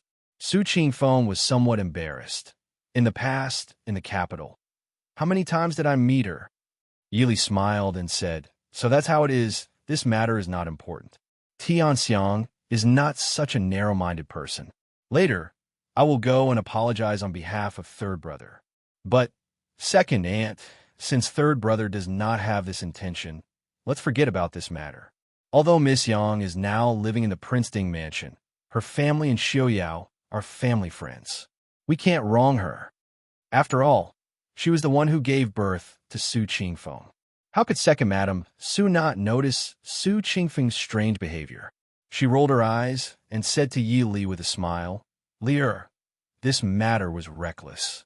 I also saw that your third brother was going to go on a long trip and was momentarily anxious, so I lost my sense of propriety. You should properly talk to Miss Yang. Tomorrow, I will personally come and apologize. This unfilial son of mine, forget it. I am too lazy to care about him. Mother. Su Qingfeng somewhat anxiously looked at the door that had already disappeared. Then, he looked at his mother's leisurely face and could not help but blush. Second Madam Su calmly wiped the sweat on her forehead with a handkerchief and said to eldest Madam Su, "Eldest sister-in-law, seeing this unfilial son makes me angry. Let's go back." Eldest Madam Su looked at Su Qingfeng, covered her mouth and smiled, nodding, "That's good. In a while, let's go out of the city to see Old Master and Yu Chenrei. The coolness outside the city is much better than suffocating at home." Second Madam Su smiled and agreed. Eldest sister-in-law is right. Let's go back first. Zheng'er, it's fine if you go back later. While you are at it, apologize to Miss Yang on behalf of Mother. Qin Zheng smiled faintly and bowed slightly. Zheng'er understands and is satisfied. Mother, take care. After watching the two ladies leave, Qin Zheng and Yili looked at each other and smiled. They then looked at Su Qingfeng, who was standing at the side, dejectedly. Yili blinked and walked over to Su Qingfeng with a smile. "Third brother, tell me, what did you get to know Ruohua?" Ruohua. Su Qingfeng was a loss. Yili raised her eyebrows. Only then did Su Qingfeng come back to his senses. His usually straightforward face revealed a rare hint of embarrassment and shyness, making Yi Li and Qin Zheng laugh in their hearts. I've really seen him twice in the capital. Also, didn't I just come back to the Princeton mansion 2 days ago? Feng Sen asked me to send something to Mr. Shun. Then I saw her with Wu Yo at Mr. Shin's place. Su Qingfeng looked at Yi Li in distress. "Li I really didn't do it on purpose. I didn't know that she was Miss Yang. If I had known..." Yi Li looked at him with a smile and asked, "So what if third brother knew?" Su Qingfeng lowered his head and pondered for a moment. Then he shook his head dejectedly. "Forget it, it's nothing. Then go and apologize to Miss Yang for me. I really didn't do it on purpose." Qin Zheng looked at Yi Li in confusion. She didn't understand Su Qingfeng's sudden change. Yi Li said with a smile, "Don't you have to apologize in person to show sincerity?" Su Qingfeng shook his head. "Forget it. Miss Yang is a lady in the boudoir. It's not good for her reputation if I suddenly go. I'll leave first, Li second sister-in-law." Seeing Su Qingfeng turn and leave, Yi Li narrowed her eyes and raised her hand to grab Su Qingfeng. She said in a low voice, "Third brother, are you afraid that something will happen to you when you go to war and delay the lady? Are you afraid that when you come back alive, the lady will already have a husband?" Su Qingfeng looked at Yi Li in surprise. Yi Li said with a smile, "There's always a way to solve things. Go and explain it to Tianxiang. Our Princeton mansion's people don't like to gossip. Be good." Su Qingfeng's handsome face suddenly turned red. He took a few steps back and glared at Yi Li. Yi Li pulled Qin Zheng and waved at him. "Go quickly. Zheng'er and I still have things to talk about. We don't have time to deal with the aftermath for you. If no one apologizes to her today, the lady might be sad in..." Su Qingfeng's face turned white and he hurriedly left. Behind him, the two women looked at each other and then burst into laughter. "Lear, you tease third brother like this." Qin Zheng shook her head and said after laughing enough. Yi Li helplessly shrugged. "How am I teasing him? Third brother is a straightforward person. I'm afraid his temper is more honest than second brother's. If I didn't say this, he might have gone out with such thoughts. When he comes back, if Tianxiang has a wife, won't he cry to death? Third brother is in a mess because he's in the situation. When he comes back to his senses, what would he dare to do to me?" Yi Li raised her head and laughed. "Third brother can't beat me. And if it really happened, would she be afraid that third brother wouldn't thank her?" In the guest courtyard of the Prince Ding mansion, in the spacious and quiet courtyard, China Tianxiang was sitting alone by the flower bed and sulking. She didn't think too much because of Su Qingfeng's words. After all, she knew a little about the character of the young masters of the Su family. Otherwise, she wouldn't have agreed to it when her aunt told her about second Madame Su's intentions. Looking at the situation at the time, she knew that Su Qingfeng was forced by second Madame Su to speak without thinking. Although she knew that Su Qingfeng didn't have any opinions about her, it was impossible for her not to be angry when a lady was disliked like this. At the time, she didn't hesitate to slap the thick book in her hand. Unfortunately, it didn't hit Su Qingfeng's face. Surnamed Su. Don't fall into this lady's hands. Su Qingfeng quietly landed in the garden from the top of the wall, just in time to see the beautiful and graceful woman pinching a flower with all her might. He couldn't help but shrink his neck. He wasn't really stupid. He didn't doubt that the lady was thinking of strangling his neck at this time. Ahem. Su Qingfeng coughed and looked awkwardly at Hua Tianxiang. When she turned her head and saw him, she was stunned at first. Then her pretty face sank, and she turned around to leave. That, Hua, Miss Yang, Su Qingfeng hurriedly called out. Hua Tianxiang turned her head and looked at him indifferently. Third young master Su, what advice do you have? Su Qingfeng awkwardly stepped forward and said, I didn't mean what I said just now. Please forgive me. Mississippi, Hua Tianxiang's beautiful face bloomed with a cold smile. You're too serious, young master Su. I'm just an upstart who doesn't know where I came from. How could I dare to blame third young master Su? Miss Yang, looking at the cold face of the girl in front of him, Su Qingfeng only felt at a loss. Compared to going to the battlefield, fighting a war made him feel more nervous. In his heart, he was extremely regretful that he was not as eloquent as his eldest brother, fourth brother, and fifth brother. At the very least, he should have a wooden face like his second brother, which would not change even if Mount Tai collapsed in front of him. He did not even know if he was blushing at this moment.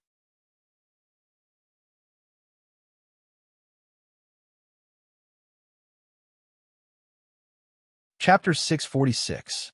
Hua Tianxiang coldly looked at the embarrassed man in front of her.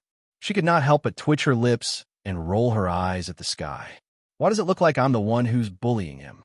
If young master Su has nothing else to say, please return. After waiting for a while, Su Qingfeng did not take the initiative to say anything. Hua Tianxiang did not feel like wasting time with him. Perhaps he could spend the entire afternoon here, and the other party might not even be able to say a single word.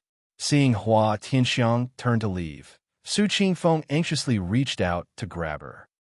Coming to his senses, Su Qingfeng realized that he had been rude to this young lady. He became even more flustered, almost unable to restrain himself from fleeing. However, he could not help but recall his cousin's whispered warning. Luo Fu has a husband. Luo Fu has a husband. Immediately, the scene of the woman before him being led by a man whose face could not be seen clearly appeared in his mind. Su Qingfeng hurriedly shook his head, shaking off the image in his mind. He and Hua Tianxiang had indeed met twice in the Chujing capital. However, Su Qingfeng did not pay much attention to it. It was only when he returned to the capital 2 days ago that, in order to avoid his mother, he used the excuse of helping Feng Zhiyao deliver something to the Princeton mansion. Coincidentally, he ran into Hua Tianxiang, who was chatting with Princess Chengel at Shenyang's residence. At first glance, he was shocked by her beauty. At the time, Su Qingfeng did not pay much attention to her. It was only when he returned home that his mother pulled him aside and told him a bunch of things about his marriage. Originally, he only felt a headache when he heard these words. However, in his mind, that beautiful face constantly flashed. Su Qingfeng was not a fool. He naturally understood that he had a favorable impression of this young lady. However, because he was about to go to war, he did not dare to think too much about it. He did not expect that before he had even begun, he would have already offended her. Hua Tianxiang looked at the man before her with a strange expression, speechless. Miss Yang, I really did not do it on purpose. I didn't know it was you. My mother always mentioned it to me, and I was forced to say those words. Actually, I want to tell my mother that I already have someone I like. At this point, Su Qingfeng's ears turned red, and he lowered his head. Hua Tianxiang couldn't help but frown. Since it's just a misunderstanding, Let's just resolve it. I don't blame young Master Su. Young Master, please go back. Goodbye. Seeing Hua Tianxiang turn around and leave, Su Qingfeng couldn't help but be stunned. Did he say something wrong? Outside the moon-shaped door not far behind him, Yili and Qinzheng could not help but roll their eyes. Third brother wasn't usually so silly.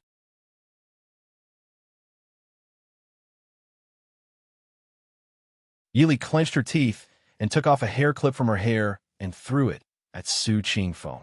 With a loud bang, it hit Su Qingfeng's head. Su Qingfeng rubbed his head and looked back. He didn't know whether to laugh or cry. Lier, second sister-in-law, what are you doing here? Idiot, confess. Yili reminded him in a low voice. Third young Master Su's face turned red. He turned around and stole a glance at Hua Tianxiang, who had just turned into a flower bush and left. Yili said resentfully, if you don't say it clearly, how will she know what you mean? Qinzheng covered her mouth and laughed. Third brother, I'm afraid Tianxiang will think you like another girl. I didn't. If you didn't, then hurry up. Finally realizing what was wrong, Su Qingfeng quickly turned around and chased after them. Yi Li and Qinzheng looked at each other and quietly followed. They had only taken 2 steps when they heard Su Qingfeng's voice not far away. Miss Yang, what I mean is that the person I like is you. Su Qingfeng's voice was not loud, but it was definitely not soft. At least, Yi Li and Qinzheng, who were still standing at the gate, heard it clearly. They could not bear to watch and covered their faces with a long sigh. Behind the flower bush, Hua Tianxiang was shocked by his sudden confession. Before he could say anything, a figure fell from the treetops on the fence with a thud. Su Qingfeng quickly shielded Hua Tianxiang behind him. He glared at the unknown shadow guard in front of him with dissatisfaction. What are you doing here? I'm standing guard. Sorry to disturb you. Please continue. The secret guard said expressionlessly and calmly. He leaped back onto the treetop and thought for a moment before adding, congratulations. Thank you very much. Su Qingfeng smiled foolishly. The shadow guard, who had just climbed up the tree, fell again, but this time he was outside the wall. The third son of the Su family could not be so stupid. He must be standing guard in the wrong position. When third young master Su came back to his senses and turned around, he saw Hua Tianxiang glaring at him before running away. Third young master Su was at a loss. Did I say something wrong again? You didn't say anything wrong, but you chose the wrong place. Yi Li and Qinzheng walked out from behind the flower bush and glared at him angrily. What do you mean? Yi Li smiled and said, it wasn't just us. There were at least 10 people in and out of the courtyard who heard your confession. So what? Of course, he knew that there were many shadow guards in the Prince Ding mansion. It was just that their mental fortitude was too weak.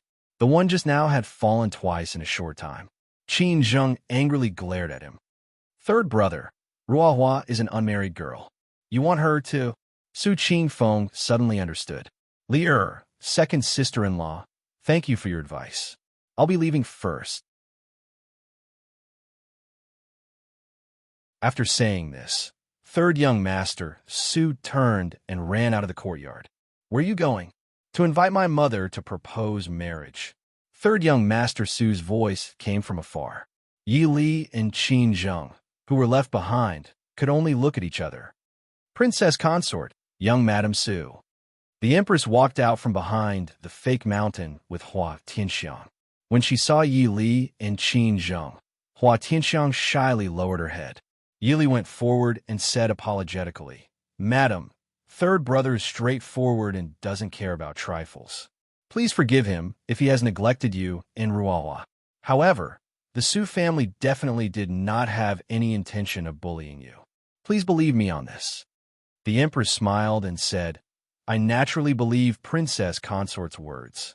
Third young master Su Koff is also a person of temperament. Seeing that Yi Li and the Empress had something to say, Qinzheng also wanted to probe her good friend's thoughts. She pulled Hua Tianxiang and laughed in a low voice.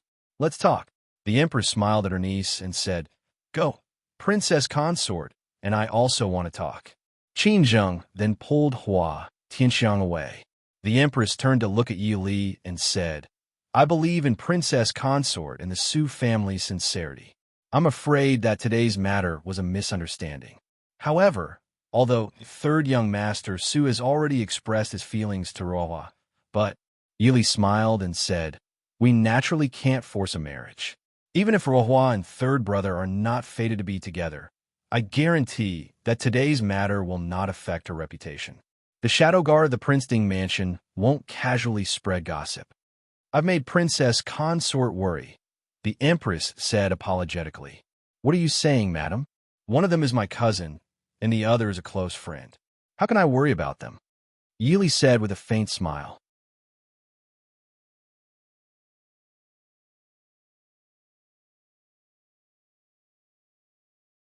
Chapter 647.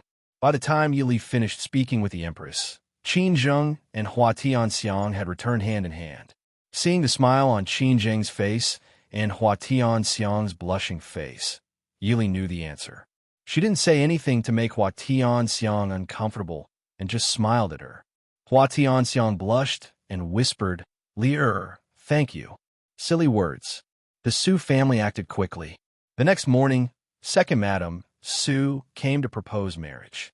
Since both the man and woman were interested, the Empress naturally wouldn't make things difficult and agreed. In the end, because the battle was imminent, the two families agreed to marry next year. Although she regretted that she couldn't marry her daughter-in-law immediately, second Madam Su breathed a sigh of relief, and her face was full of joy. Seeing this, eldest Madam Su was both envious and helpless. Unfortunately, her sons were each more difficult to deal with than the last. She was afraid that she wouldn't be able to make them submit. After Su Qingfeng's marriage was settled, the day of the battle arrived in the blink of an eye. It was the 26th of June. Early in the morning, the sky was clear and the clouds were light. Glass City, which was usually bustling with noise and excitement, was unusually quiet. However, outside Glass City, there was a sea of people. The sound of drums shook the sky. The Mahist army dressed in black held shiny weapons in their hands and stood in an orderly manner at the city gate, waiting for orders. The people who came to see them off looked around and only saw a black wave that seemed to have no end. Among the black waves, there were countless silver lights that flickered under the sun, adding a bit of coldness and sharpness to the hot summer day. Behind these soldiers, strong and powerful horses stood quietly. Even the earth-shattering sound of the war drums could not alarm them at all. Beside each war horse stood a tall and straight figure wrapped in a black robe. This combination of one man and one horse made people feel as if they could see their heroic bearing on the battlefield. This is the Black Cloud Cavalry. Among the people who came to see them off, someone curiously whispered. People always instinctively admired heroes. All the men looked at them with a bit more reverence, and all the girls had a bit more admiration in their eyes. As expected of the Black Cloud Cavalry, under the heavens, only the Princeton Mansion has such elite troops. Everyone was discussing and looking at the city gate in front of them with even more respect. At the city gate, all the civil and military officials of Glass City came to send the army off. Even Mr. Qingyun and Su Zhe, who usually did not care about worldly affairs, came with the students of Lishan Academy. Perhaps because of the military service system in the Northwest, the scholars in the Northwest had to go through at least a year of military service after reaching a certain age before they could take the exam to become an official. Therefore, in the Northwest, scholars looked down on military generals. The concept of civil and military officials belittling each other was much weaker than in other places. There were even some students who threw away their pen and joined the army after serving in the military. In the future, Glass City will have to rely on Mr. Qingyun. Mo Xiaoyao respectfully bowed to Mr. Qingyun. Mr. Qingyun quickly reached out to support him and nodded with a smile. Prince, don't worry. On this trip, this old man will congratulate Prince in advance for his victory. Mo Xiaoyao smiled and said, Many thanks for grandfather's auspicious words. Mother doesn't want Xiao Bao anymore. Xiao Bao pitifully pulled on Yili's clothes and looked up at her with his big, watery eyes. Yili sighed softly and leaned over to stroke his little head. Mother is going to go on a long journey with your father. Xiao Bao must be obedient at home and listen to your grandfather and granduncle's words, understand? Mother is lying to me. Mother is clearly going to war with father, not going on a long trip. Xiao Bao angrily said. Yili helplessly said, all right, mother's going to war. Xiao Bao will be obedient at home. Xiao Bao also wants to help mother in the war. Xiao Bao excitedly said. Yili's face was filled with black lines. Sure enough, she knew it. No, you're too young. You can only go when you grow up. Yili shook her head and said. Xiao Bao regretfully looked at the soldiers standing in the distance, his big eyes shining. Really? When Xiao Bao grows up, I can lead so many soldiers to war. Yili speechlessly nodded. Although she wasn't a pure and kind person, she could still be considered a lover of peace. Why would the son she gave birth to be so excited when it came to war? Mo Xiaoyao, who had finished talking with Mr. Qingyan, turned around and lifted Xiao Bao to look at him. Xiao Bao's little face was stiff as he looked at his father. He was still angry that his father didn't let him sleep with his mother last night. Be obedient at home? Mo Xiaoyao raised his eyebrows and said lightly. Xiao Bao frowned coldly and said in an even more indifferent tone, protect mother well and win the war. Mo Xiaoyao reached out to rub his son's little head and asked, is there nothing else you want to say? Xiao Bao hesitated and then said with some hesitation, be careful. Clearly, Xiao Bao was not used to showing concern to his father, who had always been his enemy. When the others saw Xiao Bao's hesitation and calmness, they couldn't help but laugh in their hearts. But no one dared to embarrass little heir Xiao Bao. Su Qingchan lightly coughed and said to the two, be careful. Glass City has me. You don't have to worry. Mo Xiao nodded and said, of course I trust Qing Chen Gongzi. I'll leave everything to you. Yili softly said, big brother, take care. Be careful. Su Qingchan softly exhorted as he looked at the woman in white who didn't wear any makeup and didn't wear any hairpins. The women of the Su family also came forward to say goodbye to Yili. Eldest Madam Su looked at Yili and said seriously, Yu Chan and Junhan, you don't have to worry. Eldest aunt and second aunt will take good care of them. You must be careful outside. Yili, take care. Qin Zheng and Hua Tianxiang held on to Yili and said softly, although they already knew that Lier was different from them. But now that they saw her standing beside Prince Ding with a calm expression, they truly realized that their good friend was really different from them. Since ancient times, the stories of women going to the battlefield were legends to them. But now, not only did they admire her ability and courage, but they were also envious of her courage to stand side by side with her husband. I know. You all take care too, Yili said with a smile. Princess, it's almost time. Zhui Jing, dressed in martial attire, came forward and reported in a low voice. Mo Xiaoyao nodded and said to Yili, Li, we should set off. Okay. Yili nodded and replied with a smile. You're tuning in to the Romance Rendezvous YouTube channel. We're so grateful for your support, and don't forget to subscribe to join us on this incredible journey through captivating stories. Your generosity through donations truly makes a world of difference, as it's the primary source of revenue that allows me to expand and enhance this channel for you. Thank you from the bottom of my heart for being a part of this adventure.